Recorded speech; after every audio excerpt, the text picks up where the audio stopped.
Now, look at them. They're all coming in front of cameras and taking pictures. Now, you tell me, that was haram or this is haram? Or that was halal, this is halal. What is it? This is one thing. The second thing is, May I just translate it? Means if you are saying more point means I yes, won't please. be Yeah, yeah. able to. Translate this point. Yeah, yeah. അതായത് I will 94-ൽ go. Taliban വരുമ്പോൾ താലിബാന് മറ്റൊരു കാഴ്ചപ്പാടായിരുന്നു. 96-ഓടുകൂടി അവർ ഫിറൗനായി മാറി.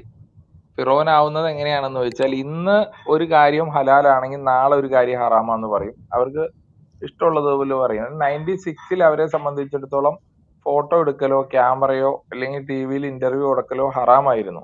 പിന്നെ ഇന്ന് നോക്കൂ, ഇന്നാണെങ്കിൽ അവർക്ക് അത് ഹലാലായി. അപ്പൊ അന്ന് ഹറാമായിരുന്ന കാര്യം ഇന്ന് ഹലാലായി. അതുകൊണ്ടാണ് ഞാൻ അവരെ ഫിറോൻ എന്ന് വിളിക്കണം. Okay, you can continue. You can Humayun continue. brother. You can continue. Thank you. The other issue is when they, in 1997, bin Laden was brought by CIA to Afghanistan 96. And bin Laden 97, he made a fatwa.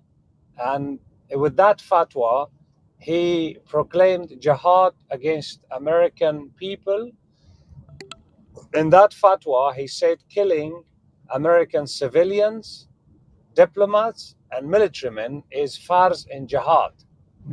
Mullah Omar supported that jihad, and because of that jihad, Mullah Omar said protecting Al Qaeda and bin Laden and supporting their jihad is the honor of faith, Okay, Ghayratul Iman. And today they are 1 minute. saying One bin minute. Laden Al Qaeda are terrorists and they do not allow them to do their jihad from Afghanistan, and they would protect American and their allies, their cities, against Al Qaeda or bin Laden. Now, which Okay, one is fine. halal? That was jihad, this is jihad. Okay. That was Okay. halal, this is halal. This is Fir'aun. Thank you. 1997-ൽ അമേരിക്ക അവിടെ ബിൻ ലാദനെ പ്രതിഷ്ഠിക്കുമ്പോൾ bin Laden അന്നൊരു ഫത്വ കൊടുത്തു. അമേരിക്കക്കെതിരെയുള്ള പോരാട്ടം ദീനാണ് എന്ന നിലയിൽ ഒരു ഫത്വ കൊടുത്തു. സ്വാഭാവികമായിട്ടും ആ ഫത്വയെ അംഗീകരിച്ചുകൊണ്ട് അത് ദീനിനെ ബഹുമാനിക്കലാണ്, വിശ്വാസത്തെ ബഹുമാനിക്കലാണ് എന്ന അർത്ഥത്തിൽ ബിൻ ലാദനെ സപ്പോർട്ട് ചെയ്യുന്ന സ്റ്റാൻഡാണ് മുല്ല ഉമർ എടുത്തത്. പക്ഷെ ഇന്ന് അവർ പറയുന്നു ഈ പറയുന്ന രീതിയിൽ ബിൻ ലാദനെതിരെയാണ് പറയുന്നത്. അവര് തീവ്രവാദികളാണ്, അവര് അൽ ഖ്വയ്ദയിൽ നിന്ന് അഫ്ഗാൻ പട്ടണങ്ങൾ സംരക്ഷിക്കുന്നത് ഇവരുടെ ദൗത്യമാണ് എന്ന രീതിയിലേക്ക് താലിബാൻ മാറി. അപ്പൊ അന്നത് ഹലാലാണ്, ഇന്നത് ഹറാമാണ്. സോ അവരുടെ സ്റ്റാൻഡ് ഫിറോവിന്റെ സ്റ്റാൻഡാണ്. അവർക്ക് തോന്നുന്ന രീതിയിലാണ് അവര് ഈ വിഷയങ്ങളിൽ സ്റ്റാൻഡ് സ്വീകരിക്കുന്നതാണ് വലീസ് പറയുന്നത്. മുനീസ് ഭായ്, നമ്മൾ correct? Yeah, correct. Okay. You can continue, ma'am. വലീസി. Okay, thank you. So the other thing they said, the suicide bombings. There is no ayah in the Quran or a hadith about suicide bombing. So they said, I asked them, I challenged their leadership whether this suicide bombing is farz, wajib, sunnah, or mustahab. If it is farz, wajib, sunnah, why didn't Muhammad, peace be upon him, Hazrat Ali, Umar Farooq, Osman Ghani, Ali Haidar, radiallahu anhu, Aisha, their wives, their children, and the Taliban leadership, Mullah Omar, his children, Mullah Biradar and his children and wife, Mullah Abbas Tanakzai, Maulavi Muhammad Hakim, all of the leadership, why didn't they commit any of them suicide bombing their children, their wives, and their relatives? So this is, we're not in Quran, you kill somebody, but you don't do it. So this is Fir'aun. You do it by others. And then they say in Quran, they use an ayah, when I found them, they say there is an ayah in Quran that they say, وَقَاتَلُوا وَقُتِلُوا. It means to kill and be killed. But here, they twist the ayah. The suicide bomber, before he kills someone, he is killed, and then he kill the others. So they bring the things first and last. Like instead of sujda,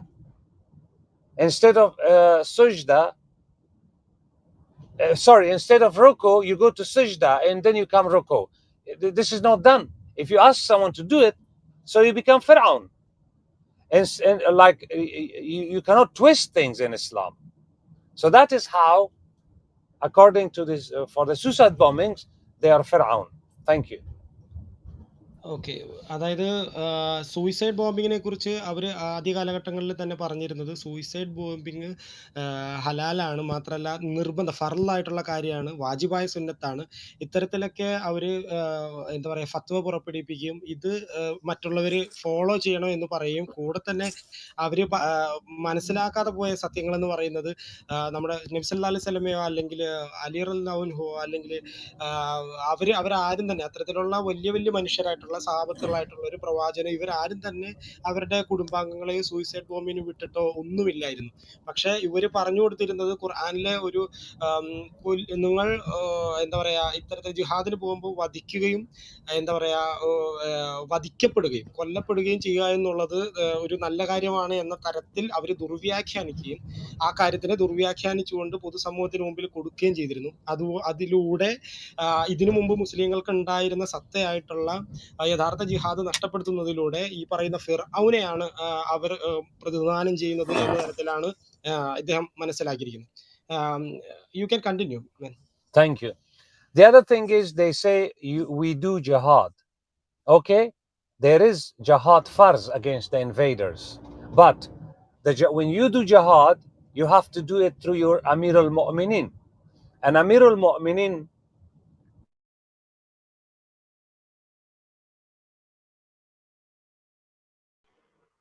There is an issue with your sound.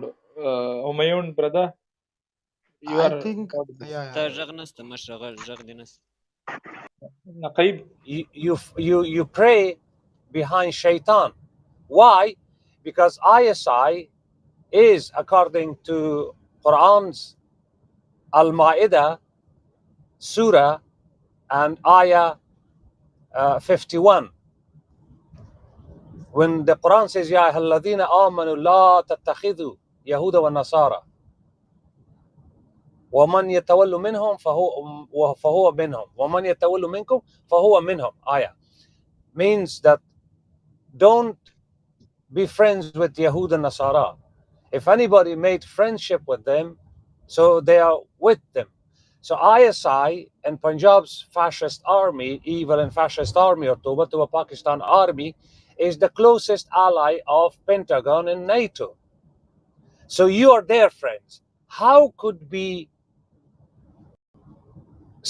you can stay clean when you have friendship with them? And Quran says wajahadu, it means you do jihad with your own nafs, amwalukum wa anfusukum, with your own property, and with your own nafs. So the property, it means the Taliban should have their own money and weapon, but the Taliban are given the money and the weapon by CIA and ISI through Helmand's opium production. So Taliban's neither leadership nor their own friends and nor their own material equipment or guns are there. So this is all a fitna, and they are Fir'aun what they're doing. Thank you. ഇടയിൽ കുറച്ച് അൺഓഡിയബിൾ ആയിപ്പോയി, എന്നാലും മനസ്സിലാക്കിയതെന്ന് പറയാവുന്ന കുറച്ച് കാര്യമുണ്ട്. അതായത് പെൻറ്റഗണുമായിട്ട്, അതായത് ഖുർആനിലെ അധ്യായങ്ങൾ, ഖുർആനിലെ അൽമായിദയിലെ ഒരു കോട്ട് വെച്ചിട്ട് അവർ പറഞ്ഞിരുന്നൊരു കാര്യമുണ്ട്, നമ്മൾ ഒരിക്കലും ക്രൈസ്തവരോ യഹൂദരോ ആയിട്ടുള്ളവരുമായിട്ട് സൗഹൃദം പ്രാപിക്കരുതെന്നും അവരുമായിട്ടൊരു അലയൻസ് ഉണ്ടാക്കരുതെന്നും ഇവർ പറഞ്ഞു. ഖുർആനുമായിട്ട് ബന്ധപ്പെട്ട ഒരു കോട്ടിനെ മിസ്ക്വാട്ട് ചെയ്തുകൊണ്ടായിരുന്നു അവർ സംസാരിച്ചത്. ആ സംഭവത്തിനെ, ആ പറഞ്ഞിട്ടുള്ള കാര്യത്തിനെ വെച്ചുകൊണ്ട് ഈ നോക്കുകയാണെങ്കിൽ ഇവർക്ക് ഇപ്പോൾ അലയൻസ് ഉണ്ടാക്കാൻ പറ്റില്ല, അമേരിക്കയായിട്ട് അലയൻസ്. പക്ഷേ അവരുണ്ടാക്കുന്നുണ്ട്. അവര് പഞ്ചാബ് നാഷണൽ ആർമി എന്ന് പറയുന്ന പാക് ആർമിയുടെ ഒരു അങ്ങനെ തന്നെ, പഞ്ചാബ് നാഷണൽ ആർമി തന്നെയല്ലേ പറഞ്ഞേ? Is that Punjab national army that Pakistani that you are talking about, America Pentagon issue? Yes, yeah. Okay. Punjab National Army, that Pak ആർമിയുമായിട്ട് അലയൻസ് ഉണ്ടാക്കുന്നുണ്ട്. അപ്പോൾ ഇതിനെയൊക്കെ ആസ്പദമാക്കിക്കൊണ്ട് അവരുടെ പ്രവർത്തനങ്ങളെ ഫിർഔനോട് ഉപമിക്കാനല്ലാതെ എനിക്ക് അതിനോട് പറയാൻ സാധിക്കില്ല എന്നാണ് മൊത്തത്തിൽ രത്നചുരുക്കമായിട്ട് പറയുന്നത്. ഉസ്മാനിക്ക കണ്ടിന്യൂ. ഞാൻ Thank you. ചോദിച്ച ഉലമാ കൗൺസിലിനെ കുറിച്ച് ചോദിച്ച ഉലമാ കൗൺസിലാണ്. അവിടെ എന്തെങ്കിലും ഉലമാ കൗൺസിൽ ഉണ്ടോ ഇവരെ ആന്റി താലിബാൻ ആയിട്ടുള്ള എന്തെങ്കിലും? Yeah, he's asking that there is any ulama council or any Islamic scholars council for communicate with them and any kind of things that we want to make some peace inside the Afghan. So what is your opinion about ulamas and ulamas councils talking about Afghan and Taliban's issue? The problem is in Afghanistan, all the ulamas, all of them, they are in the payroll of Pentagon. So if they are in the government, it's the same if they are with the Taliban. No independent ulama are existence, because if they say the truth, they kill them. If they tell the truth, they kill them. They killed so many of them. Even if they were in the Taliban, they told the truth, they killed them. Now, the other thing is that we were saying they are friends of, Pentagon, and they don't do jihad, they are pharaohs. Now, you just saw in front of your eyes in the past month that Pentagon dismantled Afghanistan's national army and they brought Taliban to power. So if Yahud and Nasara bring you to power, or how could you stay still Muslim and you call yourself Mujahid and you say yourself Muslim? Even today, the Afghan National Army, a lot of people were given to the Taliban, surrendered to the Taliban by this Pentagon. They were saying these are Malaikul Badr. So look at this fitna. They call Pentagon and American invading forces that they brought the Taliban to power. They say Malaikul Badr came, they brought them to power. Is this not fitna? Is this not their Fir'aun? I'm not making jokes. I'm not making allegations. This is what they are saying. If you see in your own eyes that they were given the power, Afghan National Army, every unit of Afghanistan National Army was dismantled by Pentagon and CIA in favor of Taliban for the, empowering of the Taliban. And then they just accused Allah subhanahu wa ta'ala and Malaik al-Badr that they given them power. This is another fitna and Fir'aun's behavior. The Taliban are Fir'auns. Thank you. ഉസ്മാനൊക്കെ ആദ്യം തന്നെ ഇതിനകത്ത് പുള്ളി പറഞ്ഞൊരു കാര്യമുണ്ട്. അതായത് അവിടെ സത്യത്തിൽ എല്ലാവരും തന്നെ ഈ പറയുന്ന പോലെ എന്താ പറയാ മുസ്ലിം പണ്ഡിതരാണ് എന്ന ധാരണയിലാണ് സത്യത്തിലുള്ളത്. പക്ഷെ അവര് സത്യം വെളിപ്പെട്ട് കഴിഞ്ഞാൽ, അവർ സത്യം പുറത്തു പറഞ്ഞാൽ അവരെ കൊന്നുകളയുന്ന അവസ്ഥയാണ്. ഈ പറയുന്ന ആളുകള് പെന്റഗന്റെ നിയന്ത്രണത്തിൽ പെന്റഗൺ അംഗീകരിക്കുന്ന, പെന്റഗൺ പറയുന്ന റൂൾസ് ആൻഡ് റെഗുലേഷൻസ് ഫോളോ ചെയ്യുന്ന ആൾക്കാരെ പോലെ പെരുമാറുന്ന, അല്ലെങ്കിൽ അതുപോലെ തന്നെ നിൽക്കുന്ന ഇത്തരക്കാര് ഇവര് പറയുന്നത് വെച്ച് കഴിഞ്ഞാൽ ഏതെങ്കിലും ഒരു മുസ്ലിം പണ്ഡിതനോ അല്ലെങ്കിൽ ഇസ്ലാമിക പ്രമാണങ്ങൾ ഉദ്ധരിച്ചുകൊണ്ട് അവർ ചെയ്യുന്ന തെറ്റാണെന്ന് അഫ്ഗാനിൽ നിന്ന് പറഞ്ഞാൽ അവരെ കൊന്നുകളയും. അല്ലാത്ത പക്ഷെ ഇവർക്ക് ഒരു യുണീക്നെസ്, എല്ലാവർക്കും ഒരു ഒരുമയുള്ള ഒരു സ്റ്റേജ് സത്യത്തിൽ അഫ്ഗാനിൽ ഇല്ല പണ്ഡിതർക്കായിട്ടുള്ള. അതാണ് സത്യത്തിൽ ഉസ്മാനിക്കയുടെ ക്വസ്റ്റ്യൻ ആയിട്ടുള്ള ഉത്തരം. പിന്നെ അതുപോലെ തന്നെ പുള്ളി പറയുന്നത് പലപ്പോഴും അവരിൽ പെട്ട ആൾക്കാരെ പിന്തുണയ്ക്കുന്നതിന് വേണ്ടി ഇവിടെയുള്ള മുസ്ലിം പണ്ഡിതര് അവർക്ക് വേണ്ടി വിടുവേല ചെയ്യുന്ന അവസ്ഥയും ഉണ്ട് എന്ന് തന്നെയാണ്. കാരണം വേറെ ഒന്നല്ല, അവർ മരണഭയം കൊണ്ടാണ് അവർ സത്യത്തിൽ അങ്ങനെയൊക്കെ വന്നു പോകുന്നതും കൂടെയാണ് പുള്ളി സൂചിപ്പിക്കുന്നത്. അത് അമേരിക്കയുടെ ഈ പറയുന്ന എന്താ പറയാ, പലപ്പോഴും അമേരിക്കയായിട്ടുള്ള സൗഹാർദ്ദം, ഇപ്പൊ അഫ്ഗാൻ ആർമിക്ക് ഉണ്ടായിട്ടുള്ള പരാജയത്തിന് കാരണമായിട്ട് ഇവര് വഴിവെട്ടിക്കൊടുത്ത, അമേരിക്കൻ ആർമി വഴിവെട്ടിക്കൊടുത്ത സംഭവത്തിനെ എന്താ പറയാ താലിബാൻ ഉപയോഗിച്ചത് സത്യത്തിൽ അവർ തമ്മിലുള്ള ഒരു അലയൻസിന്റെ ഭാഗമായിട്ട് തന്നെയാണ്. അതിനെയാണ് സത്യത്തിൽ ഈ പറയുന്ന പോലെ എന്താ പറയാ ഫിർഔന്റെ സ്വഭാവമാണ്, ഫിർഔൻ പറയുന്നതാണ് എന്ന് പുള്ളിക്കാരൻ വിശകലനം ചെയ്യുന്നത്. വേറെ എന്തെങ്കിലും ക്വസ്റ്റ്യൻ ആണെങ്കിൽ ചോദിക്കാം. നമുക്ക് അറിയേണ്ടതെന്ന് പറഞ്ഞു കഴിഞ്ഞാൽ ഇപ്പോ നമ്മുടെ ക്വസ്റ്റ്യൻ ഉണ്ടല്ലോ, what happen the Afghan army, എവിടെയുണ്ട് അവര്? ഇവർക്ക് ഇദ്ദേഹത്തിന് അറിയാവോ? ഈ അവരുടെ കയ്യിൽ വെപ്പൺ ഉണ്ടോ? അവര് എവിടെ ഇപ്പോ ഉണ്ട് എന്നുള്ളതിനെ കുറിച്ച് വല്ലതും അറിയോ? ഓക്കെ അതായത് ഓക്കെ ഇപ്പൊ ഓക്കെ ഈ അബ്ദുൽ ഗനി സർക്കാരിന്റെ ഗവൺമെന്റിന്റെ ആർമി ഉണ്ടല്ലോ, ഒറിജിനൽ അഫ്ഗാൻ ആർമി, അവരിപ്പോ ഉണ്ടോ? അത് എവിടെയുണ്ട്? Okay, okay. He's asking about the Afghan army, what is actually happening to them now, and actually, where are they? I'm coming to this. So before I finish about the Taliban, I have I have talked to this Mullah brother when I was a university lecturer in Afghanistan in 1995 to 1999 in Herat province. I have talked to this Abbas Tanakzai. I have talked to this Mullah brother. I have seen a lot of their governors and I have talked to them. I know them. See, a lot of my relatives, they became suicide bombers. Okay? They became suicide bombers in 2010, 2011, 2014, and the last one became a suicide bomber in 2017, right?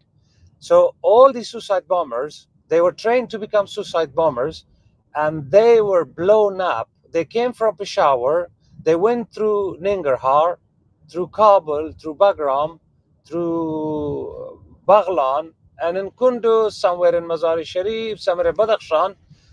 They were blown up on Afghan army, Afghan police, or Afghan, people that ISI targeted them. So none of them were blown up on the invading American or British or other NATO forces. So they killed Afghans. Why? There were so many other Taliban. They were told, they were given weapons to just go and kill Afghans. Do not kill the foreigners, the invaders. Do not kill the infidels. Now, when the Quran tells you to expel the invaders from your land, why do you not expel them? Why do you not kill them? Because these are the orders of Pentagon and CIA. So this is the proof that the Taliban were under the control of ISI and CIA, and they are not Mujahideen. Their leadership is not Mujahideen. I feel sorry for the local Mujahideen who lost their lives, who became jihad, who did jihad. But the leadership is Fir'aun. That's why I call them Japap, Janat Kaunki, Fir'aunan, Pakistan. Thank you. Sorry, എനിക്ക് full audio ആയിരുന്നില്ല കേട്ടോ. Sorry, എനിക്ക് കേൾക്കാൻ പറ്റില്ല. എനിക്കൊരു call വന്നു അതിൻ്റെ ഇടയിൽ പെട്ടെന്ന്. यूनुस भाई, अगर आप लोग हिंदी समझते हैं तो हम हिंदी पे बातें शुरू करेंगे, क्योंकि आप लोगों की भी ज़्यादा तकलीफ नहीं होएंगे और हम भी अपनी आवाज़ पहुंचा सकते हैं अगर आप लोग नकीब समझते भाई, हैं। हम लोग हिंदी बात करने वाले जगह से नहीं हो। हमारा तो इलाका तो देश का एक कोने में है जिधर मलयालम हमारा बात होता है। हिंदी और अंग्रेजी में हमको फर्क नहीं है, एक जैसा है। अच्छा, फिर तो ठीक है। റിസ്വാന് ഹിന്ദി പുള്ളി പറഞ്ഞു കഴിഞ്ഞാൽ ട്രാൻസ്ലേറ്റ് ചെയ്യോ? എനിക്ക് കറക്റ്റായിട്ട് ഹിന്ദി അത്ര വലിയ പരിജ്ഞാനമില്ല. അല്ല, ഇവര് പറയുന്നതേ ഇവര് ഒരു പഷ്തൂൺ സ്വഭാവമുള്ള ഒരു ഉറുദു ആണ്. അപ്പൊ അത് നമുക്ക് ക്ലിയർ ആവൂല. Okay okay okay okay okay. So can you translate the last evidence I provided you? Can you brief it again, because for Okay. Unil, Little bit audio problem actually. Okay, sure. I have had so many relatives, my relatives, close relatives, family members they were enticed to become suicide bombers. I have talked to them. Before they become suicide bombers, I told them, you will become suicide bomber not for jihad, you will do fasad. And you, in front of their mothers, I told them even that the CIA and ISI, Pentagon, would not use you against the infidels or the biggest warlords, human rights violators, or invaders. They would use you and blow you up against Muslim, your own brothers, your own Muslim Afghans, who are hostage to these invaders. So they were blown up in 2010, 2011, 2014, and the last one was blown up in 2017. And they were all blown up against Afghans, against Afghan, either National Army or in a mosque somewhere or in a school or in a wedding. So they killed Afghans, but they went through Kabul. Kabul was full of, invaders. Bagram, Nangarhar, Kapisa, Parwan, all these provinces they passed, truck was full of ammunition and suicide bomber truck, but they were blown up there on Afghans. Most of the Taliban were trained. When they were coming to Afghanistan for jihad, they were told, do not kill the infidels, do not kill the Angres, they were telling them. Kill the Afghans because they are their eyes. So this is again the twisting of Quran and becoming a Fir'aun, that you do not do jihad against the infidels, you kill your own hostage people. Because the people in Afghanistan, the people, the police, they are all hostages. Hostages. How could you kill hostages? Your own nation. And this is Fir'aun. This is how I call the Talib leadership. They are Fir'auns. Thank you. അതായത് അദ്ദേഹത്തിന് പരിചയത്തിലുള്ള ഇതുപോലെ ഈ നടന്നിട്ടുള്ള suicide ബോംബിങ്ങുമായിട്ട് ബന്ധപ്പെട്ട് നടന്നിട്ടുള്ള കുറെ ആളുകളുടെ അവർ suicide bomb ചെയ്യുന്നതിന് മുമ്പ് അവരുടെ ഫാമിലിയിൽ സംസാരിച്ചപ്പോൾ അവരോട് പറയണ്ടായി, ഇത് സത്യത്തിലൊരു എന്താ പറയാ ഫിത്ന ഉണ്ടാക്കുന്ന കാര്യമാണ്, അല്ലാതെ നിങ്ങൾക്ക് ഒരിക്കലും ജിഹാദിന്റെ മാർഗത്തിലുള്ള ന്യായമായിട്ടുള്ള കാര്യമല്ല നിങ്ങൾ ചെയ്യുന്നത് എന്നുള്ള കാര്യം പറഞ്ഞിരുന്നു. പക്ഷെ ഇത്തരത്തിലുള്ള ആൾക്കാർ 2017 വരെയുള്ള അദ്ദേഹം കുറെ ഡേറ്റുകൾ പറഞ്ഞിരുന്നു, എനിക്ക് കറക്റ്റ് അബ്സല്യൂട്ട് ആയിട്ട് ഓർമ്മയില്ല. അപ്പൊ അങ്ങനെയുള്ള ഡേറ്റുകളിൽ ഇവർ പോയി ബോംബ് വെച്ച് പൊട്ടിത്തെറിക്കുന്ന ബോംബ് സൂയിസൈഡ് ബോംബിങ്ങിന്റെ ഭാഗമായിട്ട് പൊട്ടിത്തെറിക്കുന്ന അവസ്ഥ ഉണ്ടായിരുന്നു. അത് സ്കൂളുകളിലും അതുപോലെ എന്താ പറയാ പല സ്ഥലങ്ങളിലുമാണ്, പൊതുസ്ഥലങ്ങളിലുമാണ് ഇത്തരത്തിൽ ഉണ്ടായിട്ടുള്ളത്. അപ്പൊ ഈ സംഭവങ്ങളെല്ലാം തന്നെ മുസ്ലിങ്ങളായിട്ടുള്ള അഫ്ഗാനികളായിട്ടുള്ള സാധാരണക്കാർ തന്നെയാണ് മരിക്കുന്നത്. ഇത് അവരെ ഈ കുടുംബത്തിനെ പറഞ്ഞു മനസ്സിലാക്കിയിരുന്നു, പക്ഷെ അവർക്കത് ചെയ്തില്ല. പക്ഷെ ഇത് സംഭവിക്കുന്നത് ആക്ച്വലി അവര് ഫിർഔന്റെ ജോലിയായിട്ടുള്ള ഈ എന്താ പറയാ ഖുർആനെ മിസ്കോട്ട് ചെയ്തുകൊണ്ട് ചെയ്യുന്ന ഈ പ്രവൃത്തികൾ സത്യത്തിൽ ഇസ്ലാമിന് നിരക്കുന്നതോ അല്ലെങ്കിൽ ഈ പറയുന്ന അഫ്ഗാൻ രാഷ്ട്രത്തിന് നിരക്കുന്നതോ ആയിട്ടുള്ള കാര്യമല്ല. ഇതാണ് അദ്ദേഹം അതിനകത്ത് ചുരുക്കത്തിൽ പറഞ്ഞാൽ അതിനകത്ത് സൂചിപ്പിച്ചിരിക്കുന്നത്. ഇനി ആർക്കെങ്കിലും എന്തെങ്കിലും ചോദിക്കാനുണ്ടെങ്കിൽ അത് ചോദിക്കാം. അല്ല, ഇദ്ദേഹത്തിന്റെ നമ്മൾ വിശേഷമൊക്കെ ചോദിക്കുമ്പോ ഇദ്ദേഹത്തിന്റെ അവസ്ഥയൊക്കെ ഒന്ന് ചോദിച്ചേരെ. അദ്ദേഹത്തിന്റെ നാട്ടിൽ ഇപ്പോഴത്തെ അവസ്ഥ എന്താണ്? സമാധാനാണോ? സമാധാനം. അതൊന്ന് ചോദിച്ചാട്ടെ. What is the role in Iran, Afghanistan? What is the role of the Iran government in Afghanistan? What is the interest in Iran? Okay, I'm coming to this. Let me just clarify to those people who are here that the Afghan government of Ashraf Ghani, the government is the same as the Taliban. Because if the Taliban were Fir'auns, the government of Ashraf Ghani was also Fir'aun. Why? Because they was directly supporting the invaders. The Taliban were killing Afghan people with suicide bombings and bullets and the others. But Ashraf Ghani's government was killing our people, raping our people with the help of the, invading infidels, bombing them, torturing them, raping them. So they're all the same for us, like two blades of a scissor or two stones of a grinding mill. They were both in the hands of Pentagon. These people should understand that we tell the truth here. I put my hand on Quran and I swear in front of you all that I do not make any statements here based on hate or lies or allegations or politics. Everything I tell you guys, the truth. Thank you. So what is Iran's role? Another one question. What is now the Uyghur Muslims in China? Uyghur Muslims and Taliban is fighting now. What is the reason? What is the I'm coming to the Uyghur Muslims? Yeah, I'm coming to the role of Iran. Iran's government is an Islamic fascist government. They were supporting Abdulali Mazari in Afghanistan, who burned Kabul. Abdulali Mazari was one of the warlords, 100% supported by Iran, and he was chopping the heads of Sunnis, Muslims, and making them did dance. He was chopping the breasts of our Pashtun sisters because Iran was paying him. And he is directly responsible for the killing of my 16-year-old brother. And Iran is supporting the government to kill Afghans and also supporting the Taliban to kill Afghans.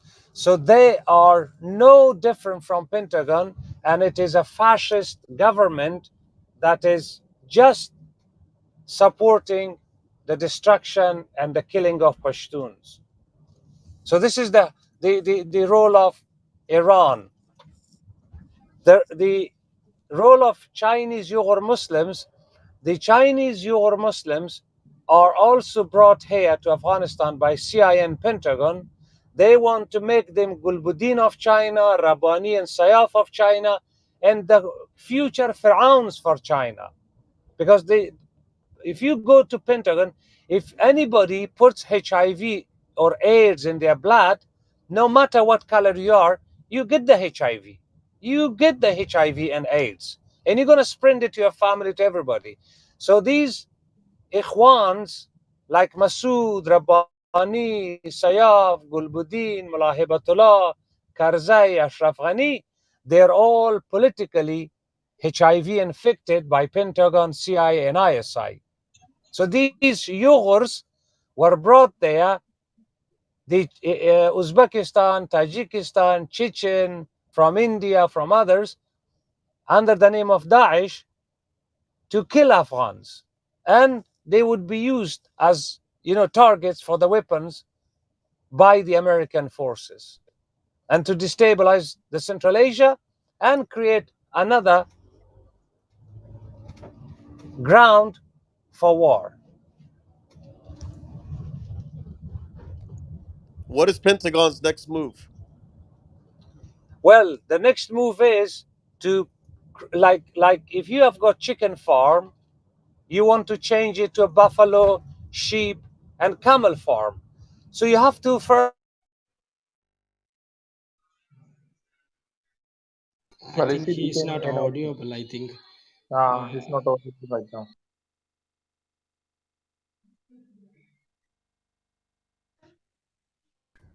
The buffalo, sheep, and camel. The next move of Pentagon is You were that not they have spent $2.5 trillion. audible. Just report it. Just repeat it. Sorry? Can you repeat again that Can you little repeat bit it problem in again? the yeah, No, yes. buffaloes continues. Yeah. Buffaloes after So continues. they would make the farm for buffaloes, for camels, and sheep. So Pentagon is preparing Afghanistan for the heavy weapons they have spent $2.5 trillion on. So America has spent $2.5 trillion on heavy weapons, and those heavy weapons would be used in Afghanistan the same way they used in Iraq and Syria. How they're going to do it? They're going to divide these newly come to power Taliban in 5 pieces. One piece would be occupied Afghanistan and Peshawar and Quetta.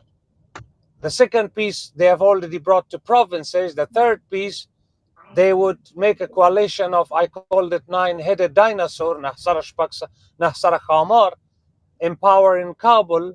The fourth piece would be surrogate, like surrogate mother womb to the Daesh. And the fifth piece would be forced into Daesh. So all these 5 pieces would be divided by ISI, who is going to be in control of Afghanistan's, capital, because do you know that the capital's security is given to Haqqani network? Haqqani network was in Islamabad. The Taliban had 3 shuras. One shura was Peshawar, one was Quetta, and the Haqqani was in Islamabad and was in Rawalpindi, which is the GHQ of, ISI or Punjab Evil Fascist Army. So then they would create any excuses that Pentagon would use their heavy weapons on the Taliban, on Daesh, and whoever they want to. And they will start war again. And they would bring the Chinese and Russians to use their weapons as well, because they're also waiting that their military industrial complexes would get involved. How long will it take? This is I don't know, because I don't know the DPG. But I can see what is happening. And the things happened, I forecast them for the past 3 years. And my writing, my videos are all there, that I told my people that this is happening. Nobody believed me. It's My friend, happening, but what is the point? What is the end goal for the U.S.?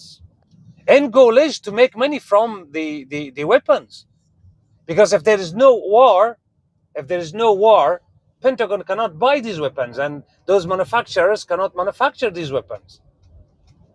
So what is Congress would not, Okay.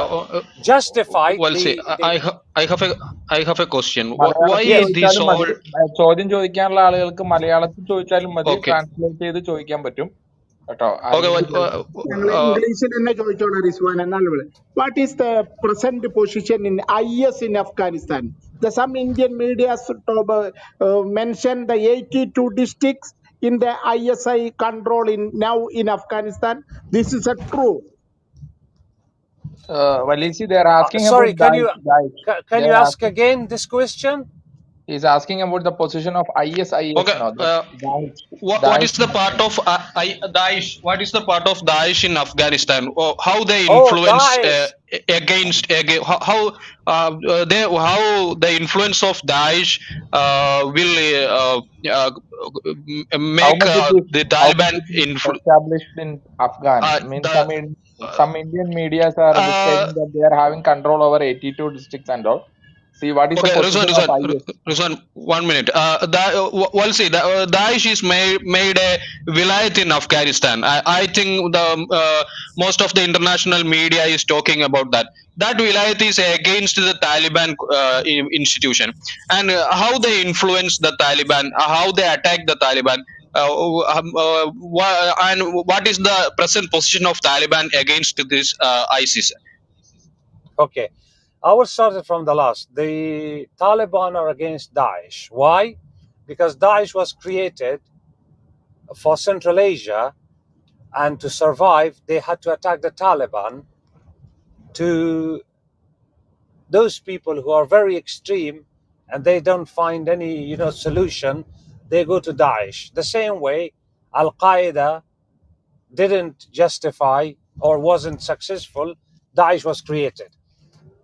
Here in Afghanistan, Daesh was trained in Orakzai district of southern Afghanistan, or north of Peshawar, in Orakzai district, by ISI and CIA and Pentagon. They were brought to Nangarhar, the Chin province, and from there the Taliban attacked them and they took them back from there.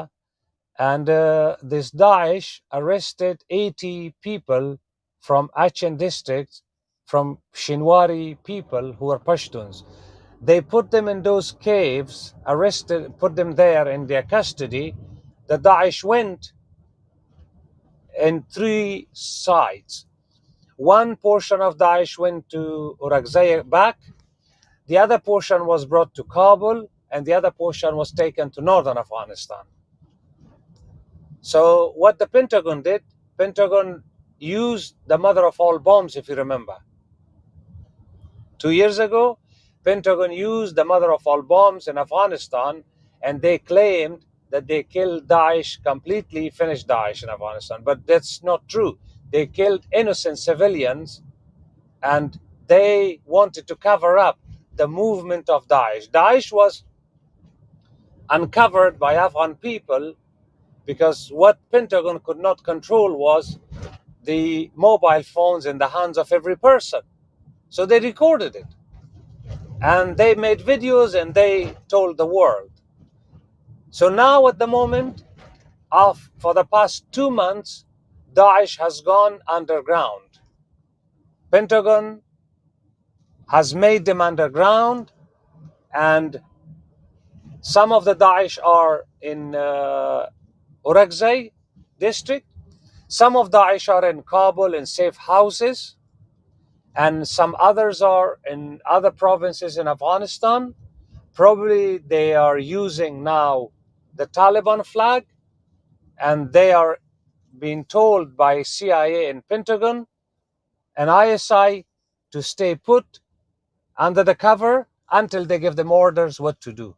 At the moment, Daesh is gone underground, but they have become very heavy, very big. We don't know in which districts and provinces what portion of Afghanistan's national army heavy weapons, sophisticated weapon and technology being given to them. This is not clear yet. Probably in the coming 6 months, Daesh would come back, and ISI would, provide everything for them that they would survive, and they would inflame the war in Afghanistan and Central Asia. That is my opinion. I might be wrong because I speculate on the information. Remember, I said I speculate on the information. I don't have data on them at this moment. This is what I speculate. I think. I might be wrong. Thank you. For him, one question on the strength of the Talibanians. Can you just brief how much you know about it? They ഒറ്റ want the minute telephone. ഒന്ന് translate പറഞ്ഞത് ആരോ ഒരാള്. Sorry, ഞാൻ full കേട്ടില്ലായിരുന്നു, ഞാൻ പകുതി വെച്ചിട്ടാ കയറുന്നേ. റിസ്വാൻ ഉണ്ടെങ്കിൽ ഒന്ന് പറഞ്ഞു കൊടുക്കാമോ? മുബാറക്ക് ഒന്ന് പറയാമോ? ഞാൻ ശ്രദ്ധിക്കാൻ പറ്റില്ല.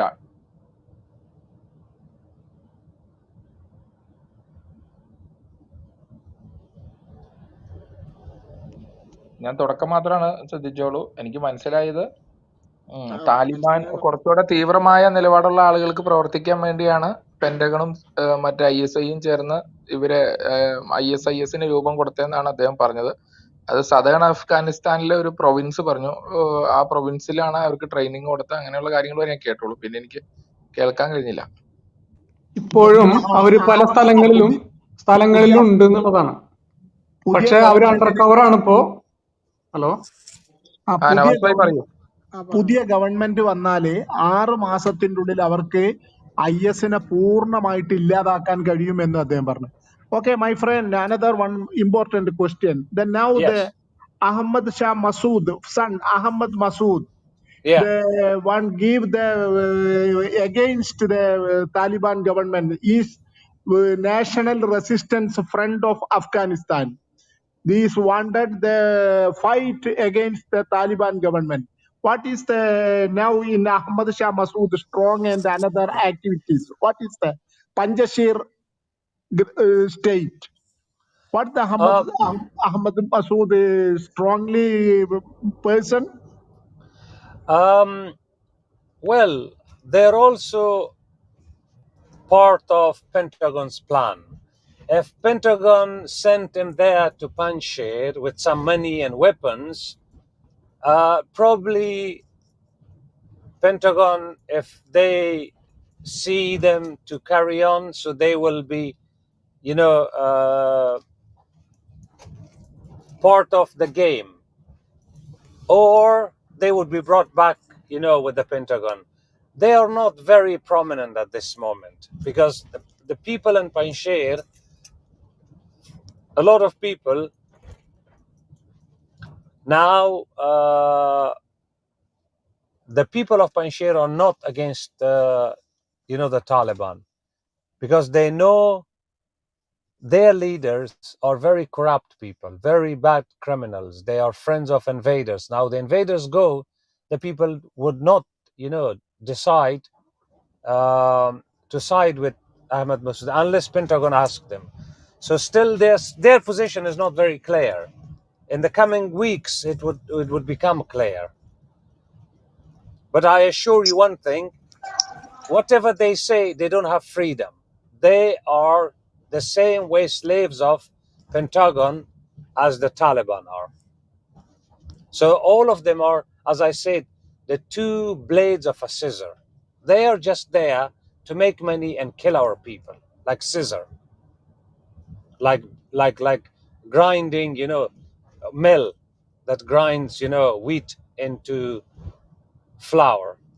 So they are the blades of a scissor in the hands of Pentagon and ISI. Thank you. Okay, ഞാൻ കേൾക്കുന്നുണ്ടായിരുന്നു റിസ്വാൻ. ഞാൻ ഈ രണ്ട് വിഷയത്തിന്റെയും പിന്നെ ട്രാൻസ്ലേഷൻ പറയാം. ഓക്കെ, അതായത് ആദ്യം മൂപ്പര് പറഞ്ഞ വിഷയം എന്ന് പറയുന്നത് ഐസിസ് എന്ന് പറയുന്നത് പിന്നെ പെന്റഗൺ പ്ലാന്റ് ചെയ്ത അഫ്ഗാനിസ്ഥാനിൽ പെന്റഗൺ പിന്നെ പ്ലാന്റ് ചെയ്ത ആളുകളാണ് ഐസിസ് എന്ന് പറയുന്നത്. അവര് താലിബാൻ വിരോധികളാണ്, താലിബാൻ എതിരെ പ്രവർത്തിക്കുന്നവരാണ്. താലിബാനും അങ്ങനെ തന്നെയാണ് ഐസിസിനെ നേരിടുന്നത്. നിലവിൽ ഒറക്സായി എന്ന് പറയുന്ന പ്രദേശത്തായിരുന്നു അവര് വിലായത്ത് എന്ന് പറഞ്ഞാൽ അവരവരുടെ രാജ്യം സ്ഥാപിച്ചിരുന്നത്. ഒരു രാജ്യത്തിന്റെ ഒരു സിസ്റ്റം പോലെ ഐസിസ് പിന്നെ അമേരിക്കൻ സഹായത്തോടു കൂടി ഒറക്സായിലായിരുന്നു ഉണ്ടായിരുന്നത്. കുറച്ച് ആളുകൾ പിന്നെ കാബൂളിലും ഉണ്ടായിരുന്നു. ഇവര് നിലവിൽ അണ്ടർ കവർ ആണ്.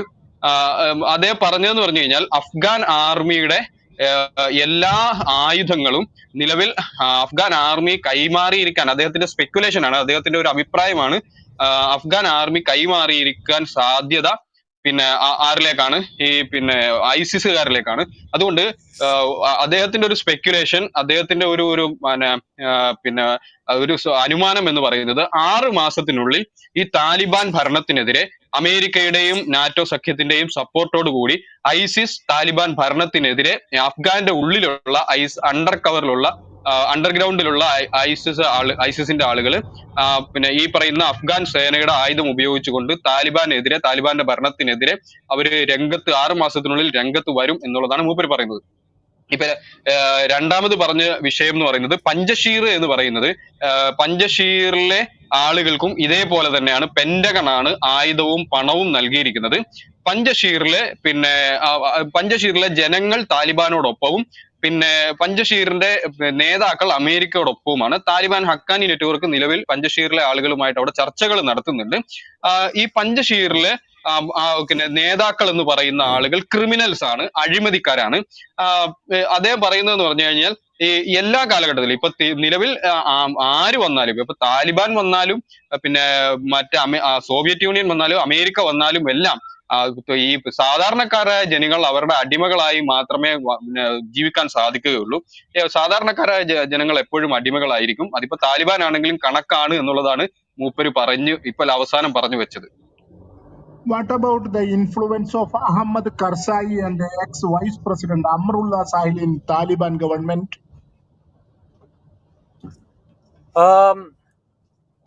Again, Hamid Karzai and Amrullah Saleh, they are both, puppets and agents of Pentagon. They are dogs of Pentagon. So whichever way they want them to bark, they bark. Bow, bow. Pray, pray. So they obey Pentagon, like God, like Allah. So they use them whatever way they want them. They are the ones who brought these invaders, and they sold our mother to the invaders, to the Pentagon and NATO's invading infidel forces. റഹ്മത്തുള്ളാഹി സാഹിബ് ഒറ്റ വാക്കിൽ പറഞ്ഞാൽ അമേരിക്കക്ക് ഇദ്ദേഹത്തിന്റെ മാതൃരാജ്യത്തെ വിറ്റ പട്ടികളാണ് ഹമീദ് കർസായി ആളുകളും എന്നാണ് അദ്ദേഹം പറഞ്ഞു വെച്ചത്. Mr. Humayun, I have some questions for you. Thank you. Come on. You are saying you are leading some misinformation here. First one is ISKP is founded by some hardcore Taliban defectors. That's the real thing. In 2015, they are against in 2015 there is a dialogue is going on between the USA and Taliban in Doha. In some hardcore elements in Taliban, they are against it. They found the ISKP in Afghanistan. And another thing is there was another organization, IMU, Islamic Movement of Uzbekistan. It is the transnational organization working in both Afghanistan and Uzbekistan. They also merged with the ISKP, and now they are part of ISKP. And there is some speculation is that Russia, China, and US, they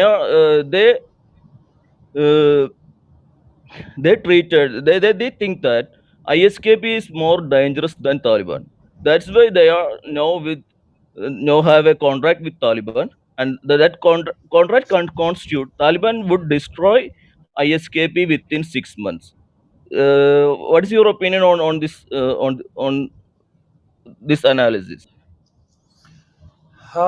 I did not understand what you said because can you repeat again? I think I had What does it mean, Means KP? What internet is KP means? problem. Ali Sahib ഒരു പ്രാവശ്യം KP കൂടി means പറഞ്ഞു. Khorasan province, Islamic Khorasan State province. Khorasan province. That's the KP, ISKP. Okay. Can you repeat Mubarak again what you ഞാനൊന്ന് said? മലയാളത്തിലൊന്ന് പറഞ്ഞു മുബാർക്ക് ഒന്ന് translate ചെയ്യാമോ full ആയിട്ട്? എനിക്ക് ഇംഗ്ലീഷിലായതുകൊണ്ട് കറക്റ്റ് മനസ്സിലായില്ല. അതെ അതെ, അതെ അതെ 2015 താലിബാന്റെ ഉള്ളിൽ തന്നെ വളരെ ഹാർഡ് കോർ ആയിട്ടുള്ള ഒരു ടീം ഡിഫെക്ട് ചെയ്തിട്ട് അവരുണ്ടാക്കിയതാണ് ഇസ്ലാമിക് സ്റ്റേറ്റ് ഖുറാസാൻ പ്രൊവിൻസ്. അവർക്ക് സിറിയയിൽ നിന്നും മറ്റുള്ള സഹായങ്ങൾ വേറെ ഉണ്ടായിരുന്നു.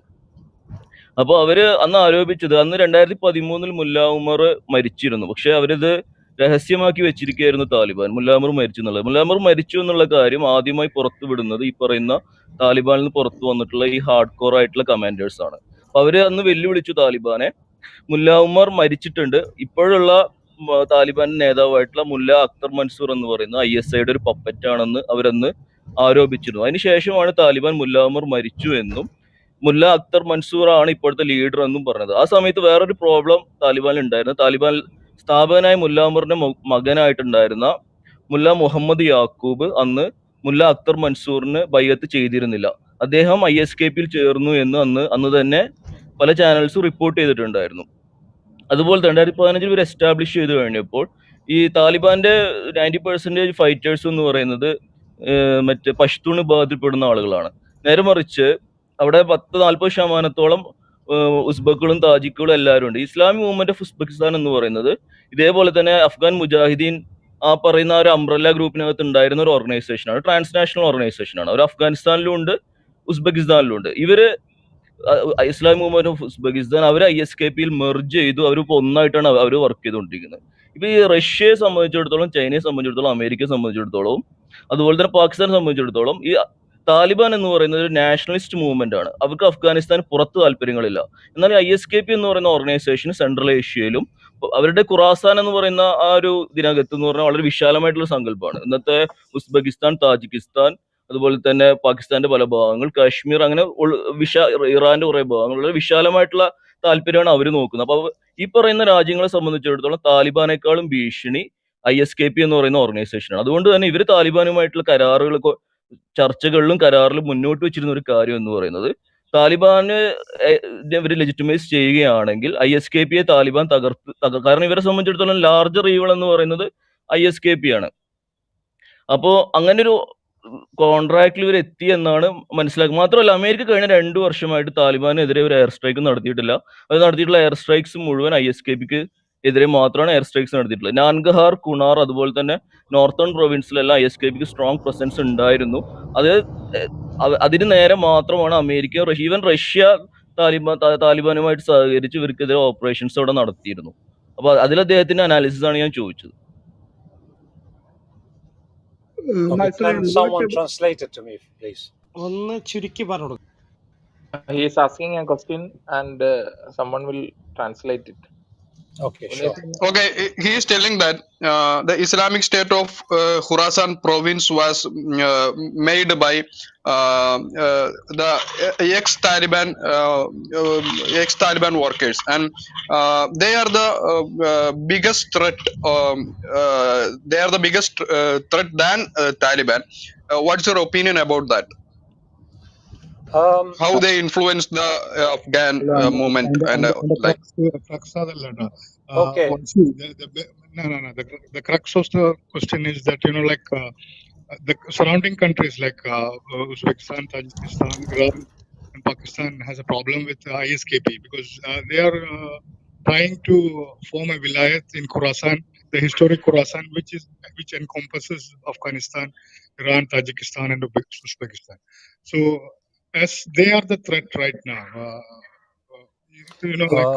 Taliban is a smaller threat as far as these countries are concerned. So obviously these countries have an agreement with Taliban since ISKP is a bigger threat. So what is your analysis? Right, okay. As I said, my evidence is the evidence I have, not speculation. The evidence I have, this Wilayat Khorasan, or we call them Daesh. In Afghanistan, they are called Daeshi.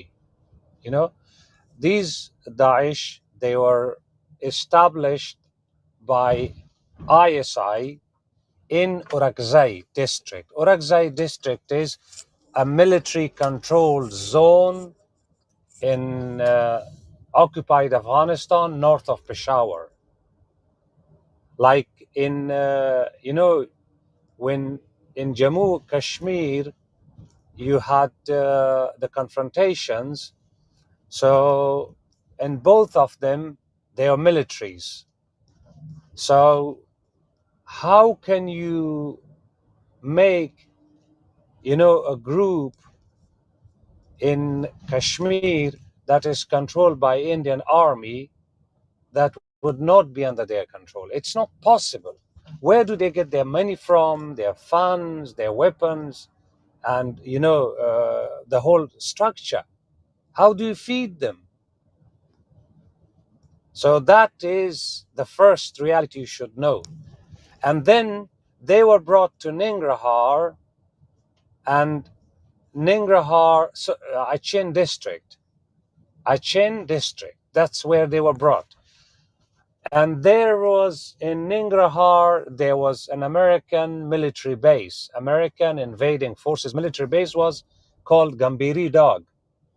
From Gambiri Dog, the American helicopters would supply everything to Daesh and fly there. And these flights were captured by Afghans. And that is how people knew about it. When this came to media, Pentagon decided to move them from there, to move this Walayat Khurasan and Daesh from Ningarhar, because the whole world knew about it. How they wanted to move it? So they created a plan. They told Daesh to arrest around 80 or 100 people from Afghanistan and put them in those places Pentagon have made for them. And those places that they were staying in there, like in those bunkers, they put 80 civilians from in the Achin district, all Shinwari Pashtuns, Shinwari Pakhtuns. And then Pentagon airlifted these Walayat Khurasan people, they members, we call them Daesh, with their weapons, with their children, with everybody. They put them in three pieces. One portion of them went back to Orakzai district, one portion was brought to Kabul, and the other portion was taken to northern Afghanistan's provinces. The ones who were taken to northern Afghanistan provinces, some of them they went on foot, some of them they were taken by helicopters. Then when they went to north of Afghanistan, another report came. They sent Al Jazeera to go interview them, to show them to the people that they are there. Pentagon was trying to show. And the second bit of the question, their threat, yes, Pentagon create them to destabilize Central Asia. This is what I'm always telling you guys, that Pentagon has 4 objectives. They invaded Afghanistan. They wanted to upgrade. They found Afghanistan fundamental to upgrading their mass military upgrade. They found Afghanistan fundamental to keep Pentagon's budget higher. They found Afghanistan fundamental to keep American military bigger, and they found Afghanistan fundamental to destabilize Central Asia. So these objectives are there. So Daesh, at this moment, before, when they were taken to other provinces north of Afghanistan, Taliban attacked them again. And for that reason, when Taliban attacked them in 3 places, Russians paid them. Chinese paid them. That's how China and Russia became closer to them, because those Daesh were a threat, because they were, as you said, Uzbekistan. It's not only Islamic movement of Uzbekistan, they're Tajikistan, from Kyrgyzstan, because Taliban arrested 300 of them. They showed them on the world media that they were from all around the world. And they were only arrested. The rest were brought back to Kabul. So another group went underground in other provinces of Afghanistan, northern Afghanistan. So now at this moment, there are 4 places or 3 places that the Daesh is gone underground. One in Kabul, one in northern Afghanistan, another the southern Afghanistan in Orakzai. So I have a question. we don't know how many of the American weapons given to the Taliban, ISI and Pentagon give those weapons to the Daesh, and how much of that went to Taliban. I believe they have gone underground. They have raised the flag of, Taliban until ISI comes to Kabul under Haqqani network, and Haqqani network is closer to Daesh.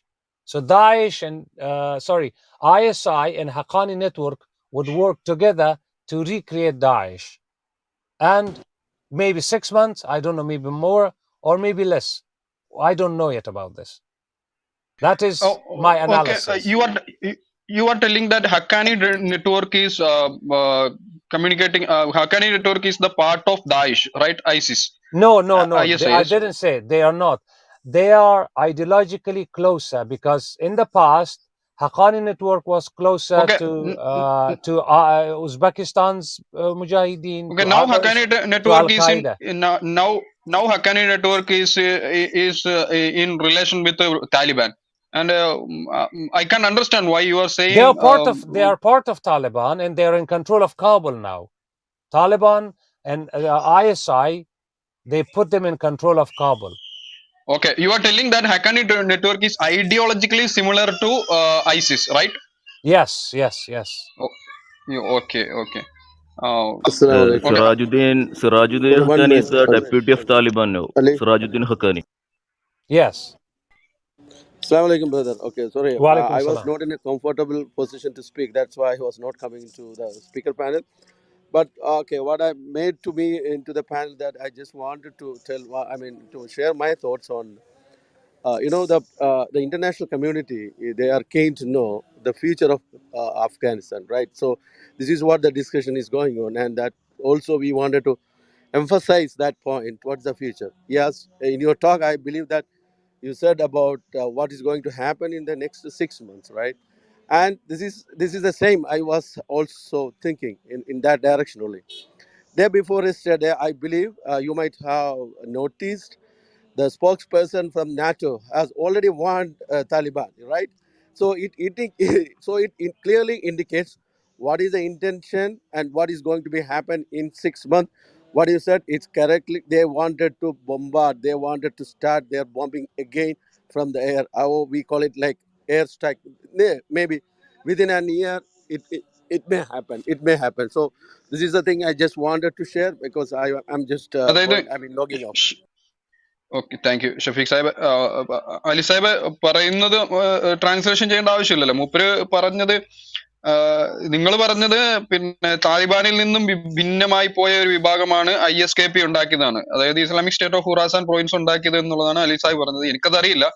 ഞാൻ മനസ്സിലാക്കിയത് Guantanamo തടവറയിൽ നിന്നിട്ടും America തന്നെ രക്ഷപ്പെടുത്തിക്കൊണ്ടുപോയ തടവുകാരാണ്. അതായത് Guantanamo തടവറയിൽ നിന്നിട്ട് ഇപ്പൊ നിലവിൽ ബ്രിട്ടീഷ് പൗരനായി ജീവിക്കുന്ന ആള് ഒരു 5-6 ദിവസം മുമ്പ് ട്വിറ്ററിൽ അദ്ദേഹം അതിന്റെ ഒരു ത്രെഡ് ഇട്ടിട്ടുണ്ടായിരുന്നു.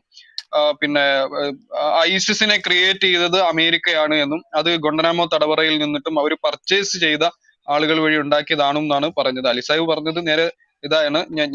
ഞാനിപ്പോ പറഞ്ഞത് വെച്ചിട്ടാണ് മൂപ്പര് പറഞ്ഞത്. കാരണം താലിബാനുമായിട്ട് ശരിക്കും പറഞ്ഞാൽ ഐസിസിന്റെ പിന്നെ രൂപീകരണത്തിൽ താലിബാന് പങ്കില്ല എന്നുള്ളതാണ് മൂപ്പരും പറഞ്ഞു വെച്ചത്. പക്ഷെ ഇവര് ശത്രുക്കളാണ് എന്നുള്ളതും, എന്നാൽ ഹക്കാനി നെറ്റ്വർക്ക് എന്ന് പറയുന്നത് ഐഡിയോളജിക്കലി ഐസിസുമായിട്ട് യോജിച്ച് നിൽക്കുന്ന ആളുകളുമാണ്.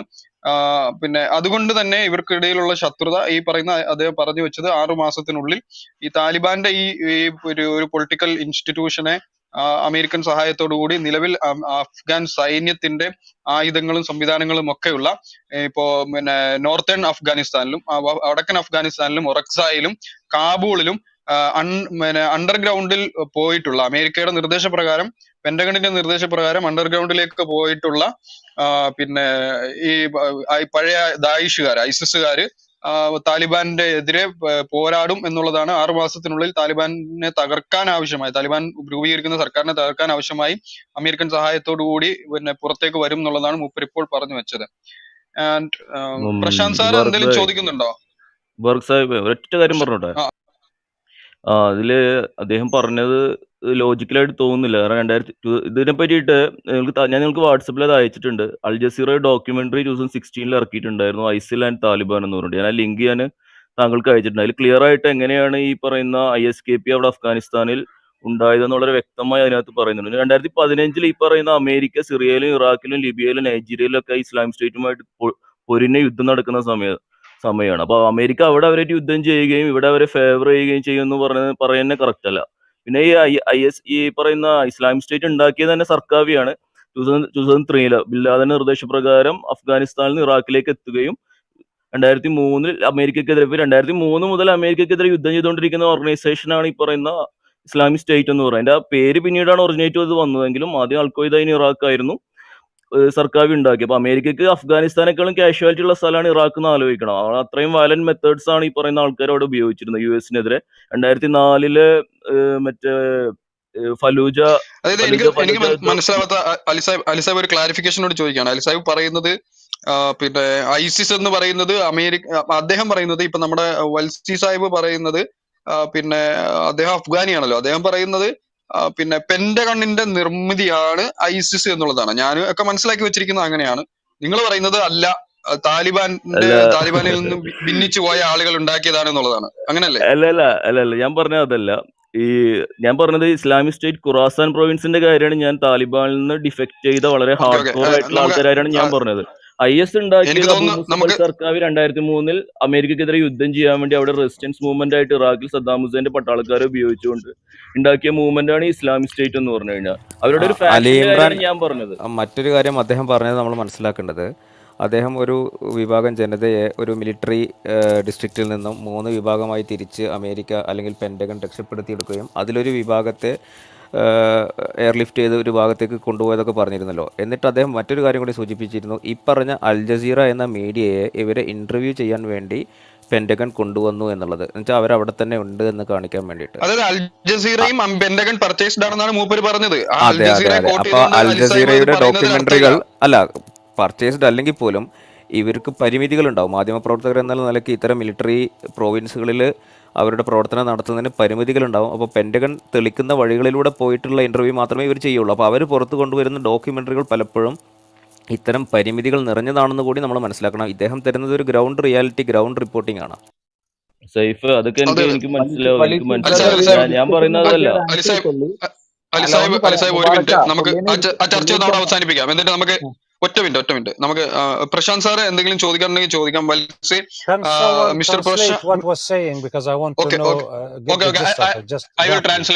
I will translate. We were discussing about your interventions in these things and your views.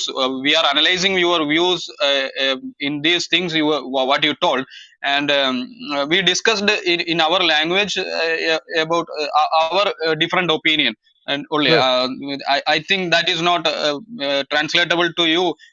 That is not it is not an important thing. I am addressing one more person here. Yeah, if okay, I just want to know who okay, is I will do next. Who is like in the same view as me, and who is opposing it? Who thinks it's not the same way? No. We are not. It's not possible. We are not accepting, or we are not defending. We are not we are not against you or your views, or we are not accepting your views, because we are only making these all things as academical. We are all students, and we are studying what is the present scenario of these conditions in Afghanistan and in the world political scenario. Okay, Only Mubarak, our interest is just give me one only that. second. Very good, Okay. excellent. That's a very good point. Let me just tell you, 3 years ago, I predicted, my analysis predicted that Pentagon is going to bring, a new government in the Kabul, including Taliban, and with the present government's officials. Why they are making, why don't they make it pure government? Because pure government of only Taliban would be powerful. They would have control over Afghanistan. So when they have control over Afghanistan, Daesh would not be able to survive here. So it's the Daesh cannot start problems here. Daesh cannot start problems in Central Asia, China, Russia, and they would not be able to create problems for the rest of the world. So when there is no problem, Pentagon cannot interfere. The reason they are making a weak government in Kabul and divide Kabul and the provinces, divisions among the Taliban, and those divisions would come through human rights, women's rights, education, marrying, so many things. And CIA is going to do it through ISI. And this is how a weak government, I called it 9-headed dinosaur. If you put 9 heads on one body, which head is going to go to which side? So these heads would be fighting against each other the same way they had made 6-headed dinosaur, the government of Ashraf Ghani and Abdullah. That's why I call them Japap, dan Pogau Pampur Japap, Ashrapuk, or Abdullah. And the same way they would do it with Pasur, au Pampur, Japap Hebatuk. So that would pave the way. Once this government is made, they would be infighting over a lot of things, government, ministries, law, Sharia law, which part of Sharia law take, which don't take, which Sharia law is against human rights, the money is not going to come. So all would be to take the dollars and recognition. So for that recognition, they will step on a lot of Sharia things, and that would alienate people. Those people would go to Daesh. The 10,000 or 15,000 Taliban, they are suicide bombers, so there's no more suicide bombings. And they are going to be pushed into Daesh. And Daesh would come up, and this government would not be able to do anything. And Russians would ask Americans, or the government would ask Americans, or the world would say, oh, attack. And this is how would it start. And then Taliban would do harsh things because the religious leaders would ask them. Like Yazidi,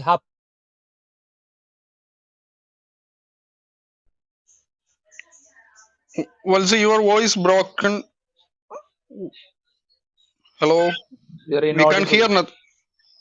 We are not. You are not audible. Well, see. Okay, he is muted his mic. Brother, may I ask you one question regarding Uyghur Muslims of... Nakib, just find out what happened.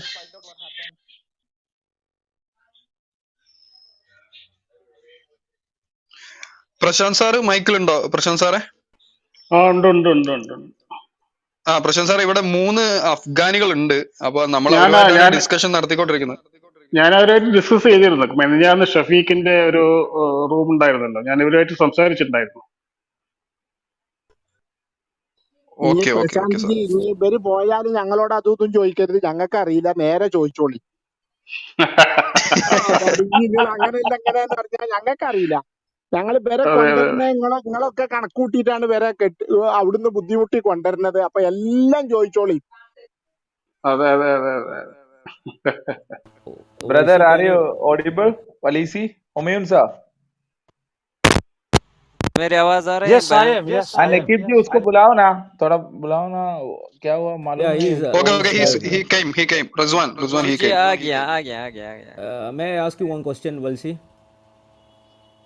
Yes, please, go ahead. You were mentioning Pentagon has brought some Uyghur Muslims from China to the Daesh people, right? Yes. So still this Daesh is consists of Uyghurs from China? Yes. not only from China, from anywhere in the world. Because the 250 or 300 Daesh that they were arrested by the Taliban, they were shown to the world, and those were airlifted by the government, they were also uncovered. Look how stupid these things happen. And they were all from Uzbekistan, Tajikistan, even Russians, Chinese, Indians, Kashmiris, from Peshawar, from Iran, from so many countries, from Azerbaijan. Walisi brother, he is specifically asking about Xinjiang province and all. Yes, Xinjiang, we call them Uyghur in Afghanistan. Xinjiang province, some people call them Xinjiang province. I have one question, sir. Yeah. Sir, some newsmakers saying Taliban selling opium, making money. It is true or false? Yes, this is very true. The opium in Afghanistan, after Mullah Omar in 2001 made it haram, it stopped. So Afghanistan was producing zero opium. When in 2001, Americans, invading forces invaded Afghanistan, they removed the old mafia and they brought new mafia, and they CIA encouraged the farmers to cultivate through those mafia. But they could not encourage people until they got again orders from the Taliban. So when the Taliban were also brought by ISI and CIA to Helmand, so Pentagon encouraged, supported the production of opium, and they give it to the hands of new mafia and the Taliban. So the Taliban are not only selling the opium, but they are taking it, transporting it, and smuggling it to Peshawar and Quetta. They are giving it to ISI, and they are making billions of dollars, not millions, billions. When the Taliban leader, Akhtar Mansour, the second after Mullah Omar, the Akhtar Mansour, when he was killed or martyred, whatever we can call them, you can call them, it's a personal opinion, in Quetta by Pentagon and ISI together, his property, the money left after him, he had invested billions of dollars in Karachi, in Lahore, in Peshawar, in Dubai, in Emirates, and so many countries, billions of dollars. And that money was all coming from Helmand opium. And CIA and ISI took all the money, and they just announced only a few houses that they give it to the government. I have another question. So, Go ahead. okay, we heard that Afghan army didn't give that much fight in war herds when Taliban came back to Kabul. What that happens? Why does that happens when the Afghan army easily removed from their fightings? Okay, I wrote an article 2 years ago. 2 years ago, this is happening for a very long time, but 2 years ago, I had very concrete evidence from those people. Before that, I was talking to them, and they were telling me stories, but they didn't talk to me directly from the military posts. So the military posts in Afghanistan, they were surrounded by the Taliban. Taliban could not take over. So their supply line was cut off by the government. So the government deprived these military posts, deprived of ammunition, logistics, intelligence, and air support. So basically, this is one section of those places that Taliban, after they finished all their weapons, and Taliban came and took them over. Now you think about it. Taliban, they say they do jihad and they bring their weapons and ammunition on the back of motorcycles. But for the National Afghan Army, 46 invading countries, they support them, and billions and billions of dollars of weapons are coming. Their ammunition is finishing, their logistics are finishing for the National Army, in those posts, military positions, and the Taliban is not finishing. So you should see the Taliban are also given these ammunitions by Pentagon, but indirectly. This is one way the Afghan National Army posts, some of the posts were destroyed, given to the Taliban by Pentagon, because the Afghan government air force was in the hands of Pentagon. So Pentagon stopped Afghan National Army to resupply. They stopped National Afghan Army to get air support, and Pentagon stopped Afghan National Army post from getting intelligence. So they just made them like hand-tied chicken thrown to the Taliban. The second thing is those commanders who were fighting the Taliban, they were very fierce, and they were strong. Pentagon killed them themselves. One is General Abdul Razik. General Razik in Kandahar, he's a notorious criminal. I don't support him. I wanted to bring him to justice, General Razik. But he was notorious. He was very strong and powerful. General Scott Miller killed him in his compound. And they put propaganda that, the Taliban killed him. Why didn't the newspaper, the people who were with telephones, the people who were with news media, and the Afghan government's official television was there? All the evidence was collected, all the evidence. I hope one day WikiLeaks would reveal that one as well. So that's the second way the Afghan National Army started, to be dismantled by Pentagon. And the rest of the army was ordered by Pentagon through Ashraf Ghani and the Ministry of Defense to surrender, to lay down your arms, remove your uniform, come to the capital. They were begging, they were saying, we don't do it. So they were threatened, if you don't do it, you would be killed. So the Afghan National Army was dismantled by Pentagon and Ashraf Ghani's government. Taliban could not take over them. How could they take over? Now you tell me, you're in a military position, you have got everything. I tell you a story of 3 military bases, which was manned by 500 people. They were told to come to Kabul. So who to surrender? They said, surrender to Taliban. They said, they're not Taliban. They said, they're coming. When they laid down their arms, they saw, they were collecting the arms and changing uniform. They saw 20 Taliban are coming. So Pentagon was telling the Afghan National Army through the presidential office, through the Ministry of Defense, to lay down arms. And then they were informing ISI to tell the Taliban to come. Or maybe they were telling the Taliban directly in Qatar to send those Taliban to come and take these posts. And even they dismantled the Afghan presidential palace's guards. On 14 August, 10 o'clock, these You are at my penis. अरे penis लोग even the last moment, Presidential Palace Guard, the PPS, were disarmed and put in custody on 14 August, 10 p.m. And I've got evidence from 2 of these PPS family members. This is the information I have.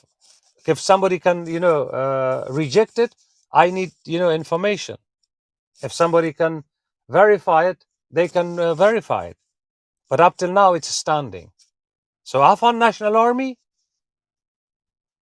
Air Force, National Security, Police, they were all dismantled, at first crippled, made surrender, and dismantled by Pentagon and CIA through the same people. The Afghan people put their trust on it.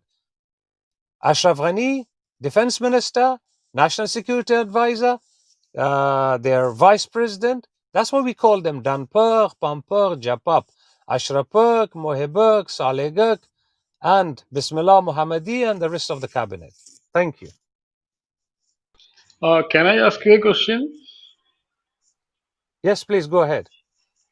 I think you predicted an escalation of violence within 6 months, and that would be between the Taliban and the Daesh, right? No, I didn't predict the escalation of violence. I predicted the Daesh would resurface within 6 months, would resurface, would start to show themselves and come up and make statements that they're to show their existence, because at the Yeah, moment they're yeah, underground. I don't yeah. know how long will it take for the violence. I don't know, because the violence is the second step. The first step is Okay, that they would okay. resurface. Yeah, sorry for Okay, that. because I also have that kind of a feeling, because from the documents I have learned that IS has already declared Taliban as a murtads, and there is a document in which they say that there is no victory for Taliban in the Afghanistan. Actually, it was Taliban forces were hand in glove with US forces. So that kind of information is already there in the public domain. So what kind of see already the Daesh is no longer exists in any part of the world. I mean, exists in the sense that in the not in the earlier scale, but it is there in some parts of Maghreb, Islamic State of Maghreb, that is in South African areas. So, what kind of a resurgence you are predicting in what is the area through which they can come back, make a comeback in Afghanistan? The areas that I suspect could be again in few places in Afghanistan. Those places that would be, an area of less access and less support by the Taliban. Maybe northern Afghanistan, certain provinces, and maybe in Nangarhar, maybe in Nuristan, maybe in Khyber Pakhtunkhwa, in Orakzai, also maybe in Waziristan resurface, and also maybe somewhere in Badakhshan, or maybe Faryab, maybe Takhar, maybe Samangan, Uruzgan. So these are all the places of suspect. I don't know where Pentagon and ISI would move them and give them close support that they will survive.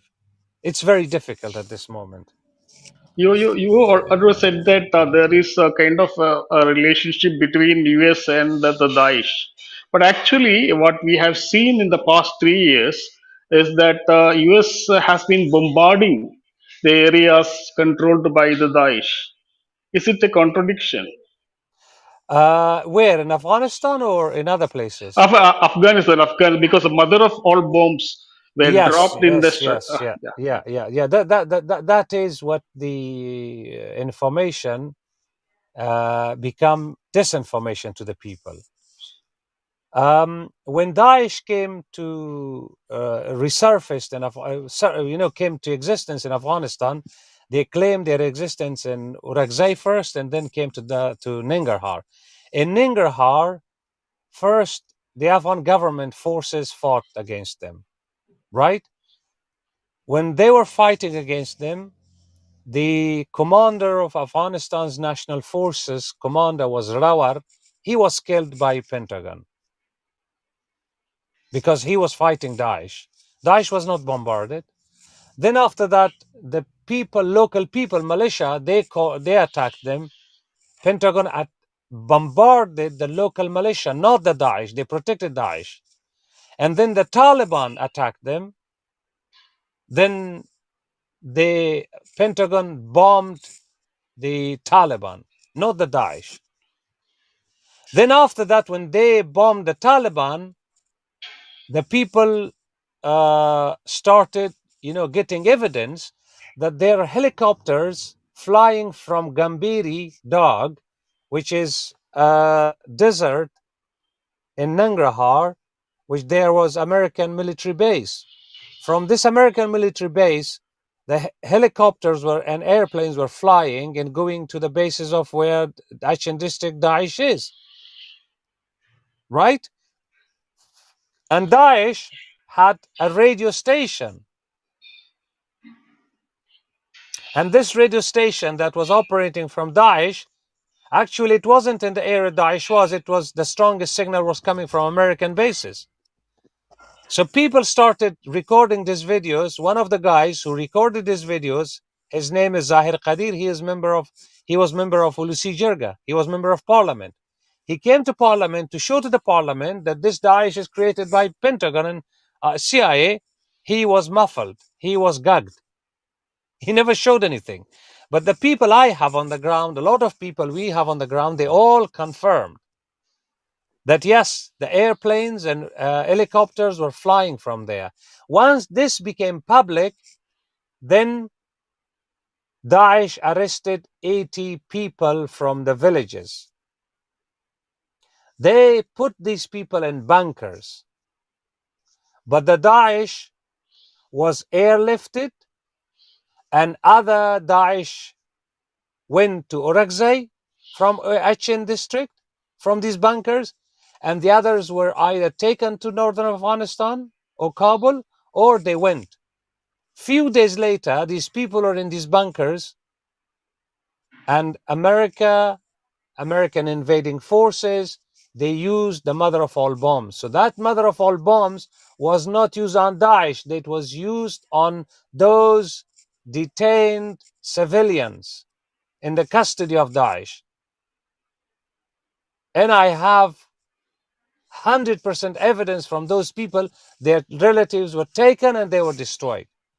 And Pentagon and Ashraf Ghani together, they lied to the world that they said they bombed the Daesh. But actually, those Daesh, they resurfaced in Faryab province and Darzab district. And Taliban attacked them and arrested 250 of them.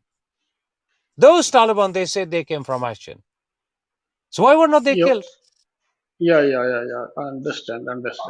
See, so there is. You mean to say that both Taliban and the Daesh are U.S. creations, right? Exactly. So the Daesh, listen to this one. In Dazrab district of Faryab, the Taliban, when they fought these 600 or 800 Daesh, 250 to 300 were arrested by the Taliban. The rest of the Daesh were airlifted by Pentagon and CIA to Kabul and other places. After that, Daesh went underground. So there is nothing to celebrate on the victory of Taliban. Okay, there is no positive development. No. There are people in different parts of the world. They see a positive sign, a resurgence against imperialism, and so on and so forth. So there is It's nothing. laughable. It's laughable because these people are called them scampano. These people are being fed, poisonous propaganda, lies. I call these prachao, political.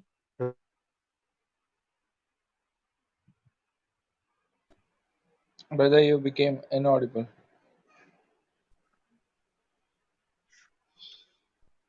Can I ask one question?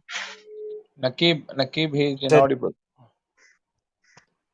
So, जी भाई Walsi, ji can भाई you hear मेरी me? आवाज आ रही है आपका आ रहा है जी ये मशर जो कह रहा था वो ये कह रहा था कि सियासत से मजहब से और रस्म रवायत जो कि कल्चर हम कहते हैं इससे बनी हुई ये पाउडर और हीरोइन जिस पे आदमी नशा होते हैं ये लोगों ने बनाया है इनसे और हम लोगों को नशा कर रहे हैं मेरे ख्याल से मशर आया हुआ है प्रिंस साहब तासु यस मेहरबानी So those people who celebrate, they are fed poisonous propaganda, and that is like opium and heroin. So they are being, duped, and that is this propaganda, poisonous propaganda, which we call them political, religious, and cultural heroin and opium, is created by Pentagon. Hello, Valsi, can you hear me? ഒരു minute ഞാൻ Yes, I Deepu can. കുറെ നേരമായി മുഹമ്മദ് സാഹിബ് ദീപു കുറെ നേരമായി Deepu Okay, you can okay. ask your question. Good morning. I'm Deepu. Just you have told here. First of all, I want to tell to Prashant something. Prashant, dear Prashant, what he have tell? Can you translate after this in Malayalam, because so many people here to want to understand what he said. Okay, and I have I'm just asking my questions to the guy who was the Afghan guy. I don't know his name because it's written in Urdu or some other languages. I don't know. His But name is Humayun Walisi. It is okay, name okay, written as okay, Walisi over there. okay. Sorry. See, what I understand, please correct me, that this opium and this narcotic business, this Taliban is also involved in that, right? Yes. Okay, thank you. Then, what is your opinion about the ladies and children in Taliban rule, in the upcoming Taliban rule? And my next question is, how you uh, compare? So many invasions came in Afghanistan, like Russian, then Taliban, then American, now again Taliban. So can you compare the rule and what are the what are the advantages and disadvantages to the Afghanistan during that invasions? Sure. The future of women and children is, it seems to me, dark. But I don't know how dark we can see it, because as I know Pentagon and its plan and why they brought to power or give the power to the Taliban, so our people would be again victims and would be targets for the weapons of Pentagon. And Afghan people would be double victims of lusts of the Taliban and their mastery and abuse of our people, and victims for the weapons of Pentagon. That's how the future seems very bleak. And the second question about invasion of Pentagon is different from other invasions. Other invasions were for colonization. Those colonizations, they wanted to take over Afghanistan, make the land part of them, and make our people and property their slaves and their property. So they just loot us. If it was Genghis Khan, he wanted the same. If it was Alexander the Great, he wanted the same. And it was British colonizers or the Russians. Pentagon is not behaving like old colonizers. This is a new colonization. The new colonization, they didn't come here to take over Afghanistan and loot our property. No, they came here, they brought the colonization of military-industrial complex. So military-industrial complexes products need to be used. So they wanted to make money from the products of military-industrial complex, like their weapons, their armored vehicles, their drones, their technology, their bombs, bullets, everything they want to upgrade here, use here, and make money from it, and loot their own taxpayers. So they didn't loot Afghanistan's taxpayers, they loot NATO's taxpayers. They stole the money from them and poured it in the pockets of military industrial complex, because this is actually their colonization. So those weapons they were using in Afghanistan, they wanted an artificial war. So for that artificial war, they created the Taliban. And they supported the government. So they came here to Afghanistan, invaded Afghanistan with the help of their puppet criminals. They killed civilians, raped civilians, and the victims went to the hands of Taliban and ISI. So they went there, Pentagon, established this Helmand's narcotic, empire for them. And they made money from them. They sold them weapons, and they came back and they became targets. So Pentagon started shooting at them, bombing everything. So the weapon supply started poor and increased the portion of defense spending in American GDP. For the past 18 years, they have made $3 to $6 trillion and increased the portion of GDP spending of defense. In 2001, the portion of defense in the GDP of America was 2.9%. Now has gone up to 4.3 or 4.6%. In 2001, American defense spending was 300 billion. Now 870 billion. Why? Because it's supply and demand. The cycle of supply and demand happened, and it was an artificial demand they created. That's how the business is, and they created this. The what is the disadvantages? We lost 1.5 million people straight in the war because they were all killed by these weapons.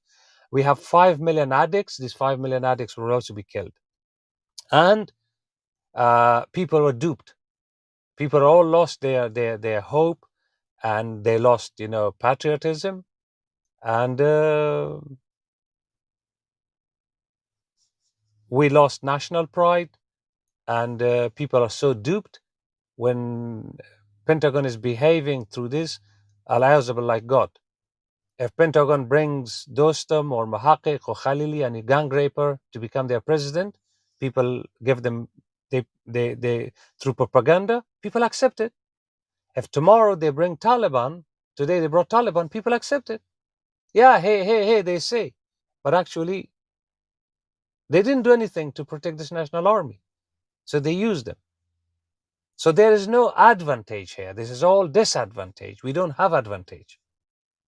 We have no advantages. If somebody is, finding any comparison, it means like if you say, oh, the guy was killed, but the advantage is that his shirt was not cut off so much. So Afghanistan is, a victim of genocide. Our genocide is going on. Our country is still divided. Our country is, the national army is dismantled. So we are in a grave disadvantage. Thank you.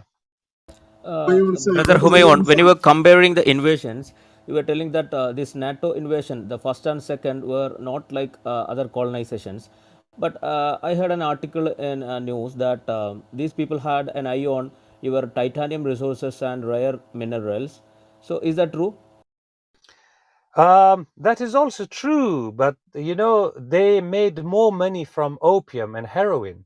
Pentagon and CIA and these arm manufacturers, they made $3 to $6 trillion from opium and heroin. And Afghanistan's whole resources are 3 trillion, but they made 3 to 6 trillion from opium and heroin.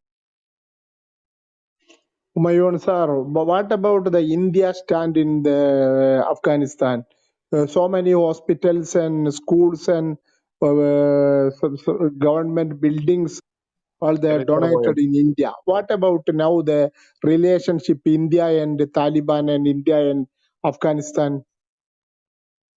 Well,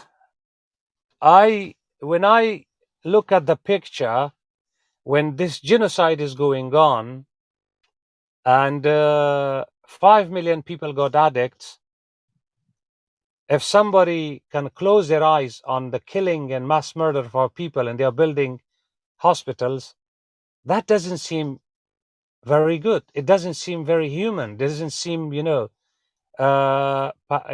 humanist. Why they were closing their eyes? Why would they were making their eyes blind on the genocide of Pashtuns? WikiLeaks,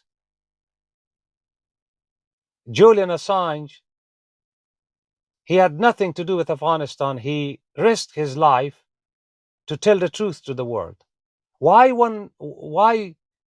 even not a single day, Indian government, Indian politicians, they asked about our genocide, the bombings, the suicide bombings, all these things. Why didn't they one day, ask the Pentagon, what are you doing here? Why are you killing these civilians? Why are you making them, addicted, millions of them got addicted to these opium and heroin. I don't think in front of my eyes when my father is being killed and somebody doesn't care of the killing of my father and throws a bone to me.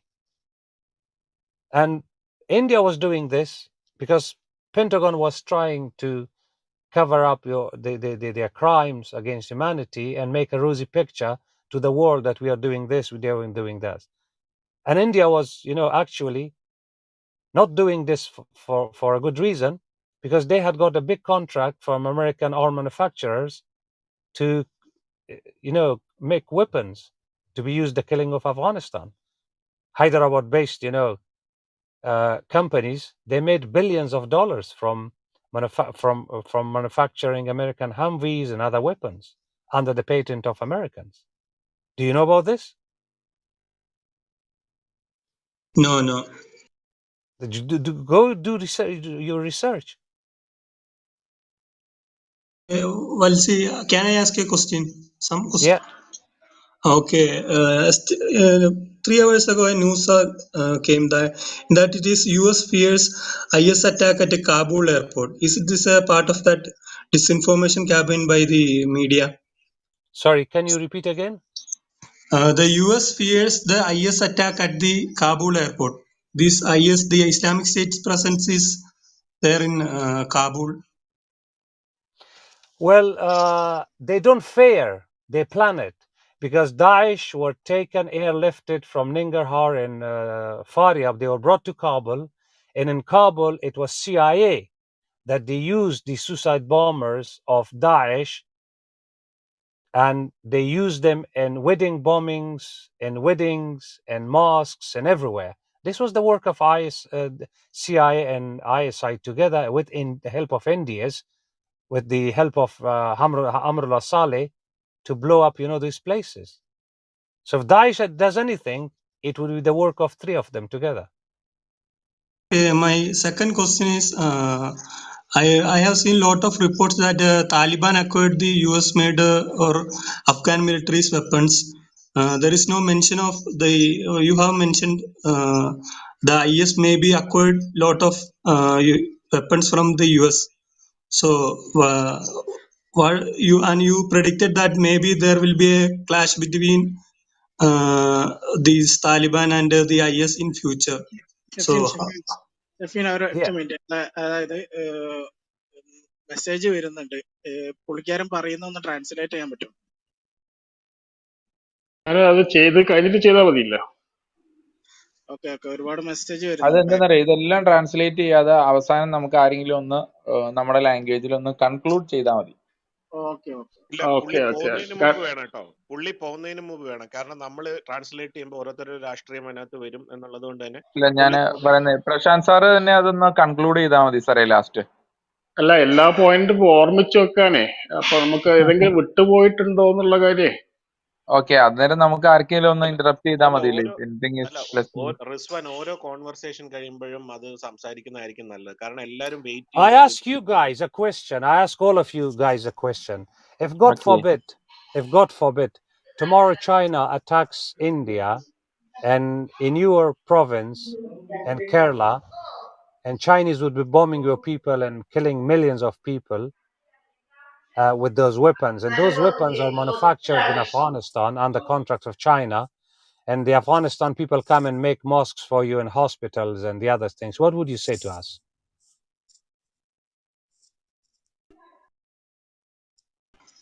Did you get my question?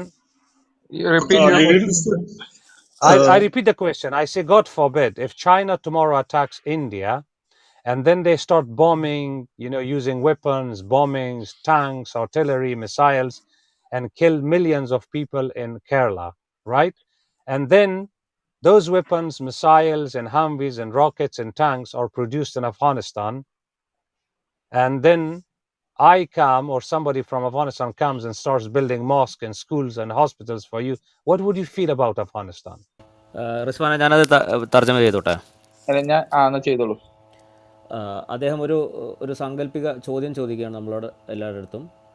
China, people's republic of China ഇന്ത്യയെ അത് തന്നെ അതിലെ ഒരു പ്രോവിൻസായ അല്ലെങ്കിൽ ഒരു സംസ്ഥാനമായ കേരളത്തെ ആക്രമിക്കുകയും ഇവിടുത്തെ ലക്ഷക്കണക്കിന് ജനങ്ങളെ ബോംബിടുകയും അവരെ കൊല്ലുകയും ഒക്കെ ചെയ്യുന്ന ഒരവസ്ഥാവിശേഷം ഉണ്ടാവുകയും ഈ ചൈന ഉപയോഗിക്കുന്ന ആയുധങ്ങൾ, അവരുടെ ബോംബുകൾ, അവരുടെ റോക്കറ്റുകൾ, അവരുടെ ഈ മിലിറ്ററി വാഹനങ്ങളൊക്കെ അഫ്ഗാനിസ്ഥാനിലെ ഫാക്ടറികളിൽ നിർമ്മിക്കുന്നതാവുകയും വരിക, അങ്ങനെ ഒരു സിറ്റുവേഷൻ. അങ്ങനെയിരിക്കെ ഈ അഫ്ഗാനിൽ നിന്നും കുറച്ച് NGOs അല്ലെങ്കിൽ അഫ്ഗാൻ ഗവൺമെൻറ് കേരളത്തെ സഹായിക്കാൻ വേണ്ടി വന്ന് ഇവിടെ പള്ളികളും പാലങ്ങളും കെട്ടിടങ്ങളും ആശുപത്രികളും നിർമ്മിക്കുകയും ചെയ്യുമ്പോൾ കേരളീയരായ ഇവിടെ അവശേഷിക്കുന്ന ആളുകൾക്ക് ഈ പറഞ്ഞ പള്ളികളും പാലങ്ങളും കെട്ടിടങ്ങളും ആശുപത്രികളും നിർമ്മിച്ച് തരുന്ന അഫ്ഗാനിസ്ഥാനോട് അല്ലെങ്കിൽ അഫ്ഗാൻ ജനതയോട് എന്ത് വികാരമായിരിക്കും ഉണ്ടായിരിക്കുക? കാരണം ഈ ചൈന കോൺട്രാക്റ്റ് കൊടുത്തിട്ടുള്ളത് അവരുടെ ആയുധങ്ങളും വാഹനങ്ങളും മിലിറ്ററി ഉപകരണങ്ങളും നിർമ്മിക്കാൻ കോൺട്രാക്റ്റ് കൊടുത്തിട്ടുള്ളതും ഇത് നിർമ്മിക്കുന്നതും അഫ്ഗാനിസ്ഥാനിലെ ഫാക്ടറികളാണ്. ഇതേ അഫ്ഗാനികളാണ് നമ്മളുടെ അടുത്ത് വന്ന് പള്ളികളും പാലങ്ങളും ആശുപത്രികളും നിർമ്മിച്ച് തരുന്നത്. അപ്പോൾ കേരളത്തിൽ അവശേഷിക്കുന്ന ആളുകൾക്ക് ആ സമയത്ത് അഫ്ഗാൻ ജനതയോട് എന്ത് വികാരമാണ് തോന്നുക എന്നുള്ളൊരു സാങ്കല്പിക ചോദ്യമാണ് നമ്മളോട് എല്ലാവരോടുമായിട്ട് അദ്ദേഹം ചോദിച്ചത്.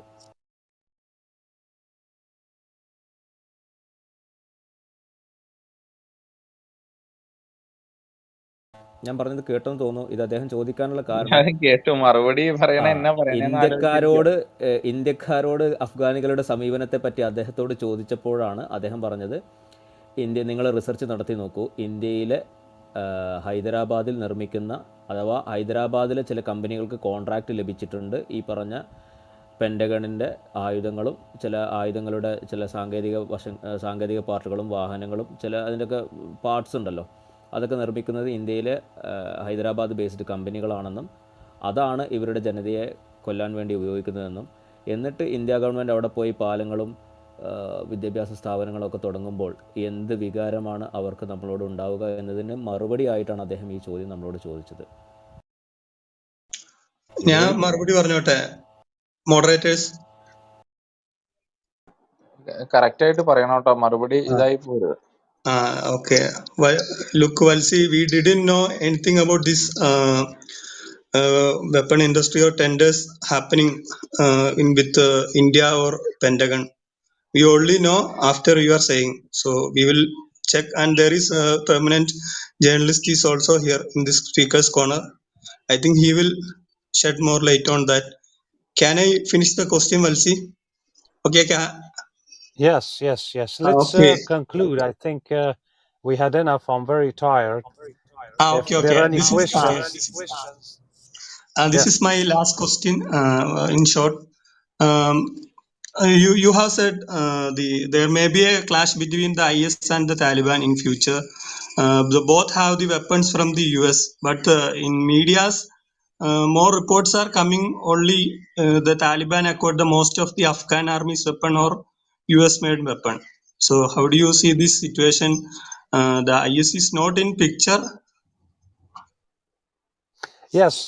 So the ISIS is not in picture. That's why I said Daesh went underground after they were airlifted and after they were arrested by the Taliban. So they got, a bloody nose, and Pentagon probably started to make them stronger underground. So we still don't know how strong they are, how much weapons they have received, which weapons they have got. So we don't know this. They are underground, but obviously the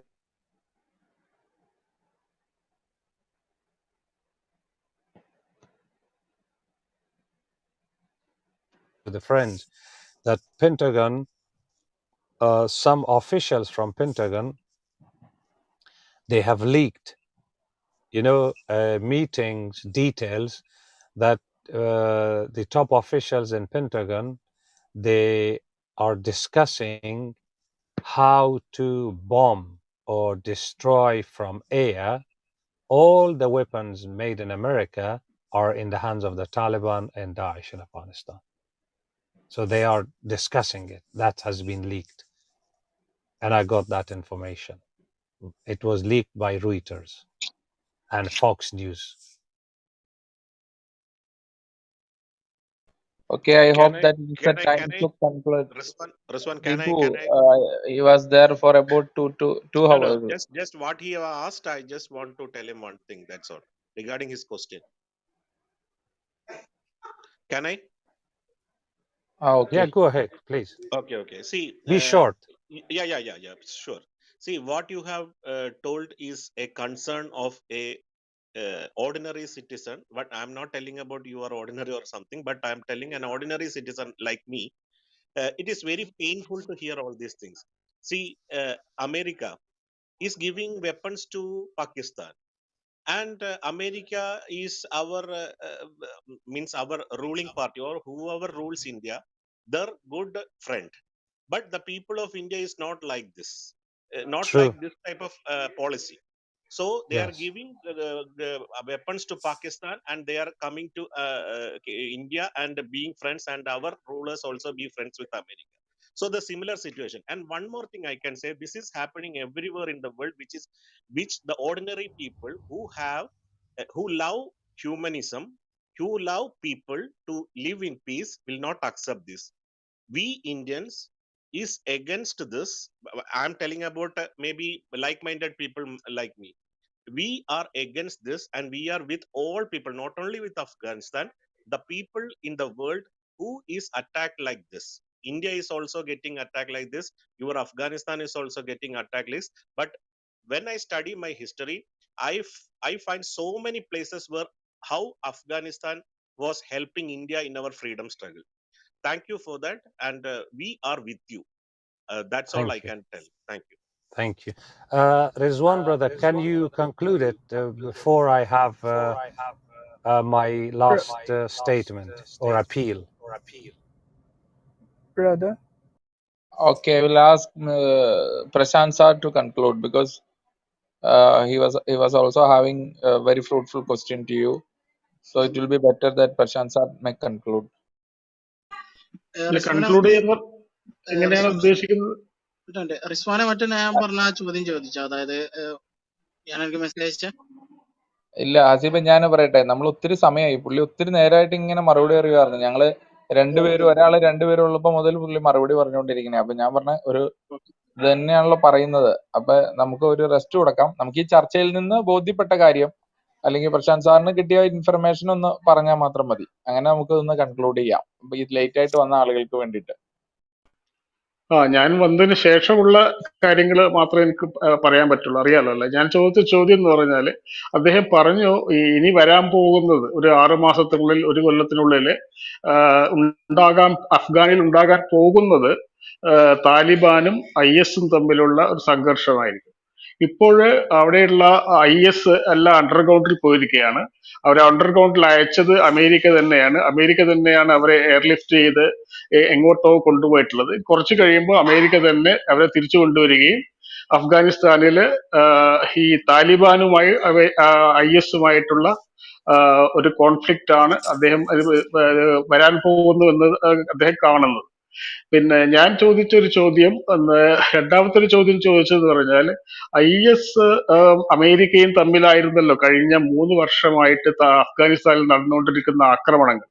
ഈ mother of all bomb എന്നുള്ളത് IS കേന്ദ്രങ്ങളിൽ കൊണ്ടുപോയി ഇട്ടു എന്നായിരുന്നു നമ്മൾ മനസ്സിലാക്കിയിരുന്നത്. പക്ഷെ അദ്ദേഹം പറയുന്നത് അവിടെയുള്ള ആളുകളെ മുഴുവൻ ഒഴിപ്പിക്കുകയും അവിടെയുള്ള ഗ്രാമീണരെ ഒരു ബങ്കറിൽ താമസിപ്പിക്കുകയും അവിടെ IS-ന്റെ ആളുകളെ മുഴുവൻ അവിടുന്ന് എയർലിഫ്റ്റ് ചെയ്തു പോയിട്ട് ഈ ജനവാസ കേന്ദ്രങ്ങളിൽ ആളുകളെ ബന്ദിയാക്കി വെച്ചിരിക്കുന്ന സ്ഥലത്തിന്റെ മുകളിലാണ് അമേരിക്ക ബോംബ് കൊണ്ടുപോയി ഇട്ടത് എന്നും അത് IS-ന്റെ കേന്ദ്രത്തിലല്ല, മറിച്ച് IS തടവുകാരാക്കിയിട്ടുള്ള ആളുകളുടെ കേന്ദ്രത്തിലാണ് എന്നുമാണ് അദ്ദേഹം പറഞ്ഞത്. അതായത് നമ്മൾ മനസ്സിലാക്കിയതിന്റെ നേർവിപരീതമാണ് അദ്ദേഹം ഇപ്പോൾ പറഞ്ഞിട്ടുള്ളത്. മൂന്നാമതായിട്ട് ഞാൻ ചോദിച്ചത്, IS-ഉം ഇപ്പൊ ഇവിടെ പല സ്ഥലങ്ങളിലും ലോകത്തിന്റെ പല ഭാഗങ്ങളിലായിട്ട് പറയുന്നുണ്ട് താലിബാൻ എന്നുള്ളത് സാമ്രാജ്യത്വ വിരുദ്ധ മുന്നേറ്റമാണ്, അല്ലെങ്കിൽ താലിബാന്റെ വിജയം എന്നുള്ളത് ഒരു പോസിറ്റീവായിട്ടുള്ള ഒരു മൂവ്മെന്റ് ആണ് എന്നൊരു പല രീതിയിലുള്ള വ്യാഖ്യാനങ്ങൾ വരുന്നുണ്ടല്ലോ. അതിന് അദ്ദേഹം പറഞ്ഞത് താലിബാനും ദായിഷും അതായത് IS-ഉം രണ്ടും ഒരുപോലെ അമേരിക്കയുടെ സൃഷ്ടികളാണ്. അപ്പം അദ്ദേഹം ചോദിച്ചൊരു ചോദ്യത്തിൽ അദ്ദേഹം പറയും എന്തായിരിക്കും കുട്ടികളുടെയും സ്ത്രീകളുടെയും ഭാവി എന്നുള്ളത്. അത് വളരെ ഇരുണ്ട ഭാവിയായിരിക്കും. എന്താ അത് ഇപ്പോഴുള്ളത് കഴിഞ്ഞ താലിബാന്റെ കാലത്തുള്ളവർക്ക് ഓർമ്മയുണ്ടല്ലോ. അപ്പൊ അതുപോലെ തന്നെ ആയിരിക്കും എന്നാണ് അദ്ദേഹം പറഞ്ഞത്. പിന്നെ ഒരു ചോദ്യം ചോദിച്ചത് പണ്ടുണ്ടായിരുന്ന അധിനിവേശങ്ങളും ഇപ്പോഴുള്ള അധിനിവേശങ്ങളും തമ്മിലുള്ള വ്യത്യാസമാണ് ചോദിച്ചിട്ടുണ്ടായത്. പണ്ടുള്ള അധിനിവേശങ്ങള് അവരുടെ ഇപ്പോഴുള്ള അമേരിക്കയുടെ പ്രശ്നം എന്നുള്ളത് അമേരിക്ക അവിടെ മിലിറ്ററി കോംപ്ലക്സുകൾ സ്ഥാപിക്കുകയും അവരുടെ ഉൽപ്പന്നങ്ങൾ അവരുടെ ഡിഫൻസ് ബജറ്റിന് ആവശ്യമായ ഉയർത്താൻ വേണ്ടി ആവശ്യമായ ഉൽപ്പന്നങ്ങൾ വിറ്റഴിക്കാൻ വേണ്ടി ഒരു ആർട്ടിഫിഷ്യൽ വാർ, ഒരു കൃത്രിമമായ യുദ്ധമാണ് അവര് താലിബാന്റെ പേരിൽ അവിടെ ഉണ്ടാക്കുകയും അങ്ങനെ അമേരിക്കയുടെ ബജറ്റ് വിഹിതം കൂട്ടുകയും ചെയ്യുക എന്നുള്ള ഒരു തന്ത്രമാണ് അമേരിക്ക ഇത്രയും കാലം ചെയ്തുകൊണ്ടിരുന്നത്. ഇത്രയുമാണ് എനിക്ക് ഓർമ്മയുള്ള കാര്യങ്ങൾ. അല്ല, അതില് അദ്ദേഹത്തെ പറഞ്ഞ ഒരു കാര്യത്തില് ഈ താലിബാനും ഈ അവിടുത്തെ മയക്കുമരുന്ന് വ്യാപാരത്തിന്റെ ഭാഗമായിട്ട് പ്രവർത്തിക്കുന്നുണ്ട് എന്ന് അദ്ദേഹം പറഞ്ഞിരുന്നില്ലേ? പിന്നെ അതേപോലെ സ്ത്രീകളുടെയും കുട്ടികളുടെയും ഭാവി ഇപ്പോഴും ഇരുണ്ട് തന്നെയാണ് ഇരിക്കുന്നത്, അത് അങ്ങനെയും പറഞ്ഞിരുന്നില്ലേ സാർ? അതെ, അത് ഞാൻ പറഞ്ഞല്ലോ. ഈ ഓപ്പിയം കൾട്ടിവേഷന്റെ കാര്യം ആണ് നമുക്ക് ഒരു ചോദ്യം ഉണ്ടായിരുന്നത്. അതൊരു വ്യാജ വാർത്തയാണോ എന്നുള്ളത്. അദ്ദേഹം പറഞ്ഞല്ല, 2010 മുല്ല ഒമർ അത് നിർത്തിയിട്ടുണ്ടെങ്കിലും പിന്നീട് അമേരിക്കയുടെയും ISIയുടെയും പാകിസ്ഥാൻ ISIയുടെയും ആവശ്യപ്രകാരം രണ്ടാമതും ഈ ഓപ്പിയം കൾട്ടിവേഷൻ തുടങ്ങുകയും അവിടെയുള്ള പട്ടാള ജനറൽമാർ അടക്കമുള്ളവര് വലിയ ധനികരാവുകയും ഓപ്പിയം ട്രേഡിലൂടെ സംഭവിക്കുകയും ചെയ്തതാണ്. അപ്പൊ അതായത് താലിബാൻ ഓപ്പിയം കൃഷി നിർത്തി എന്നുള്ളത് തെറ്റാണ്. 2010 മുല്ല ഒമർ നിർത്താൻ ഓർഡർ ചെയ്തിരുന്നെങ്കിലും പിന്നീട് അമേരിക്കയുടെയും പാകിസ്ഥാന്റെയും ആവശ്യപ്രകാരം. പ്രശാന്തേട്ടൻ അവിടെ ഫാക്ച്വലി ഇൻകറക്റ്റ് ആയിട്ടുള്ള കാര്യമാണ് പറഞ്ഞത്. 1998 UN സർട്ടിഫൈ ചെയ്തത് ഓപ്പിയം പ്രൊഡക്ഷൻ 98% കുറഞ്ഞിട്ടുണ്ട് എന്നുള്ളത്. പിന്നെ 2001 താലിബാന് ഭരണം നഷ്ടപ്പെട്ടു. ഭരണം നഷ്ടപ്പെട്ടതിന് ശേഷമാണ് ഈ പറഞ്ഞ പോലെ വീണ്ടും ഓപ്പിയം കൾട്ടിവേഷൻ അവിടെ നടക്കുന്നത്. അത് അദ്ദേഹം പറഞ്ഞതാണ്. ഇവരും അതിന്റെ ഭാഗമായി മാറി എന്നാണ് പറഞ്ഞത്. അദ്ദേഹം പറഞ്ഞത് ഈ താലിബാൻ ഇതിന്റെ ട്രാൻസ്പോർട്ടേഷനും ഇതിന്റെ പ്രൊഡക്ഷനും നടത്തുന്നുണ്ടെന്നാണ് പറഞ്ഞത്. മറ്റേ ഇന്റർനാഷണലി വിൽക്കുന്നതിന്റെ കാര്യമല്ല പറഞ്ഞത്. അതാ പറഞ്ഞത്. അത് 2001 അവർ ഭരണത്തിന് പുറത്തു പോയതിന് ശേഷം ഇപ്പോഴും എന്ന് പറഞ്ഞു പുള്ളി. ഇപ്പോഴും അവർ ഭരണത്തിന് പുറത്തായിരുന്നു സുഹൃത്തെ. ഇപ്പൊ ഒരാഴ്ചയായിട്ടുള്ള Valsi, I have a question, Valsi. Yes. There is a binary which has been created by the media. As far as the media in India is concerned, the binary is that whoever opposes Taliban is actually against the religion of Islam, and they are for modernity as per what Western media put forward. This is the binary which has been created, which means, like whoever is with Taliban are Muslim, and whoever is against Taliban are non-Muslims. This is a binary which has been created and peddled in the media every day. Can you shed some light on it? Because it is one important thing. Like we, as far as we are concerned, Afghanis are our brothers, and we don't find this binary suitable to the scenario which is occurring in Afghanistan. Can you shed some light on it, please? Yes, Faisal brother, I talked about the Taliban. I told they are whoever supports Taliban, they are wrong, because Taliban are like pharaohs, right? They abuse Quran, they abuse religion, and they are product of Pentagon, and they have made Afghanistan and the religion a tool for the profit of American military-industrial complex. Earlier on, I talked about all the aspects, how after 1996, Taliban became pharaohs. I call them Japap, because they became pharaohs. They do not uphold Quran. They do not obey Quran, but actually they twist Quran and they use it for their personal gains. They use it for making the Afghan heads targets for the American and NATO weapons.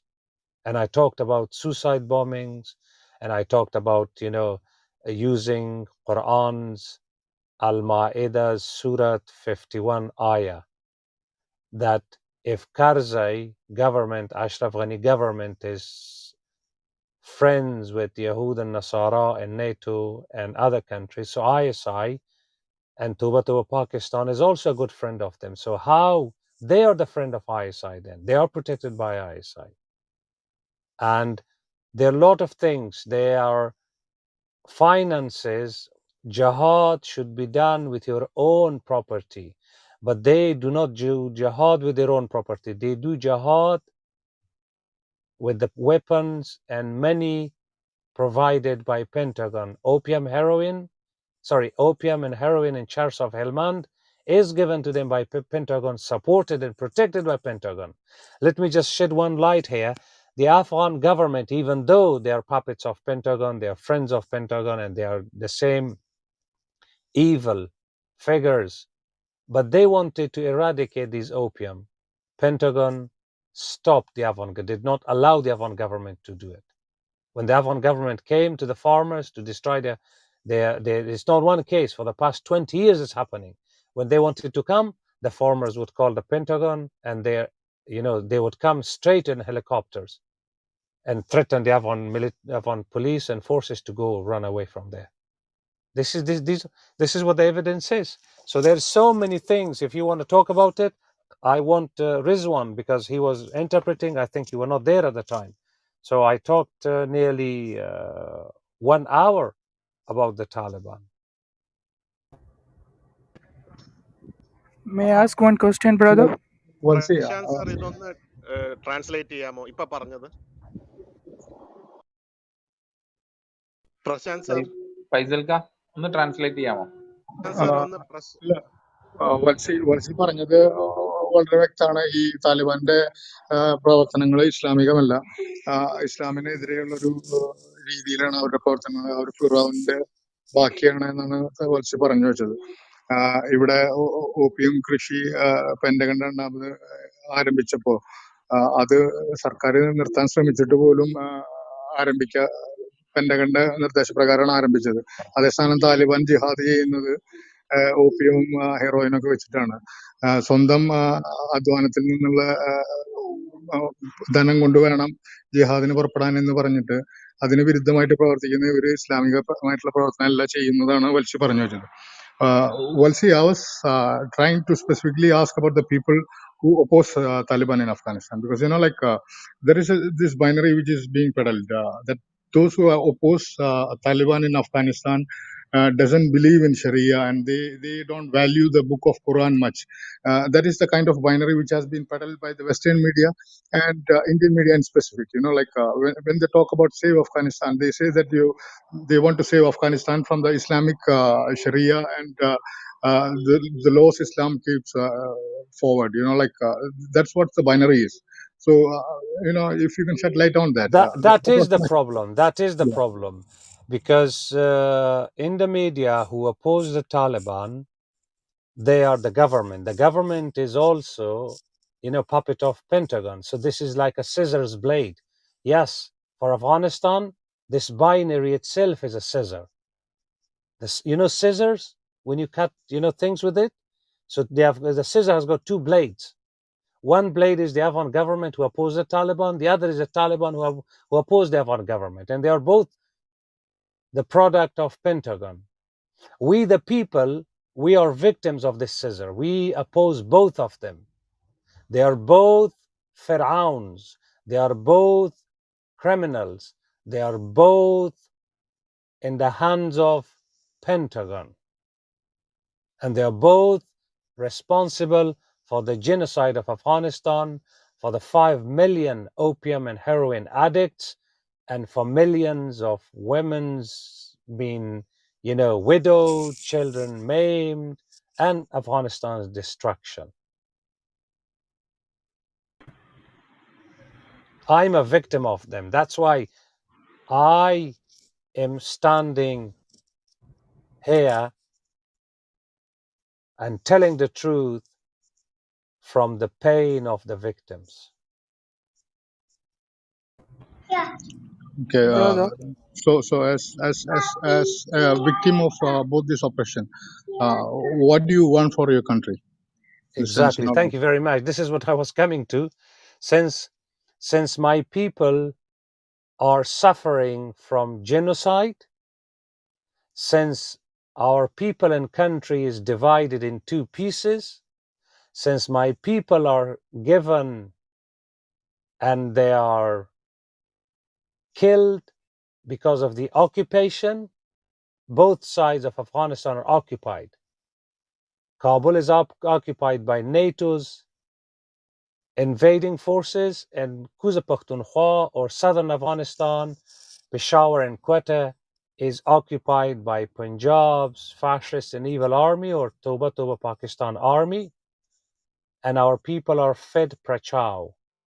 I urge the whole world to support us in seeking justice in the ICC, International Criminal Court.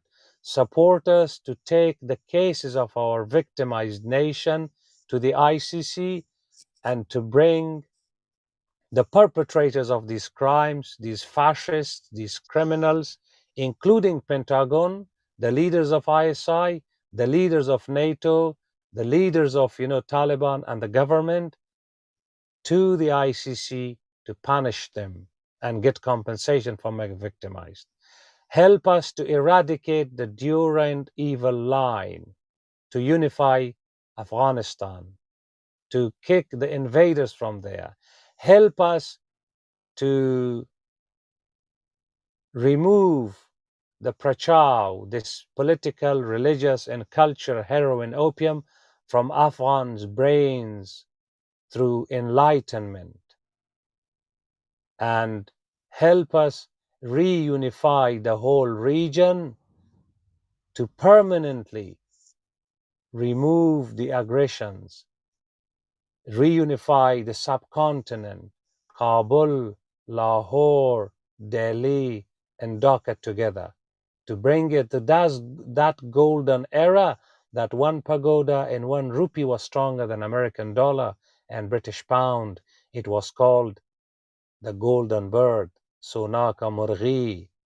And that was only possible because from Kandahar to Dhaka, it was a free movement of trade and material. Free movement of labor and material. And we are one nation. We were one country. Forget about who Aryans, who what are. We were one people, equal. If you go, the oldest text in the history of humankind is the Rig Vedas. Gandhara was not separate from Ganga and Jumna. They were one country.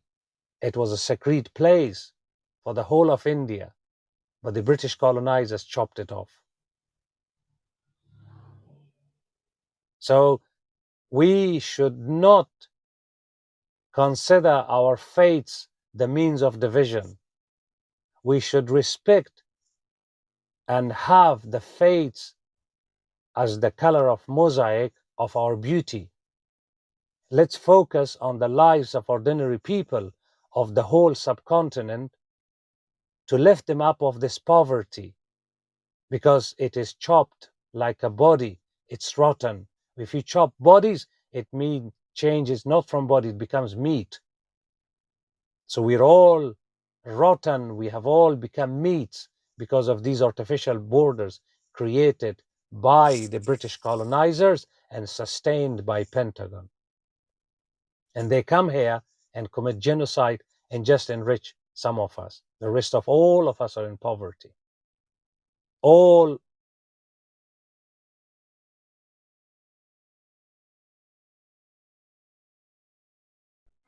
ഫൈസൽക്ക് ഒന്ന് translate ചെയ്യാമോ അത്? Actually വത്സി പറഞ്ഞു വെച്ചത്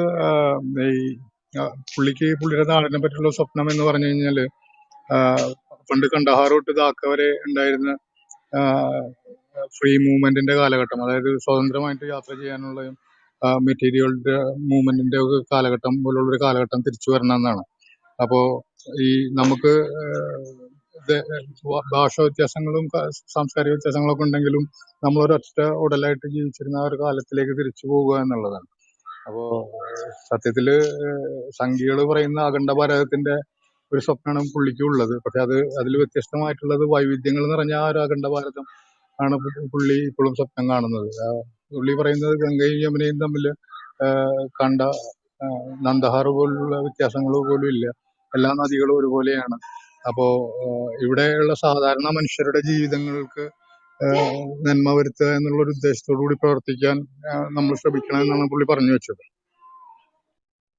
പല നിറങ്ങളുള്ള mosaic പോലെ ഒരുമിച്ചാകുമ്പോൾ ഭംഗിയാവുന്ന ഒന്നായി ഈ ഒരു സംസ്കാരം നിലനിൽക്കണം എന്നാണ് അദ്ദേഹം പറഞ്ഞത്. ഫൈസലെ, ഞാൻ അതിന് സംശയം മാറിയല്ലോ അല്ലേ? ഞാൻ ട്രാൻസ്ലേറ്റ് ചെയ്തതിൽ എന്തെങ്കിലും വ്യത്യാസം പ്രശ്നം ഉണ്ടെന്നുള്ളത്. അല്ല പുള്ളി പറഞ്ഞത് പെന്റഗൺ മറ്റേ 2001 മുല്ല ഉമർ ഈ 98 UN-ന്റെ ആ ഒരു ഡിക്ലറേഷൻ വരുന്നത്, ഓപ്പിയം പ്രൊഡക്ഷൻ 98% കുറഞ്ഞു എന്നുള്ളത്. 2001 ശേഷം അവിടുത്തെ ഭരണാധികാരികളല്ല, താലിബാൻ അവിടുത്തെ ഭരണാധികാരികളല്ല.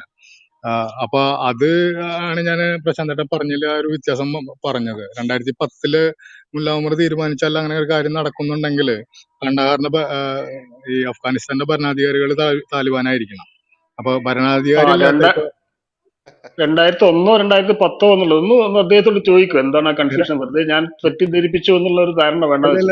തെറ്റിദ്ധരിപ്പിച്ചല്ല, 2001 പറഞ്ഞു തോന്നുന്നു. 2001 പുള്ളി ഭരണത്തിൽ നിന്ന് പോയിട്ടുണ്ടായിരുന്നു. അതെ. അല്ല, ഞാൻ ഈ പ്രത്യേകിച്ചിട്ട് ഇത്തരം സെൻസിറ്റീവായ കാര്യങ്ങളിൽ നമ്മൾ ബോധപൂർവ്വം തെറ്റിദ്ധരിപ്പിച്ചു എന്നൊരു തോന്നൽ ഉണ്ടായി കഴിഞ്ഞാൽ അത് മോശമല്ലേ? ഇല്ല, അങ്ങനെയില്ല. അത് ക്ലിയർ ആയില്ല. അടുത്തായിട്ട് ഹിയാസ് പറഞ്ഞു. ഹിയാസ് അബ്ദുള്ള സാഹിബ്, ഹിയാസ് ഒരു ക്വസ്റ്റ്യൻ ചോദിക്കണം. Hi, brother. Thank you very much to explaining, the life in Afghanistan. Myself, Hias, I'm an Australian government immigration attorney. I have been working with many Afghanistanis in my life, especially for refugees, and I happen to meet many of them from Australian consulate, Pakistan, and I used to work for them for the immigration matters for their families, for child migration, family migrations as well. So I have a couple of questions, and you were clearly explaining Afghanistan, the current scenario in Afghanistan. Taliban and ISIS both are harmful to your people, and we all agree with that. So in last election, uh, out of 35 million, I believe 35 million Afghanistan, out of that 9.7 million only registered for the votes. So I'm talking for the Afghan people. Okay, so out of that only 1.7 voted. So why it's a big difference happened in electoral polls? Was there any opposition from Taliban? Was that the real reason people were away from the votes? There are so many reasons. Afghanistan is occupied, and the government was created by Pentagon from warlords, human rights violators, mass murderers, gang rapists. It was made up of those people who raped our sisters, our mothers, cut the breasts of our mothers, and chopped the heads of our people and made them dead dance, and they nailed the head of our people. So those people like Mohaqqi, Khalili, Dostum, this ex-vice president Amrullah Saleh, they were all gang rapers. This Amrullah Saleh and his men, they attacked one girl and she fell from 5th floor. She ran away and didn't leave her honor, and she killed herself. She just jumped to death to run away from these gang rapists. So Pentagon brought them to power, and Pentagon forced our people to vote for them. Afghanistan is 80 million, not 35 million, 80 million. 35 million is northern Afghanistan, which is from Amu River till Durand Line. The rest is from Durand Line to Indus River. This is southern Afghanistan. So these are all people of Afghanistan. They're all, Afghans, Abagans. In Rigveda, Abagana means demon killers. And one of the beauty of Rigveda that tells us the history of us about the Gandhara. Why Gandhara was the sacred place in those Rig Vedas, or the four of the Vedas? Because it was the place of beauty, place of purity, and the place of demon killers. So those people are still very, very honorable people. So if you want to occupy the land of the honorable people, and you want to install on them the warlords, human rights violators, mass murderers, and gang rapers, and mother sellers, because they're traitors, they're not patriots. And then you think all of people would come and vote? It wasn't the Taliban, it was the people knew them. Why should I vote for that person who raped my mother or my father? It was Pentagon, just they used $280 or $300 million to bring these 1 million people to vote. And they were not ordinary people, they were, civil servants working in the government, and if they thought they don't give the votes, don't go to the polls, they would be kicked out of their offices. That is the true picture. Yes, Taliban might have threatened them, but it wasn't the Taliban, it was the people that abstained from voting their rapists of their mothers. Thank you. Thank you very much, brother. Because we international community always look for protest for the peace from the people from Afghanistan. So that's why we were looking to the voting pattern. So it was very, very saddening to see only 1.7 million people voted out of the community. We understand definitely. US was trying to their own democratic system. They were planning, not the typical Asian the one. Okay, thank you. My second question was the future of Afghanistan currently. There are common protests recently, especially during your. Am I audible? Am I audible? It looks like my connection is very poor. Yes, yes, you are Yes, audible. you are Hello. very good audible, yeah. Okay, thank you. So recently we came to know that there are a lot of street protests, like we happen to see in democratic countries. Similar way, during your Independence Day. With your Afghan national flags. So how Taliban is treating them, and will there be any future if people come to the streets with that sort of secular movement protest? How Taliban will treat them? Do you think that will end soon? And secondly, you were saying that ISIS and Taliban have their own plans in Afghanistan, ISIS for in the future. So what about your neighbors, especially Russia, China, Pakistan? Do they have any role to step in to protect you guys? And what do you think? What about their roles? Very good questions. The protests and the awakening of people, I think that's the only way left. Our people are now awakening. Those people, I predicted these, things from the past 3 years. I'm telling these people, and I got so much abused, insulted for only the reason I was telling the truth, and those truths were hurtful. But now those people who are insulting me, abusing me, threatening even to kill me, they're realizing the truth. Oh, it came. Oh, that is true. So now they are talking about it. And the next step is definitely the people would be coming to the streets, and political parties, indigenous political parties, would come to evolve.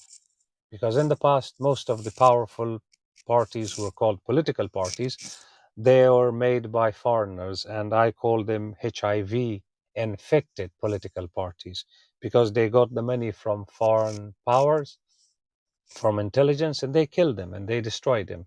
So hopefully, Afghanistan, we are struggling. We are the only party, the only political party that we have kept ourselves clean and indigenous, and we believe in indigenously evolved, political parties and democracy. This is, the next step, but still, A lot of these people are provoked by foreign powers. The second question regarding the ISIS and the Taliban and the neighbors. So the problem in Afghanistan is that Afghan people are exactly the same way versus its neighbor, like butcher and the sheep. No butcher will ever come to rescue, you know, the animals they butcher. So our neighbors have always acted, their governments, the neighboring governments have always acted as butchers. And when it comes to the next step of the conflicts of Talib and Daesh, the same way that Pentagon used the conflict in Afghanistan, this artificial conflict, Pentagon used it for the profit of military industrial complex when they made $3 to $6 trillion from the usage of weapons, $3 to $6 trillion from the opium trade.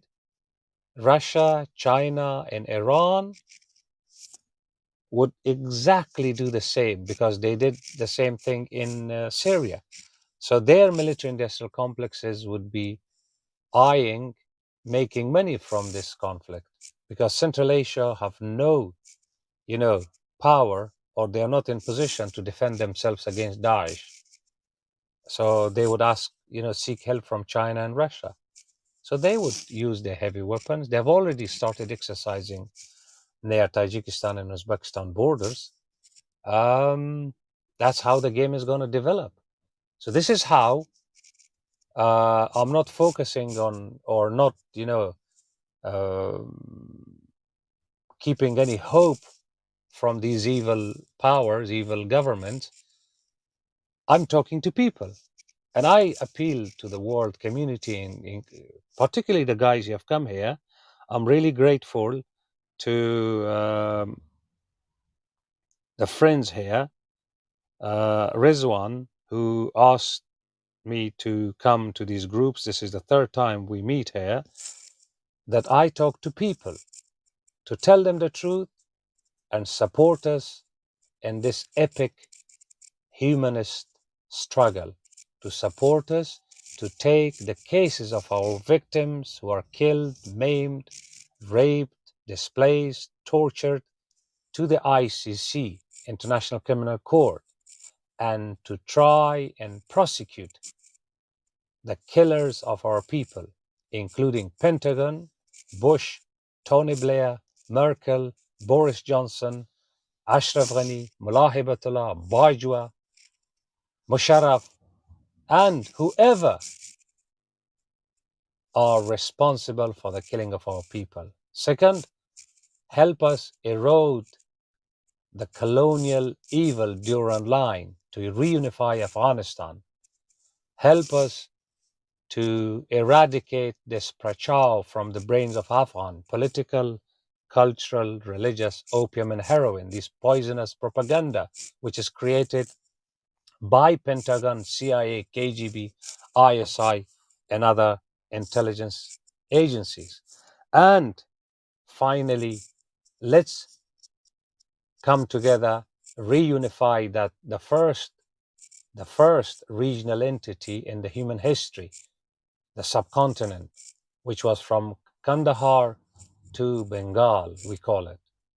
And that was producing 16 to 25% of global GDP. It's one pagoda and 1 rupee was stronger in 1750s than American dollar and British pounds. How come in America 50 states can come together, not 50 provinces, 50 governments, 50 different countries can make United States of America? It's United Countries of America, not United Provinces. How come Europe is coming together and we were one? We cannot come back together? We cannot reunify? We can, but we have to start from somewhere. Thank you.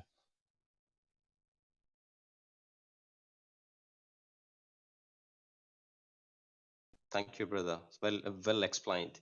And a final question about, because we are really concerned about the common people in Afghanistan.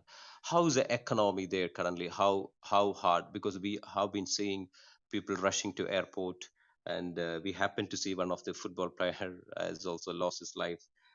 So how difficult now for the people compared to the previous regime for their daily life, and what will happen to the economy, and what about the press freedom? How do the international community get to know more about what's happening in Pakistan? Will Taliban, sorry, in Afghanistan, will Taliban control the press freedom as well? What do you think? Because we would like to know more about from you people. At the moment, the economic situation is not very bad, as the psychological situation is very bad, because these people didn't die because of hunger. These people, this footballer or cricketer, he died because of the psychological situation, because he was scared.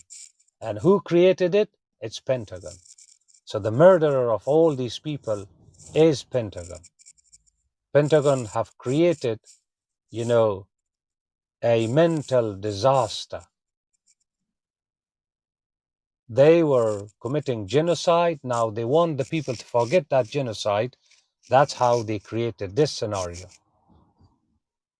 And this is always, the evil powers, they do the same. They commit you genocide, and then they lash you, beat you, do things to you that you forget what happened in the past. And with the freedom, all the other things, I think all would happen, not what the Taliban want. It all would happen how these things would suit the Pentagon's coming DPG scenarios, defense policy guidances scenarios, because Afghanistan, everything is happening for everything, every dollar is spent according to DPG, defense policy guidance. Thank you. Last question. Sorry again. So, what sort of what sort of democracy will work for Afghanistan? That's our, just want to hear from you people. What type of democracy, what type of politics will work in in case of a government is forming, apart from Taliban and any colonial or, Western forces. Apart from that, if you guys are dreaming in democratic Afghanistan, how will be that politics? What sort of politics will work in Afghanistan? Any idea on that? Well, see, if Afghanistan is free and no invasion, so Afghanistan, the people, they first want to survive because their genocide should stop. And once we are out of genocide in these warlords and our killers are behind bars and the killing is criminalized, I think Afghanistan is no exception to the world. So we will have to go through the process of, democracy. And that process will have to go exactly as the rest of the world have traveled through it. So we would see, people bringing their ideas, testing them, and improving their behaviors and the laws. And that's the only way. Our ideal is Afghanistan need indigenously evolved democracy with their cultural assets.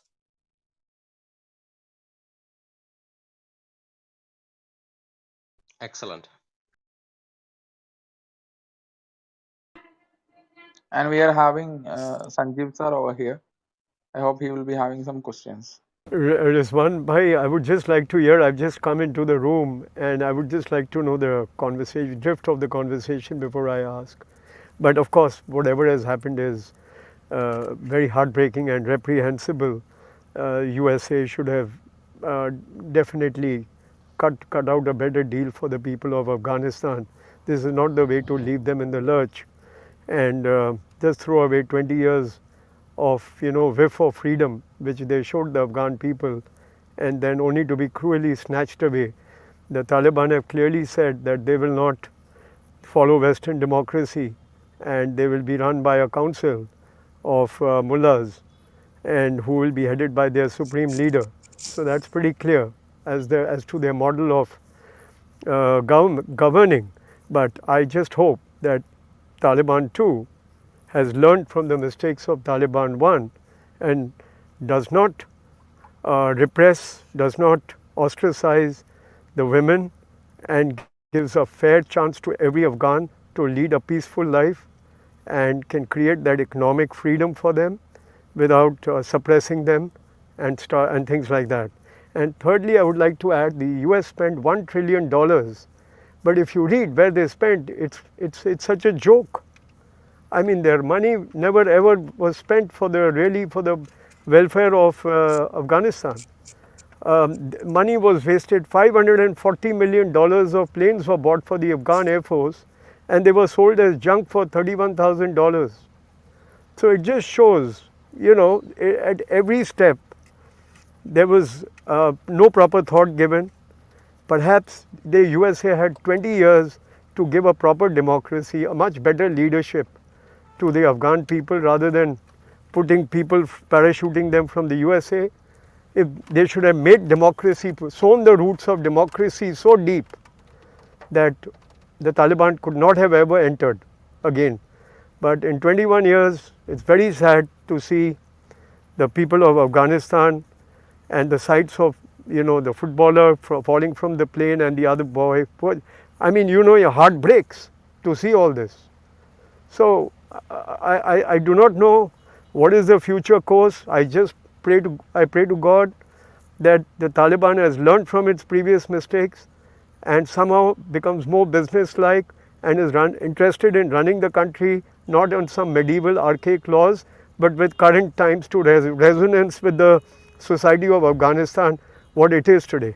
So that's my limited point, Rizwan. Thank you. Thank you, sir. Thank you for expressing your opinion. Walisi. Thank you very much, Sanjeev. Thank you for your very, very humanist opinion on Afghanistan. But actually, expecting an invading power to go against their objectives, I don't think that would solve the problem. Joe Biden, which I call them Danushpur Japap Joe Biden, meaning the biggest evil, pharaoh, and fascist of the planet, he himself said that they hadn't invaded Afghanistan for any nation building. They came there and achieved their goals. They only tell lies to the world that they achieved their goals of Al Qaeda. They are not the real goals. The real goals are mentioned in DPG, Defense Policy Guidance. And the Defense Policy Guidance was authored by Zalmay Khalilzad, who is now the Special Envoy. He was Senior Bush's Defense Department's Planning and Policy Director. And that DPG was designed by this Khalilzad in response to Russians or USSR's collapse. USSR collapse created a situation for the Pentagon that Democrats and some of Republicans and American people, they wanted to slash Pentagon's budget to be spent on, civilian and domestic issues. So $150 billion at the time was a big amount. They brought Khalilzad to find a solution, and Khalilzad came and said, there's no solution until you have two parallel overseas wars. In that DPG, Khalilzad found Afghanistan fundamental to triggering mass US military upgrade. You can read this one in Robert Dreyfuss's book, Devil's Game. You can read this exactly in his own book, Khalilzad's book, The Envoy. I call him Sabopash Khalilzad, the biggest conscienceless, immoral evil. Immoral evil, Sabopash Khalilzad. He made Afghanistan targeted for the upgrading of military apparatus and equipment of American industrial complex. He made Afghanistan, including other countries, target and fundamental for Pentagon's budget to be higher, Pentagon's army to be bigger, and Central Asia to be destabilized. So for the past 20 years, they didn't come for nation building. They spent $3 to $6 trillion. $3 to $6 trillion. Now they are talking about $2.26 trillion. Once they were saying 1 billion. That is in Obama's time. Now they're saying $2.26 trillion. And if you look at the NATO pictures in the other, look at the budget, if you go to American GDP and the spendings, the extra funds they spent, it goes, including NATO and all the rest of the world, $3 to $6 trillion. And that $3 to $6 trillion worth of money all spent on weapons. What those weapons did? They committed genocide of Pakhtuns, our people, 1.5 million people.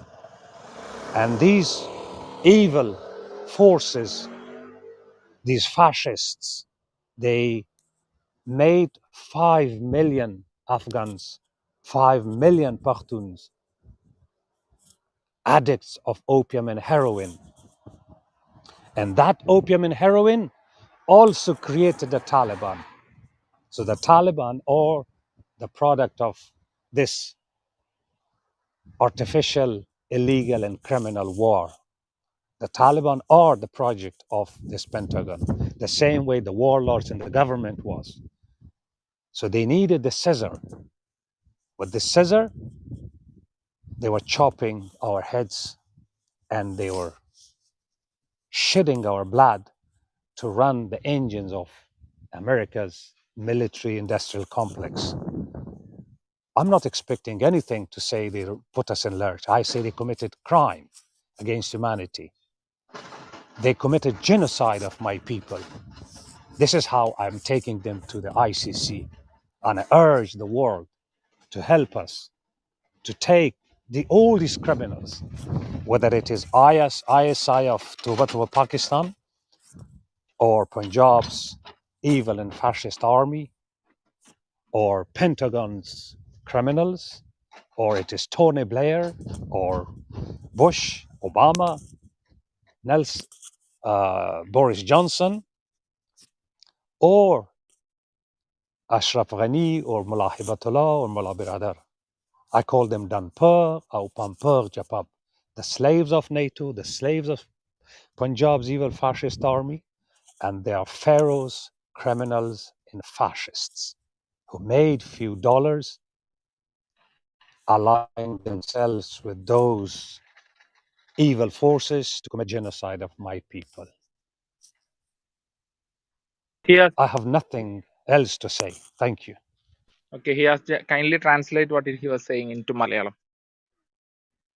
അതെ അതെ ഞാൻ പുള്ളിയോട് ചോദിച്ചത് 3 കാര്യങ്ങളാണ്. ഒന്ന് പുള്ളി ISIS അല്ലെങ്കിൽ താലിബാനെതിരെയാണ് എന്നുള്ള ഇതാണ്, ജനങ്ങളുടെ കാര്യങ്ങളാണ് പറഞ്ഞത്. അപ്പൊ നമ്മൾ വോട്ടിംഗ് കാര്യങ്ങൾ ചോദിച്ചു. ഇത്ര പോപ്പുലേഷൻ്റെ അകത്ത് 9.7 ആളുകളാണ് രജിസ്റ്റർ ചെയ്ത് വോട്ടിന്, അതിൽ ഓൺലി 1.7 ബില്യനെ വോട്ട് ചെയ്തുള്ളൂ, എന്ത് പറ്റിയെന്ന് ചോദിച്ചത്. ഇപ്പോൾ താലിബാന്റെ എതിർപ്പ് ഉള്ളതിൽ കൂടുതൽ ജനങ്ങൾ നിരാശരാണ്. കറന്റ്ലി ഉള്ള ഇപ്പോൾ US ആയിട്ട് കൂടെയുള്ള ഗവൺമെന്റ് ആണെങ്കിലും അവരുടെ പ്രവർത്തനങ്ങളിലും ഡെമോക്രസിയിലൊക്കെ ജനങ്ങൾ വളരെ നിരാശരാണ്. അതാണ് ഒരു കാര്യം എന്ന് പറഞ്ഞത്. രണ്ടാമത്തെ കാര്യം നാം ചോദിച്ചത് ജനങ്ങൾ ഇപ്പോൾ അഫ്ഗാൻ നാഷണൽ ഫ്ലാഗ് അഴിച്ചിട്ട് അവിടെ താലിബാൻ ഫ്ലാഗ് വെക്കുമ്പോൾ പ്രൊട്ടസ്റ്റുകൾ തുടങ്ങിയിരുന്നു. പ്രത്യേകിച്ച് അവരുടെ ഇൻഡിപെൻഡൻസ് ഡേ അനുബന്ധമായിട്ട് സ്ത്രീകളും എല്ലാവരും പുറത്തിറങ്ങിയിട്ട് പ്രൊട്ടസ്റ്റ് ചെയ്തിരുന്നു. അപ്പോൾ അതിനെ എങ്ങനെ താലിബാൻ ട്രീറ്റ് ചെയ്യും എന്ന് പറഞ്ഞു. താലിബാൻ കുറച്ച് ബാഡായിട്ട് ട്രീറ്റ് ചെയ്യുന്നുണ്ടെങ്കിലും പുള്ളി അതൊരു വേക്കൺ അത് അപ്പായിട്ട് ജനങ്ങൾ കുറച്ച് ഉണർന്ന് ഇപ്പോഴാണ് ഉണരുന്നത് എന്ന രീതിയിലാണ് പുള്ളി അതിനെ ആൻസർ ചെയ്തത്. പിന്നെ ഞാൻ ചോദിച്ചത് മൂന്നാമത്തെ, ഇവരുടെ ഇൻ കേസ് ഒരു സിവിൽ വാർ ഉണ്ടാവുകയോ അതിൽ ഐസിസ് അല്ലെങ്കിൽ ദേഷിന് പ്രത്യേകിച്ച് ഒരു റോൾ ഉണ്ടാവുകയൊക്കെ ചെയ്ത് കഴിഞ്ഞാൽ നൈബേഴ്സിന്റെ റോൾ എന്തായിരിക്കും എന്നുള്ള കാര്യം അത് ഒരു ഇമ്പോർട്ടൻറ്റ് ക്വസ്റ്റ്യൻ ആയിരുന്നു. കാരണം അങ്ങനെ വന്നു കഴിഞ്ഞാൽ China, Russia, Pakistan, definitely Pakistan ഒരു പോളിസി ഇല്ല, ഐസിസിന് മാത്രമേ ഉള്ളൂ. അപ്പൊ പുള്ളി പറഞ്ഞത് അവർക്ക് അവരുടെ ഇവിടെ ഓൾറെഡി പ്രശ്നങ്ങളുടെ സ്ഥലത്തേക്ക് വരുമ്പോൾ അവരും ഭയങ്കര കെയർഫുൾ ആയിരിക്കും, അവർക്ക് അവരുടെ കാര്യങ്ങൾ തന്നെയായിരിക്കും വലുത് എന്നുള്ളതാണ് പുള്ളി പറഞ്ഞു വെച്ചത്. പിന്നെ ഞാനൊരു മീഡിയ ഫ്രീഡം എങ്ങനെ നമ്മൾ പുറത്തേക്ക് അറിയാമെന്ന് ചോദിച്ചു. പക്ഷെ അത് എനിക്ക് കുറച്ച് ക്ലിയർ ആയില്ല. എനിക്ക് അതായത് നമ്മൾ ഇന്റർനാഷണൽ കമ്മ്യൂണിറ്റി എന്ന രീതിയിൽ ആ കാര്യങ്ങളൊന്ന് എങ്ങനെയായിരിക്കും ഇൻ ഫ്യൂച്ചർ എന്നുള്ള കാര്യങ്ങൾ അറിയാൻ വല്ല ചാൻസ് ഉണ്ടോ എന്ന് ചോദിച്ചു. ക്ലിയർ ആയിട്ടില്ല. വേണമെങ്കിൽ ചോദിക്കണമെങ്കിൽ വീണ്ടും ചോദിക്കാം. Will there be any chance to get ചോദിക്കണമെങ്കിൽ ചോദിക്കാം. വേറെ ഒരു ക്വസ്റ്റ്യൻസ് വരട്ടെ ജിയാസെ. അതെ അതെ അതെ. Okay, anybody else? വേറെ ആർക്കെങ്കിലും എന്തെങ്കിലും ക്വസ്റ്റ്യൻസ് ഉണ്ടോ? ഞാൻ ചോദിക്കാന്നാ, മീഡിയയുടെ കാര്യം ചോദിച്ചോക്കാം. ഹലോ. ചോദിക്കൂ. Okay. Valsi, I need to ask about the media, the role of media and with the reports coming from പുള്ളി പോയാ, ആള് പോയില്ല. नकीब वो उधर नहीं है, वो किधर गया? He is there. He's back. Yeah, he's here. You can ask. Okay, Valsi, I need to ask about the media. जी रिजवान भाई, मैं हूँ, मैं मौजूद हूँ। हैं? बर्ज माजूरत सबसे पहले आपको और आपकी बनी हुई इस बैठक में आए हुए तमाम मेहमानों और मेज़बानों सबको तहे दिल से शुक्रगुजार हूँ कि अभी तक हमको सुन रहे थे। देखें, मशर ने बड़ी खुश इसलूबी से DPG को वाज़ेह कर दिया कि DPG एक ऐसी पॉलिसी है, यानी कि डिफेंस पॉलिसी गाइडेंस एक ऐसी पॉलिसी है कि उस पॉलिसी के तहत हमारे नस्ल कुशी जारी हैं। ये पॉलिसी की 4 अहदाफ है, 4 मुरखल पे ये काम करते हैं। नंबर 1, वो अपने टेक्नोलॉजी और वसले इसको बढ़ाना चाहते हैं।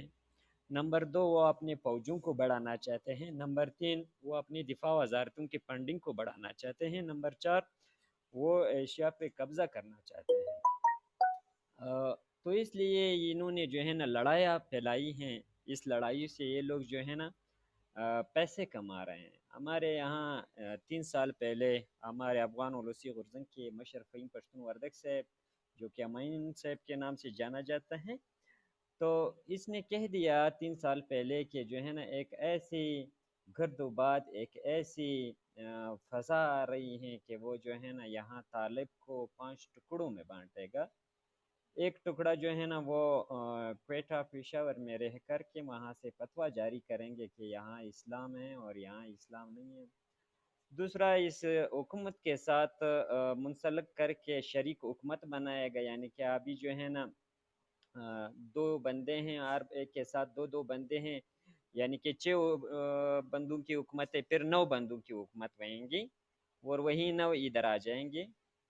और फिर तीसरा, उसको जो है ना बाज़ सूबे देंगे, ये जो है ना प्रोविंस हैं, बाज़ सूबे देंगे। और चौथा जो है ना ज़बरदस्ती दाइश के अंदर हो जाएगा। और पांचवा जो है ना वो मला मना न्याज़ी, मला रसूल इन लोगों के साथ रहेंगे और फिर यहाँ लड़ाई होंगे। बात ये है बयां कि ये एशिया की लड़ाई ऐसे नहीं है कि ये सिर्फ जो है ना इधर अफ़गानिस्तान में हो रही हैं। अफ़गानिस्तान अभी तो इन्होंने ये कह दिया कि अभी 2018 में अमेरिकी की दिफा वजारत ने ये कह दिया कि हमारे पास और छोटे वसले इस्तेमाल करने के लिए फंडिंग नहीं है। 2019 में ट्रंप ने काबुल के बाग्राम बेस में कह दिया, बाग्राम मैदान या बेस एयरपोर्ट पे कह दिया कि जो है ना ہم نے $2.5 ٹریلین بڑے وسلے خطرناک وسلوں پہ خرچ کیا ہے. یہ وسلے کدھر استعمال ہوتے ہیں؟ اس وسلوں کے لیے ابھی یہ دیکھو جو کہ ہمارے فوج کو ختم کر دیا، ہمارے افغانستان کی فوج کے ساتھ جو واقعہ ہوا، اس واقعے میں پینٹاگون کے ساتھ ساتھ ریفیوجی پالیسی کے ساتھ ساتھ یعنی کہ نیا بڑا اور پتنے کھیل کے ساتھ ساتھ یہ اشرف غنی اور یہ ہیبت اللہ اور یہ لوگ، اس کو ہم لوگ پمپک ڈنپک جفف کہتے ہیں، یہ لوگ شامل ہیں. یہ اسی جو بائیڈن کے ساتھ اس کو ہم دانشور جفف کہتے ہیں، اس کے ساتھ یہ شامل ہیں. اور یہ ان لوگوں نے ہمارے فوج کو ختم کر کے، وہ اس لیے ختم کر کے کہ ادھر جو ہے نا یہ لوگ اور لڑائی لے آوے، اور یہ لڑائی آہستہ آہستہ ایسے تاجکستان، ازبکستان، قرغیزستان، قازقستان ایسے ہو کر کے یہ لڑائی پھر لے آتا ہے ادھر انڈیا میں وغیرہ وغیرہ. تو بیاں مشر نے بھی کہہ دیا آپ لوگوں سے، خصوصاً ہم ہیلپ مانگتے ہیں کہ آپ لوگ ہمارے ساتھ عدالت میں ہیلپ کرے، کہ انٹرنیشنل کرمنل کورٹ کی جانب ہم روا دواں ہیں. آپ لوگ بھی یہاں ہمارے ساتھ ہے، ہمارے قربانیوں کی جو ہے نا یہ کیسز جو ہے نا یہ ہمارے ساتھ ہو کر کے ادھر لے جائیں اور ہمارے ساتھ یہ آواز اٹھائیں. ہمارے بہت سے لوگ، جیسے کہ پہلے ہم مشر نے کہہ دیا کہ ہمارے لوگ جو ہے نا وہ 3 باتوں کے شکار ہے. ایک ان لوگوں کو اپنی زبان پہ سیاست پہنچائی نہیں ہے، وہ سیاست جانتا نہیں ہے، تو اس لیے کوئی بھی آ کر کے ان کے ہاتھے خون سے رنگے ہوئے ہوتے ہیں، وہ ارافیر ہو تب بھی ہم وہ یہ کہتے ہیں کہ یار یہ ہمارے مشر ہیں، اس کے پیچھے ہم نے کھڑے ہونا ہے، اس نے افغانستان کے لیے یہ کیا ہے، وہ کیا ہے، یہ کیا ہے، وہ کیا ہے، اس کے پیچھے ہم کھڑے ہوتے ہیں. حالانکہ ہمارے میں یہاں ایک ہے، ہم اسے شنپک ڈنپک پمپک جفک دوستمک کہتے ہیں. دوستم رشید دوستم آپ شاید جانتے ہوئے ہوں گے. یہ اتنا بے تعلیم ہے کہ وہ خود کہہ رہے کہ میں 5 تک نہیں 6 تک پڑھا ہوں، اور اتنے جو ہے نا انہوں نے قتل کیے کہ ایک دن اس نے 12,000 افغانوں کو قتل کر دیا ہے ایک ہی دن میں. اسے دشت لیلے کا واقعہ کہا جاتا ہے. یہاں ہمارے اور بھی پشتون بھائی افغان بھائی ہوئیں گے، ان سے بھی آپ پوچھ سکتے ہیں کہ ایک دن میں پھر بھی وہ آ کر کے ہمارے جو ہے نا وائس پریزیڈنٹ بن جاتا ہے، یا ہمیں اسے جو ہے نا چیف مارشل سے اوپر کر کے رتبہ ان کو دیتے ہیں، اس پہ لاتے ہیں. تو یہ لوگ ابھی اس کے پیچھے 3 ملین لوگ یعنی کہ 30 لاکھ کے لگ بھگ لوگ ان کے پیچھے کڑے ہیں. تو کس لیے کڑے ہیں؟ اس لیے کہ وہ لوگ سیاست نہیں جانتے ہیں. وہ ان لوگوں نے اپنے لیے ایک بت کو بنایا ہے کہ ہم اس کو سجدہ کرتے ہیں، یہ ہمارا خدا ہے. تو وہ سب سے پہلے اس کی مجرمانہ فعل کو لے آوے اور اس کی جرم کو افشا کر کے اور اس کو عدالت میں گھسیٹ کر کے لے جاویں تاکہ یہ عدالت ہو جائے، دوسرا یہ جرت نہ کرے.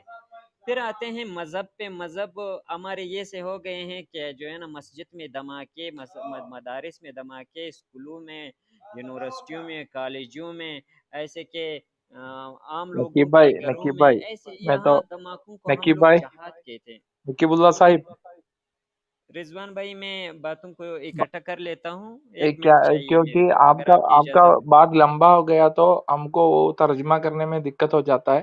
تو ایک کام کرے گا، آپ پورا بات کرو، میں تو اس کا وہ جو اس میں کیا ہے وہ تھوڑا بریف کر کے بتا دے گا، کیونکہ آپ ٹھیک ہے، کا ایکسنٹ ہے نا ہمارا دیسی ایکسنٹ سے بہت فرق ہے. بالکل بالکل. ہاں اس لیے میں نے اردو میں بات شروع کی. میں نے کہا کہ 100 میں سے 70 لوگ تو شاید سمجھ سکیں. آپ تو کو اردو بھیا تو پٹھانی اردو دکھتا ہے. بالکل.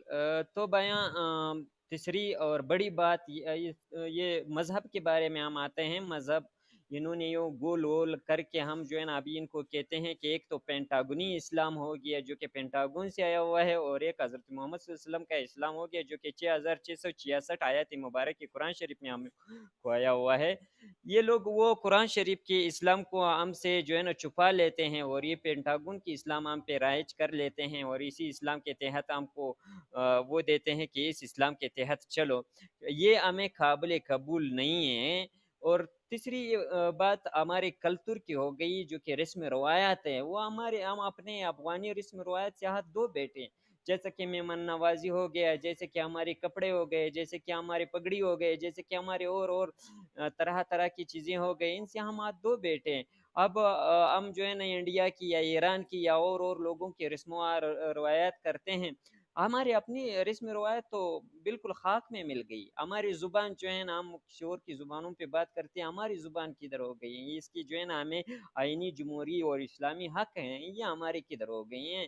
दूसरी बात ये है कि हम जो है ना कुर्बानी होते जा रहे हैं। क्यों क्यों क्या हमें ज़िंदगी यूँ सहने की, जैसे कि इंडिया के लोग सहते हैं, जैसे कि अमेरिका के लोग, यहाँ हम लोगों को ये इजाज़त नहीं है कि हम भी उन लोगों के साथ ऐसे ही रहें, हम भी पुरअमन रहें। अभी जो है ना हमारे जितने लोग मुसाफिर हैं, एक दूसरे के वतनों में भटक भटक के फिर रहे हैं, ये दूसरों की मजदूरी कर रहे हैं, दूसरों को टैक्स दे रहे हैं। क्या ये हमें अपनी वतन में, हमें अपनी जोग्राफिया अगर बनी हुई होती तो हम उधर खर्च करते थे, ये अच्छी नहीं होती थी? और क्यों हम मुसाफरी करें, क्यों हम कुर्बानियाँ और देवे? 40 के लगभग जो है ना 40 लाख के लगभग लोग जो है ना हमारे सिर्फ ईरान और तौबा तौबा पाकिस्तान में महाजिर हैं, और 5 मिलियन लोग, जैसे कि 50 लाख लोग हमने कुर्बानियाँ दी हुई हैं, वो हमारे शहीद हुए हैं। और 5 मिलियन लोग जो है ना वो हमारे जो है ना मवाद मुखदर कहते हैं, हम ये हेरोइन अफीम नशावर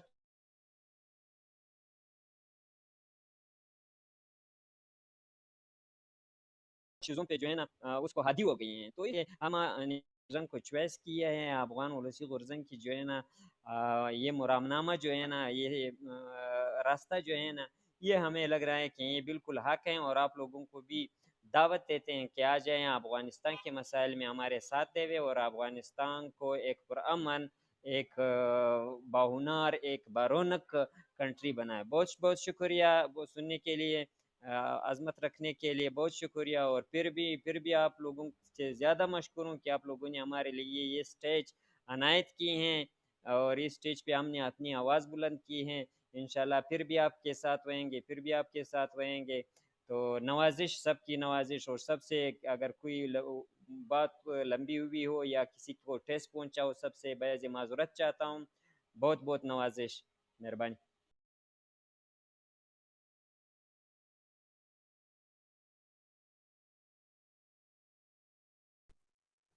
നക്കീബ് സാഹിബ് പറഞ്ഞതിന്റെ സംഗ്രഹം ഞാനൊന്ന് പറയാം. 3 വർഷം മുന്നേ തന്നെ ആയി ബന്ധപ്പെട്ട് വലീസി ഇത്തരത്തിലുള്ള പ്രവചനങ്ങൾ നടത്തിയിരുന്നു. അന്ന് അവരെല്ലാവരും ഇങ്ങനെ താലിബാൻ ഇത് പിടിച്ചെടുക്കുമെന്നും രാജ്യം 6 കഷ്ണമായിട്ട് വിഭജിക്കുമെന്നും അതിന്റെ ഓരോ അതിർത്തികളും ഇങ്ങനെ ആയിരിക്കുമെന്നും അതിൽ CIA-ക്കും ISI-ക്കും പെന്റഗണിന്റെ താല്പര്യമുള്ള മറ്റു വിദേശ ശക്തികൾക്കും ഇന്ന താല്പര്യങ്ങളുണ്ട് എന്നും അന്ന് അദ്ദേഹം പ്രവചിക്കുകയുണ്ടായി. ആ പ്രവചനങ്ങളെല്ലാം ഏകദേശം ഇത്തരത്തിൽ രൂപപ്പെട്ടു വരുന്ന ഒരു സാഹചര്യമാണ് ഇപ്പോൾ ഉണ്ടാവുന്നത്. എനിക്ക് നിങ്ങളുടെ സഹായം വേണ്ടത്, ഞാൻ ICC ഇന്റർനാഷണൽ കോർട്ട് ഓഫ് ജസ്റ്റിസിൽ ഞങ്ങൾ ഈ വിഷയം കൊണ്ടുപോവുകയാണ്. ഇവിടെ ഈ യുദ്ധവുമായി ബന്ധപ്പെട്ട നാറ്റോ തലവന്മാരടക്കമുള്ള മുഴുവൻ യുദ്ധ കുറ്റവാളികളെയും, അത് ട്രംപ് ആണെങ്കിൽ ശരി, ബൈഡൻ ആണെങ്കിലും ശരി, അങ്ങനെയുള്ള മുഴുവൻ യുദ്ധ കുറ്റവാളികൾക്കെതിരെയും ഞങ്ങൾ നടത്തുന്ന ഈ നിയമ പോരാട്ടത്തിൽ നിങ്ങളുടെ ഐക്യദാർഢ്യം ഞങ്ങൾക്ക് വേണം. ഞങ്ങളുടെ 5 മില്യൺ ആളുകളോളം കൊല്ലപ്പെട്ടു. 5 മില്യൺ ആളുകളോളം ഇന്ന് മയക്കുമരുന്നിന്, അതായത് ഈ ഓപ്പിയത്തിനും ഇതിനും അടിമയായിട്ട് ഞങ്ങളുടെ നാടുകളിൽ ജീവിക്കുന്നു.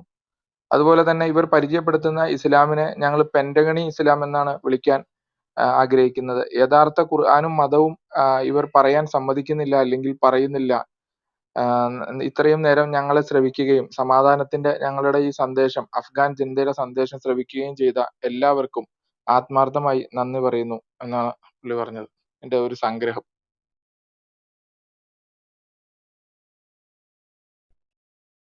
റിസ്വാൻ, ഇനി അവര് വരുമോ? അതോ പുള്ളി പോയെന്ന് തോന്നുന്നു അല്ലേ? അവർ ഒത്തിരി നേരമായി അവര് പലതരം ചോദ്യങ്ങൾ. അതെ, ഒരുപാട് നേരമായി. അതെ, അതാണ് ഞാൻ പിന്നെ ചോദിച്ചത്. അവരുടെ ലാംഗ്വേജ് എന്താ പ്രശ്നം എന്ന് വെച്ചാൽ, അവർ ഈ പസ്തൂൺ ഉള്ള ഒരു ഉറുദു, അതായത് നമ്മുടെ പാകിസ്ഥാൻ സൈഡിലൊക്കെ പറയുന്ന പോലത്തെ ഉറുദു ആണ് പറയുന്നത്. അപ്പൊ നമുക്ക് ആ ഉറുദു നമുക്കത് കൃത്യമായിട്ട് അങ്ങനെ മനസ്സിലാവുന്നുണ്ട്. ഇതൊക്കെ ഒരു ഹുമയൂണ് മറ്റു രണ്ടാളെ പേരുകൾ പറയും റിസ്വാനെ. ഹുമയൂൺ എന്നുള്ള പേര് മനസ്സിലായി. മറ്റേ ആളുടെ പേര് ഞാൻ പറഞ്ഞിരുന്നല്ലോ, നക്കീബുള്ള പേര്. ഇവരെന്താന്ന് വെച്ചാലേ, ഇവരെല്ലാവരും ഇപ്പൊ ഹുമയൂണെ സംബന്ധിച്ചിടത്തോളം ഹുമയൂണിന്റെ 16 വയസ്സുള്ള ഒരു സഹോദരനും വയസ്സുള്ളപ്പോൾ മറ്റൊരു 2.5 വയസ്സുള്ള ഒരു സഹോദരൻ, അങ്ങനെ 2 ആളുകൾ അദ്ദേഹത്തിന്റെ കൊല്ലപ്പെട്ടിട്ടുണ്ട്. പിതാവും victim ആണെന്ന് ആ പറഞ്ഞില്ലേ? എല്ലാവരും വിക്ടിമാണ്. ഇവരെ സംബന്ധിച്ചിടത്തോളം ഇവരെ കുടുംബങ്ങള് ഈ പറയുന്ന 3 കോടി ആളുകളില് ഏകദേശം 30, ഇവരിപ്പോ പറയുന്ന 50 ലക്ഷം ആളുകൾ കൊല്ലപ്പെട്ടിട്ടുണ്ടെന്നാണ്. അപ്പൊ അഫ്ഗാനിലെ ഓരോ കുടുംബങ്ങളിലും ഈ യുദ്ധവുമായി ബന്ധപ്പെട്ട് ഇതിലൊന്നും കക്ഷിയാവാത്ത സാധാരണക്കാരായ ഒത്തിരി ആളുകൾ കൊല്ലപ്പെട്ടിട്ടുണ്ട്. ഒത്തിരി സ്ത്രീകൾ പീഡിപ്പിക്കപ്പെട്ടിട്ടുണ്ട്. അത് അമേരിക്കൻ പട്ടാളാണെങ്കിലും ഈ ഒരു സ്ഥലത്ത് യുദ്ധം ഉണ്ടാകുമ്പോൾ അവിടെ ആദ്യം നഷ്ടപ്പെടുന്നത് അവിടുത്തെ സ്ത്രീകളുടെ മാനമാണ് എന്ന് പറഞ്ഞ് ഞാൻ കേട്ടിട്ടുണ്ട്. അപ്പൊ അത്തരത്തിൽ ഒത്തിരി ആളുകൾ ഇതിൽ ഇരയാക്കപ്പെട്ടിട്ടുണ്ട്. അപ്പൊ ഇരയാക്കപ്പെട്ടവരുടെ രാഷ്ട്രീയ പ്രസ്ഥാനം എന്ന നിലയിലാണ് ഈ പറയുന്ന ഹുമയൂണിന്റെ വലീസി എന്ന പേരിൽ വന്ന ഹുമയൂണിന്റെ രാഷ്ട്രീയ പ്രസ്ഥാനം ഉള്ളത്. അദ്ദേഹം അതിനെതിരെ നിയമ പോരാട്ടവും അതുപോലെ ജനാധിപത്യപരമായ പോരാട്ടങ്ങളുമാണ് അദ്ദേഹം നയിക്കാൻ ഉദ്ദേശിക്കുന്നതെന്നാണ് പറയുന്നത്. പ്രധാനമായിട്ടും അദ്ദേഹം ഇന്റർനാഷണൽ കോർട്ട് ഓഫ് ജസ്റ്റിസിൽ പോകുന്ന കാര്യം, അതുപോലെ തന്നെ ഒരു ഈ ഡിഫൻസ് ഗൈഡ് ലൈൻസ് പോളിസി എന്ന് പറയുന്ന ഒരു പുസ്തകം എഴുതിയിട്ടുണ്ട്. ആ പുസ്തകത്തിൽ അഫ്ഗാനുമായി ബന്ധപ്പെട്ടും അമേരിക്കയുമായി ബന്ധപ്പെട്ടും എഴുതി വച്ചിരിക്കുന്ന കാര്യങ്ങളാണ് ഇന്ന് നടന്നുകൊണ്ടിരിക്കുന്നതെന്നാണ് അദ്ദേഹം പറയുന്നത്. അല്ല, അദ്ദേഹം പറയുന്നത് പലതും വസ്തുതകളാണ്. അത് മാത്രല്ല, നമ്മൾ ഒന്ന് ആലോചിച്ച് നോക്കൂ, കഴിഞ്ഞ ഈ ക്ലബ് ഹൗസുകളിൽ പോലും കഴിഞ്ഞ ദിവസങ്ങളിൽ നടന്ന ചർച്ചകളെല്ലാം സത്യത്തിൽ താലിബാൻ എന്ന ആ ഒരു മുൻവശത്തിനെതിരെ മാത്രമാണ് ചർച്ച നടത്തുന്നുള്ളൂ. എത്ര ദാരുണമായ സാധാരണക്കാരായ ക്ലബ് ഹൗസിലെ ചർച്ചകളെ ഐക്യദാർഢ്യം ആവശ്യപ്പെട്ട് പിന്നെ 2 മിനിറ്റായി പോയിട്ട് നക്കീബുള്ള ഹുമയൂൺ കബീർ അവര് പോയിന്ന് എനിക്ക് തോന്നുന്നത്. നമ്മളെ ഐക്യദാർഢ്യമാണ് അവർ ആവശ്യപ്പെടുന്നത്. നമ്മളത് 100% കൊടുക്കാൻ തയ്യാറല്ലേ? കാരണം അവിടെ നമ്മളെ എല്ലാ ചർച്ചകളിലും അവഗണിക്കപ്പെടുന്നത് അഫ്ഗാനിലെ ജനങ്ങളാണ്. അമേരിക്കന്റെയും ചൈനന്റെയും ഇറാന്റെയും പാകിസ്ഥാന്റെയും ഉസ്ബക്ക് റഷ്യൻ റിപ്പബ്ലിക്കുകളെയും വർത്താനാണ് എല്ലാവരും പറഞ്ഞിരുന്നത്. അവിടെ കഷ്ടപ്പെടുന്ന അഫ്ഗാനികളെ കുറിച്ച് ആരും മിണ്ടാറില്ല. അദ്ദേഹം പറഞ്ഞത് കേട്ടില്ലേ? ഏത് കണ്ടഹാർ മുതൽ കാബൂള് വരെ കൈ വീശി ആളുകൾ നടക്കണ ഒരു സ്വപ്നാണ് എനിക്കുള്ളത് എന്നാണ് ഹുമയൂൺ കബീർ നിരന്തരം പറഞ്ഞുകൊണ്ടിരുന്നത്. അല്ല, ഇവിടെ ഇപ്പൊ ക്ലബ് ഹൗസിൽ നടക്കുന്ന ചർച്ച എന്ന് പറഞ്ഞാല് താലിബാൻ എന്ന് പറഞ്ഞത് അവർക്കിപ്പോ വീണ് കിട്ടിയ ഒരു എന്താ പറയാ ഒരു ഉപകരണമായിട്ട് അവർ ഇസ്ലാമിനെ അടിക്കാനുള്ള ഒരു വടിയായിട്ട് കൊണ്ടുപോവുകയാണ്. അഫ്ഗാനിലെ ജനങ്ങളൊന്നും അവർക്ക് ആവശ്യമില്ല. വരികൾക്കിടയിൽ അദ്ദേഹം പറഞ്ഞത് വല്ലാതെ മനസ്സിന് കൊണ്ടുപോയി. ഖുർആനും പ്രവാചകനും പറഞ്ഞ ഇസ്ലാം ഞങ്ങളെ പറയാൻ സമ്മതിക്കണില്ല എന്ന്. അതാണ് ഉബയൂൺജി ഇതിൽ പറഞ്ഞത്. അത് പറയാൻ ഞങ്ങളെ സമ്മതിക്കുന്നില്ല എന്ന്. അങ്ങനെ നമ്മളിവിടെ പറയുമ്പോൾ ഇതന്നെയാണ് അവസ്ഥ. അത് ഒന്ന് നമ്മളിവിടെ പറയുമ്പോഴും അതായത് നമ്മളത് പറയാൻ സമ്മതിക്കൂല. നക്കീബുള്ള പറഞ്ഞത് ഞങ്ങൾക്ക് ഇപ്പോൾ ഇവർ പറഞ്ഞുകൊണ്ടിരിക്കുന്നത് പെന്റഗണി ഇസ്ലാമാണെന്ന്. അവര് അത് എത്ര കൃത്യമായിട്ട് നാട്ടുകാരത് മനസ്സിലാക്കുന്നുണ്ട്. പെന്റഗണി ഇസ്ലാം എന്നാണ് അവർ ആ ഇസ്ലാമിനെ തന്നെ വിളിക്കുന്നത്. അല്ല, അതില് ഉള്ള ഒരു വിഷയം എന്താന്ന് വെച്ചാല് നമ്മള് ഇപ്പോ ഇന്ത്യയിലായാലും ഈ ആഗോള തലത്തില് ഇസ്ലാമിനെതിരെ വരുന്ന ഒരു വിമർശനങ്ങള് അതിനൊരു ഒരു പ്രത്യേക തരം കോർത്തിണക്കപ്പെട്ട ഐക്യനിരണ്ട്. ഇപ്പൊ നമ്മൾ കേരളത്തിലായാലും യഥാർത്ഥ ഇസ്ലാം പറയാന് നമ്മളവരെ അനുവദിക്കൂല. അവർക്ക് ആവശ്യം യഥാർത്ഥ ഇസ്ലാം അല്ല. ഇപ്പം മറ്റേ ഈ ശരിക്ക് അഫ്ഗാനിസ്ഥാനിലെ ഈ സാധാരണ ജനങ്ങളെ ഇവർക്ക് ആവശ്യമില്ല.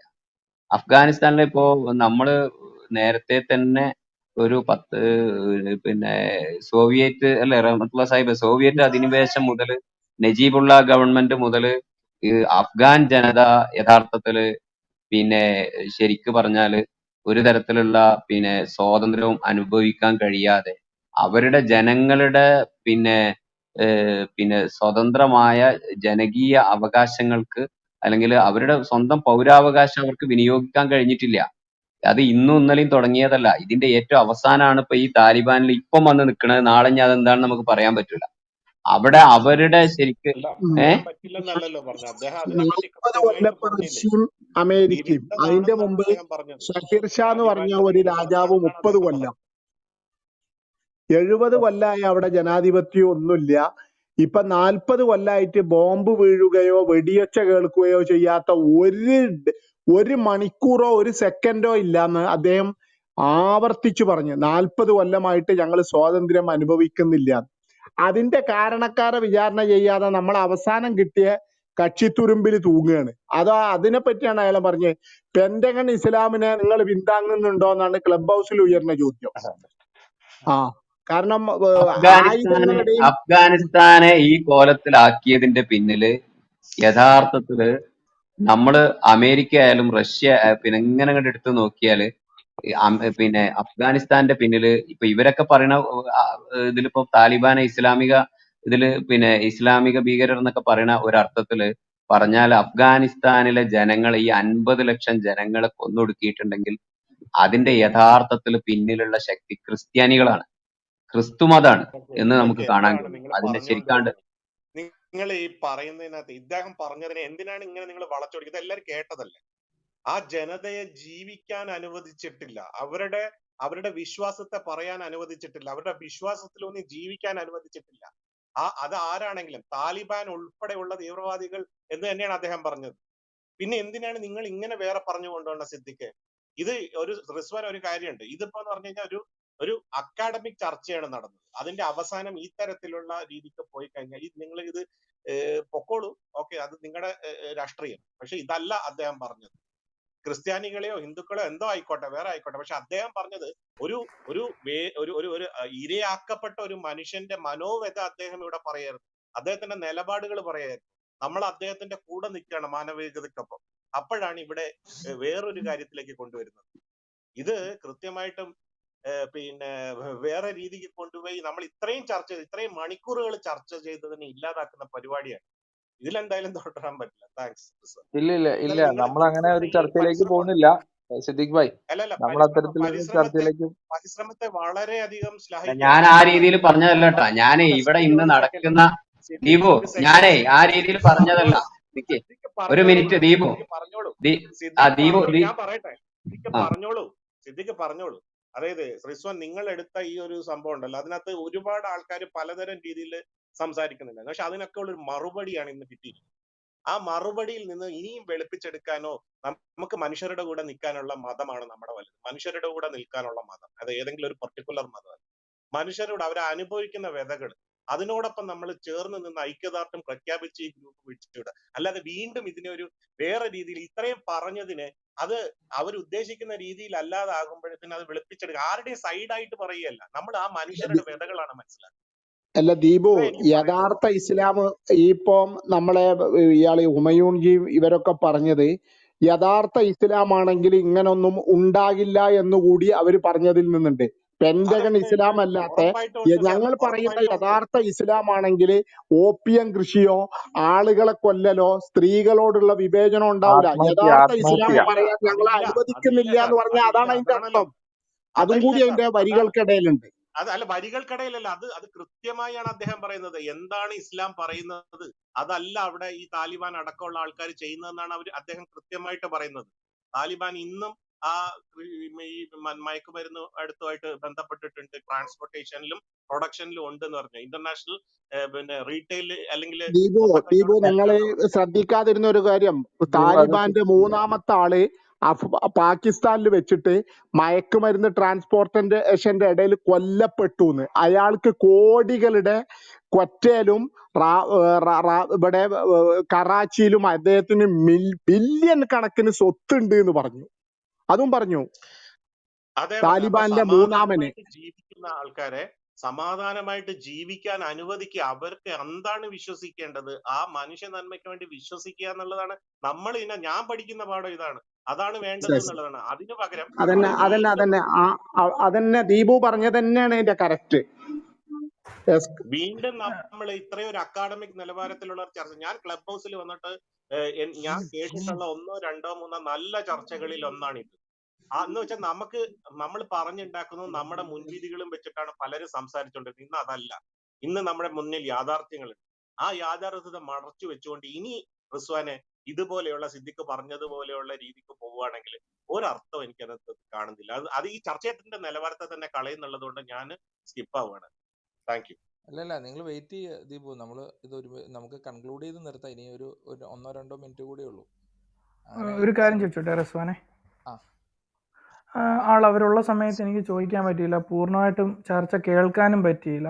പക്ഷേ അദ്ദേഹത്തിൻ്റെ സംസാരത്തിൽ നിന്ന് എനിക്ക് മനസ്സിലായിട്ടുള്ളത്, ഈ ഒരു ഹോൾ പിന്നെ എന്താണ് അഫ്ഗാനിസ്ഥാനിൽ ഇപ്പോൾ നടന്നതും നടക്കുന്നതും ഒക്കെ പ്രോപ്പറായിട്ട് പെൻഡഗണിന്റെ സ്ക്രിപ്റ്റ് ആണ് അവിടെ നടക്കുന്നത് എന്നുള്ളതാണ് അദ്ദേഹം പറഞ്ഞതെന്നാണ് അതിൽ നിന്ന് ഞാൻ മനസ്സിലാക്കുന്നത്. ശരിയല്ലേ? അതെ അതെ, അതിന് അദ്ദേഹം ഓക്കെ തെളിവെടുത്തിരിക്കുന്നത്, ഒരു മിനിറ്റ് ബിനാസെ, ഓക്കെ എനിക്ക് മനസ്സിലായി. അത് ഞാൻ എനിക്കതിൽ വന്നൊരു ഡൗട്ട് എന്ന് പറയുന്നത് സ്വാഭാവികമായിട്ടും പിന്നെ എതിർപക്ഷത്ത് നിൽക്കുന്ന ചൈന, അതുപോലെ റഷ്യ, ഇറാൻ പോലെയുള്ള രാജ്യങ്ങൾ പിന്നെ എന്താണ് കുറെ ഒരു 2018 മുതൽ തന്നെ ഈ താലിബാനുമായിട്ട് കമ്മ്യൂണിക്കേഷൻ ചെയ്യുന്നുണ്ട്. അതുപോലെ തന്നെ ഇപ്പോൾ അമേരിക്ക അവിടുന്ന് ലീവ് ചെയ്യുക എന്നുള്ള ഇത് പ്രഖ്യാപിച്ചപ്പോൾ തന്നെ അവര് താലിബാൻ കാബൂൾ ക്യാപ്ചർ ചെയ്തപ്പോൾ തന്നെ അവര് സപ്പോർട്ടായിട്ട് വരുന്നുണ്ട്. അപ്പം എന്താണ് അപ്പൊ ഇത് രണ്ടും കൂടി കോൺട്രഡിക്ഷൻ ആകുന്നില്ലേ? അതായിരുന്നു എൻ്റെ ഒരു സംശയം. അല്ല, ഇവിടെ വിദേശ രാജ്യങ്ങളെ സംബന്ധിച്ചിടത്തോളം അവരുടെ ബിസിനസ് അല്ലെങ്കിൽ മിലിറ്ററി താല്പര്യങ്ങൾ അല്ലെങ്കിൽ അവരുടെ പ്രൊഡക്റ്റ് വിൽക്കുക എന്ന താല്പര്യം എന്ന നിലയിലാണ് അദ്ദേഹം അതിനെ കാണുന്നത്. ചൈനയ്ക്കാണെങ്കിലും ചൈനയുടെ താല്പര്യം സംരക്ഷിക്കപ്പെടുന്ന ഒരു വ്യവസ്ഥിതി അവിടെ വേണം. അതിന് മറ്റേ ISKP-യുമായി ബന്ധപ്പെട്ട് കുറച്ച് രാഷ്ട്രീയ കാരണങ്ങൾ കൂടി അവർ പറയുന്നുണ്ട്. പക്ഷേ അവർ പറയുന്ന കാര്യങ്ങൾക്ക് ഇതുണ്ട്. പുള്ളി പറയുന്നത് കുറച്ചുകൂടെ പോയിന്റ് ഉണ്ട്. കാരണം പുള്ളി ഡിഫൻസ് ഗൈഡ് ലൈൻ പോളിസി വെച്ചിട്ടാണ് ഇത് സംസാരിക്കുന്നത്. പുള്ളി അത് ബേസ് ചെയ്തിട്ടാണ് അമേരിക്ക അവിടെ റിസ്വാൻ, അതില് എനിക്ക് തോന്നുന്നു റഷ്യയാണ് ഈ പിന്നെ ഇവര് ISKP-യിലെ ആൾക്കാരെ US-ന്റെ ഹെലികോപ്റ്ററിൽ അവിടെ നിന്ന് റെസ്ക്യൂ ചെയ്യുന്ന സംഗതിയൊക്കെ UN-ൽ വെച്ചിട്ടുള്ളത് റഷ്യയാണെന്നാണ് ഞാൻ മനസ്സിലാക്കുന്നത്. അപ്പം ഇവർക്കൊക്കെ ഈ ഒരു അഫ്ഗാൻ പൊളിറ്റിക്സിനെ പറ്റി കൃത്യമായിട്ടുള്ള ഒരു ധാരണയുണ്ട്. തീർച്ചയായിട്ടും അവർക്ക് താല്പര്യങ്ങൾ ഉണ്ടാകാം, ഈ അഫ്ഗാനിസ്ഥാനിൽ ഇവർക്കൊക്കെ താല്പര്യങ്ങൾ ഉണ്ടാകാം. പക്ഷെ അത് ഈ അമേരിക്കയുടെ സ്ട്രാറ്റജിക്ക് അല്ലെങ്കിൽ അമേരിക്കയുടെ ഒരു പ്ലാൻ ആണെന്ന് ഇവർ മനസ്സിലാക്കാതെ വെറുതെ അങ്ങ് സപ്പോർട്ട് ചെയ്യുമോ? കാരണം അമേരിക്ക ഇത്രയും പ്ലാൻ ചെയ്തിട്ടാണ് ഇങ്ങനെയൊക്കെ ചെയ്യുന്നുണ്ടെങ്കിൽ അവർ പുറത്തുനിന്ന് ഈ താലിബാനെ സപ്പോർട്ട് ചെയ്യാനായിട്ട് വരുമോ? ഒരു സംശയമാണ്.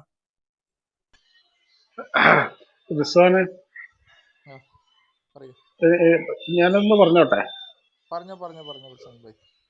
ഈ ചോദ്യം വളരെ പ്രസക്തമാണ്. കാരണം അമേരിക്കയും ചൈനയുടെയും ഇൻട്രസ്റ്റ് എങ്ങനെയാണ് ഒന്നാവുന്നത്. കാരണം നമുക്കറിയാലോ, അമേരിക്കയും ചൈനയും വ്യത്യസ്തമായിട്ടുള്ള ഇൻട്രസ്റ്റുകളാണ് ഉള്ളത്. അപ്പോൾ പെന്റഗന്റെ പ്രൊജക്റ്റ് ആണെന്ന് പറയുകയും അതേസമയം തന്നെ ചൈനയുമായിട്ട് വലിയ സംഘാതം സ്ഥാപിക്കുന്നത് എങ്ങനെ എന്നത് ഒരു വൈരുദ്ധ്യമായിട്ട് നമുക്ക് തോന്നാവുന്നത് വളരെ സാധാരണമായിട്ടുള്ള സാധനമാണ്.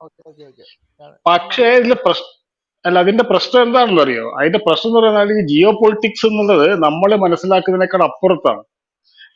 നമ്മളെ ലോജിക്ക്, നമ്മുടെ ചിന്താരീതിക്കൊക്കെ അപ്പുറത്താണ് ഇപ്പോൾ ഇറാനും ഇസ്രയേലും തമ്മിൽ ഏതെങ്കിലും രീതിയിൽ ബന്ധപ്പെടാൻ സാധ്യതയുണ്ട് എന്ന് നമുക്കറിയില്ല. പെട്ടെന്ന് നമുക്ക് തോന്നില്ല. പക്ഷെ അങ്ങനെ ബന്ധപ്പെടുന്ന മേഖലകളും ഉണ്ട്. അപ്പോൾ ജിയോ പൊളിറ്റിക്സ് എന്ന് പറയുന്നത് നമ്മുടെ പരിമിതമായ അറിവുകൾക്ക് അപ്പുറത്തേക്ക് ഉണ്ടാകുന്ന പല കാര്യങ്ങളുമാണ് അതിൽ വരുന്നത്. പിന്നെ ഒരു കാര്യം, അദ്ദേഹം പറഞ്ഞത് പൂർണ്ണമായും അദ്ദേഹത്തിന്റെ അഭിപ്രായമാണ്. അത് മൊത്തത്തിൽ ശരിയാവണമെന്ന് ഇല്ലല്ലോ. അപ്പോ ഇതാണ് ഞാൻ മനസ്സിലാക്കിയ ഒരു കാര്യം ഇങ്ങനെയാണ്. അത് മാത്രല്ല, അദ്ദേഹത്തിന്റെ അഭിപ്രായമാണ് പറഞ്ഞത്. ഫൈസൽക്ക, ഞാൻ കറക്റ്റ് ആയിട്ട് പറയാതെ, അദ്ദേഹത്തിന്റെ അഭിപ്രായമാണ് പറഞ്ഞത്. അവർക്ക് ഡിഫറെന്റ് പൊളിറ്റിക്കൽ ഒപ്പീനിയൻസ് ഉള്ള രണ്ട് രാജ്യങ്ങൾക്ക് സിമിലർ ബിസിനസ് ഇൻട്രസ്റ്റ് ഉണ്ടാവാൻ പറ്റില്ല എന്ന് നമുക്ക് പറയാൻ പറ്റില്ല. ഇപ്പൊ ഉദാഹരണം, ഞാനൊരു സ്ഥലത്ത് വായിച്ചു, പാകിസ്ഥാന്റെ സൈന്യത്തെ ഇപ്പൊ പ്രശാന്തേട്ടൻ പറഞ്ഞതേ, ഇപ്പൊ ഇറാനും ഇസ്രായേലും തമ്മിലൊരു ബന്ധം ഉണ്ടാവും എന്ന് നമുക്ക്, അല്ല ഇറാനും അമേരിക്കയും തമ്മിലൊരു ബന്ധം ഉണ്ടാവും നമുക്ക് പുറത്തുനിന്ന് കണ്ടാൽ തോന്നില്ല. അത് റിസ്വാന് ഇറാൻ കോൺട്ര എന്നും പറഞ്ഞിട്ട് ഒരു ഇതുണ്ട്, ഒരു അഫയർ ഉണ്ടായിരുന്നു. അത് ഹെൻറി കിസിഞ്ചറിന്റെ സമയത്താണ്. അതായത് കൊളംബിയന്ന് മയക്കുമരുന്ന് വാങ്ങിച്ചിട്ട് അമേരിക്കയിൽ വിട്ടിട്ട് ആ പണം കൊടുത്തിട്ട് ഇസ്രായേലിന്റെ കയ്യിൽ നിന്ന് ആയുധങ്ങൾ വാങ്ങി ഇറാനിന് കടത്തിയ ഒരു CIA ഓപ്പറേഷന്റെ പേരാണ് ഇറാൻ കോൺട്ര എന്ന് പറയുന്നത്. അപ്പോ ജിയോ പൊളിറ്റിക്സിൽ ഇതൊക്കെ സാധ്യമാണ് എന്നാണ് പ്രശാന്തേട്ടൻ പറഞ്ഞത്. റിസ്വാന അതൊന്ന് വിശദീകരിച്ചാണ് ഞാൻ. ഓക്കെ. അപ്പൊ എനിക്ക് തോന്നുന്നു ബിനാസിനെ ആൻസർ ചെയ്യപ്പെട്ടിട്ടുണ്ടാവുന്നു. അല്ല, ഒരു കാര്യം കൂടെ. അതായത് ഇദ്ദേഹത്തിന്റെ അടുത്ത് ഞാൻ ചോദിച്ചിരുന്നു, നിങ്ങൾ പിന്നെ ഒരുപാട് അധിനിവേശങ്ങൾ ഉണ്ടായിട്ടുണ്ട്, അതിനകത്ത് എന്തെങ്കിലും ഒരു അഡ്വാൻറ്റേജോ നമ്മൾ ഒരുപാട് ഫോട്ടോസും ഒക്കെ വെച്ചെടുത്ത് നോക്കുന്നുണ്ട്. അദ്ദേഹം എല്ലാത്തിനെയും തള്ളുകയാണ്. ഒരു ഡിസഡ്വാൻറ്റേജസ് മാത്രമേ ആ ജനതയ്ക്ക് ഉണ്ടായിട്ടുള്ളൂ എന്നാണ് അദ്ദേഹം പറഞ്ഞു വെക്കുന്നത്. അല്ല, അധിനിവേശത്തിന് എന്ത് അഡ്വാൻറ്റേജ് ആണ് ദീപു? അവർക്ക് സോവിയറ്റ് യൂണിയൻ ആയാലും അമേരിക്ക ആയാലും താലിബാൻ ആയാലും അവിടുത്തെ ജനങ്ങളെ സംബന്ധിച്ചുള്ള അധിനിവേശം തന്നെയല്ലേ. അല്ല ആ അതെ അധിനിവേശം അല്ലല്ല അധിനിവേശം തന്നെയാണ്, അതിനകത്ത് തർക്കമൊന്നുമില്ല. പക്ഷെ ഈ സ്ത്രീകൾക്കും കുട്ടികൾക്കും ഉള്ള എന്തെങ്കിലും സ്വാതന്ത്ര്യം, എന്തെങ്കിലും ഒരു തരിമ്പെങ്കിലും എവിടെയെങ്കിലും ഉണ്ടോ ഈ അധിനിവേശങ്ങൾക്കിടയിലും? അതാണ് ഞാൻ ചോദിച്ചത്. എന്തെങ്കിലും ഒരു ഹോപ്പ് നിങ്ങൾക്ക് എവിടെയെങ്കിലും കിട്ടിയിട്ടുണ്ടോ? നമുക്കത് അറിയണമല്ലോ. അധിനിവേശങ്ങളിൽ ഇപ്പൊ ഈ ബ്രിട്ടീഷ് വന്നിട്ട് ഇന്ത്യ ഭരിച്ചു എന്ത് നേടി? ഇവിടെ അവർ പറയാം കെട്ടിടങ്ങള്, ഇന്ത്യൻ റെയിൽവേ സ്റ്റാർട്ട് ചെയ്ത് മറ്റത് മറിച്ചെന്നൊക്കെ പറയുന്നത്. പക്ഷെ അത് എന്താണ് നിങ്ങൾക്ക് അതുകൊണ്ട്? അപ്പൊ അദ്ദേഹം പറയുന്ന എല്ലാം ഡിസഡ്വാൻറ്റേജസ് മാത്രമല്ല, അവരുടെ എന്താ പറയുക, അവരുടെ എന്താ പറയാ, ഒരു നിഷ്കളങ്കമായ അവരുടെ ഒരു രാജ്യത്തിന്റെ നിഷ്കളങ്കമായ ഒരു എന്താ പറയാ ഒരു സെൻസില് അത് തന്നെ അവർക്ക് എടുക്കാൻ പറ്റാത്ത വിധത്തില് എല്ലാം ഡിസഡ്വാൻറ്റേജസ് തന്നെ എന്നാണ് അദ്ദേഹം പറയുന്നത്. ഞാൻ അതാണ് ഉദ്ദേശിച്ചത്. കൺക്ലൂഡ് ചെയ്താലോ നമുക്ക് പ്രശാന്ത് സാറേ? കൺക്ലൂഡ് ചെയ്യാം. കുറെ സമയമല്ലോ. സാർ ഒന്ന് ഒപ്പീനിയൻ പറഞ്ഞിട്ട് എനിക്ക് ഒന്ന് ഇല്ല, റഹ്മത്തുള്ള ഞാൻ ഒപ്പീനിയൻ എന്ന് പറഞ്ഞാല് ഞാൻ ഇതിൽ ശ്രദ്ധിച്ചുകൊണ്ടേയിരിക്കുന്ന കാര്യം എന്ന് പറഞ്ഞാല് കേരളത്തിൽ നടക്കുന്ന ചർച്ചകളാണല്ലോ നമ്മുടെ ഫോക്കൽ പോയിന്റ്. കാരണം നമ്മൾ അതിൽ കിടന്നിട്ടാണ് കളിക്കുന്നത്. മുസ്ലിങ്ങൾ ഉത്തരം പറയണം, അല്ലെങ്കിൽ അപ്പൊ അങ്ങനെയുള്ള രീതികളിൽ താലിബാൻ അനുകൂലികൾ ഇവിടെ ഉണ്ട് എന്നൊക്കെ രീതിയിലുള്ള ചർച്ചകളാണ് നമുക്ക്. ഇത്തരം കാര്യങ്ങൾ ചർച്ച ചെയ്യുന്ന ആൾക്കാർക്ക് ആ സ്ഥലത്ത് ആള് കുറവായിരിക്കും, കാരണം ഇതൊരു അക്കാഡമിക് ഡിസ്കഷൻ ആണല്ലോ. അപ്പൊ ഇതിൽ താല്പര്യം കുറയുകയും മറ്റു പ്രശ്നങ്ങൾക്ക് വലിയ താല്പര്യം ഉണ്ടാവുകയും ചെയ്യും. അപ്പൊ ഞാൻ എന്റെ നിലപാട് ഞാൻ പറയാം. താലിബാൻ എന്നുള്ളത് അദ്ദേഹം പറഞ്ഞതുപോലെ ഒരു സാമ്രാജ്യത്വ വിരുദ്ധ മുന്നേറ്റമോ സാമ്രാജ്യത്വ വിരുദ്ധ സേനയോ അല്ല. അത് അമേരിക്കയുടെ കീഴിലെ അമേരിക്കയുടെ അടിയിൽ പ്രവർത്തിക്കുന്ന, അമേരിക്ക സ്പോൺസേർഡ് ചെയ്യുന്ന ഒരു സംഘം മാത്രമാണ്. രണ്ടാമത്, ഇന്റർനാഷണൽ പൊളിറ്റിക്സിലെ മതത്തിന് വലിയ സ്വാധീനമൊന്നുമില്ല. അപ്പൊ എങ്ങനെ കാരണം ഈ അഫ്ഗാനിസ്ഥാനിൽ പ്രശ്നം പറയുമ്പോൾ ഉടനെ നമ്മൾ ഇസ്ലാമിനെ കുറിച്ച് പറയേണ്ട ആവശ്യമില്ല. കാരണം അവിടെ ഇസ്ലാം എന്നുള്ളത് മൂന്നാമത്തെയോ നാലാമത്തെയോ ഘടകം മാത്രമാണ്. ഒന്നാമത്തെ അവിടുത്തെ ബിസിനസ് താല്പര്യം, രണ്ടാമത്തെ അവിടുത്തെ ജിയോ പൊളിറ്റിക്കൽ താല്പര്യം, അതൊക്കെ കഴിഞ്ഞ് മൂന്നോ നാലോ മാത്രമേ മതം വരുള്ളൂ. ഞാൻ മനസ്സിലാക്കുന്നത് ഈ താലിബാൻ എന്നത് ഒരു കാരണവശാലും ഏതെങ്കിലും തരത്തിൽ ഇസ്ലാമിനെ പ്രതിനിധീകരിക്കുന്ന ഒരു സംഘമേ അല്ല എന്നുള്ള. അത് മതപരമായ രീതിയിൽ പറയുകയാണെങ്കിൽ അത് കൃത്യമായിട്ടുള്ള ഒരു ഖവാരിജ് സ്വഭാവം കാണിക്കുന്നവരാണ്, അത് മതത്തിന് പുറത്തു പോയവരാണ്. ഇനി പൊളിറ്റിക്കലി നോക്കുകയാണെങ്കിൽ അവര് ചൈനയുമായി എത്രയോ ഭീകരമായിട്ട് മുസ്ലിങ്ങളെ വേട്ടയാടുന്ന ചൈനയുമായിട്ട് കൈകോർക്കാൻ ഒരു പ്രശ്നവുമില്ലാത്ത ആ സംഘം എന്നുള്ളത് ഒരു തരത്തിലും ഇസ്ലാമിനെ പ്രതികരിക്കുന്നില്ല. മൂന്നാമതായി ഓപ്പിയം കച്ചവടം. അതുകൊണ്ട് മതത്തെക്കുറിച്ച് നമ്മൾ ചർച്ച ചെയ്തിട്ട് വലിയ കാര്യമൊന്നുമില്ല. ഇവിടെ ചർച്ച വരുന്നത് നമ്മൾ ഇതിനെന്തിനോ ഇസ്ലാമിക മുന്നേറ്റമെന്നോ ഇസ്ലാം ഇപ്പോ ഇവര് വന്നു കഴിഞ്ഞാൽ യഥാർത്ഥ ഇസ്ലാമിക ഭരണകൂടം നമ്മൾ അവർ സ്ഥാപിക്കാനുള്ള സാധ്യതയുണ്ട് എന്നോ അങ്ങനെയൊക്കെയുള്ള തെറ്റായ ധാരണകൾ വരുന്നതുകൊണ്ടാണ് ഈ മതം ഇതിൽ കടന്നു വരുന്നത്. വാസ്തവത്തിൽ ജിയോ പൊളിറ്റിക്സ് ആണ് ഇത്. വൻ ശക്തികൾ തമ്മിലുള്ള മത്സരമാണ്. അതില് ഇരയാക്കപ്പെട്ടെന്ന പാവം അഫ്ഗാൻ ജനതയുടെ പ്രശ്നങ്ങളും. ഇതാണ് ഞാൻ മനസ്സിലാക്കുന്ന എന്റെ നിലപാട്. Okay sir, thank you. Conclude ചെയ്താലോ ഫൈസൽക്ക? കൺക്ലൂഡ് ചെയ്തോളൂ. ദീപു ചേട്ടൻ എന്തെങ്കിലും പറയാനുണ്ടോ? ഇല്ല, എനിക്ക് ഇത് തന്നെയാണ് ഇപ്പം പ്രശാന്ത് പറഞ്ഞതുപോലെ തന്നെ ഈ അവരുടെ ജീവിതം ഇനിയും ഇരുളടഞ്ഞത് തന്നെയാണെന്നാണ് അവസാനം അദ്ദേഹം പറഞ്ഞു വെക്കുന്നത്. അതിൽ നിന്ന് എന്തെങ്കിലും മോചനം ലഭിക്കാൻ UN-ഓ ഇന്റർനാഷണൽ എന്തെങ്കിലും രാജ്യങ്ങളോ ഇവരെല്ലാം കൈകോർത്ത് ആ മനുഷ്യരെ ജീവിക്കാൻ അനുവദിക്കണം, അവരുടെ സ്റ്റൈലിൽ ജീവിക്കാൻ അനുവദിക്കണം എന്ന് തന്നെയാണ് അദ്ദേഹത്തിനോടൊപ്പം നിന്ന് പറയാനുള്ളത്. അത്രേ ഉള്ളൂ. നമുക്ക് വിഷമിക്കാൻ മാത്രമേ ഇതിനകത്തുള്ളൂ. അവരുടെ കാര്യത്തിൽ ഗുണകാംക്ഷ ഉണ്ടാവുക എന്നുള്ളതിന്റെ അപ്പുറത്തേക്ക് അത് മാത്രമല്ല റിസ്വാൻ, അത് ഉപയോഗിച്ച് ഇവിടുത്തെ നേരത്തെ ഇവിടെ എല്ലാം പറഞ്ഞതുപോലെ ഇവിടുത്തെ മുസ്ലിം വിഭാഗം അതിന് മറുപടി പറയണമെന്നും ഇത് ഉപയോഗിച്ച് ഒരു ട്രംപ് കാർഡായിട്ട് യൂസ് ചെയ്ത് ഊറിച്ചിരിക്കുന്ന ഒരു വിഭാഗം ഇവിടെ ഉണ്ടെന്നുള്ള കാര്യവും RSSനെ പോലെയുള്ളവരും ഉണ്ടെന്നുള്ളത് നമ്മളും ജാഗ്രത പാലിക്കേണ്ട കാര്യമാണെന്നുള്ളതും ഇതിനകത്തുണ്ട്. അദ്ദേഹം പറഞ്ഞില്ലെങ്കിലും നമ്മൾ അതിനകത്ത് കൂട്ടിച്ചേർത്ത് വായിക്കേണ്ടതാണ്. അല്ല, അദ്ദേഹം പറഞ്ഞതിൽ ഒരു കാര്യം വ്യക്തമാണ്. ഇപ്പൊ ഉണ്ടായിരുന്ന കർസായിയോ അഷ്റഫ് ഗനിയോ അപ്പോ അതുപോലെ ഇപ്പൊ കയറി വന്നിട്ടുള്ള താലിബാനോ ഇവരൊന്നും അഫ്ഗാൻ ജനതയെ പ്രതികരിക്കുന്നില്ല എന്നുള്ളൊരു കാര്യം അദ്ദേഹം വളരെ വ്യക്തമാക്കിയിട്ടുണ്ട്. ഇതൊക്കെ പ്ലാന്റഡ് ആയിട്ടുള്ള ആക്ടേഴ്സ് ആണ് ഈ അറീനയിൽ. പിന്നെ മറ്റൊന്ന് എനിക്ക് എന്റെ വായനയിൽ ഞാൻ പഠിച്ചിട്ടുള്ള ഒരു കാര്യം ഞാൻ സൂചിപ്പിക്കാം.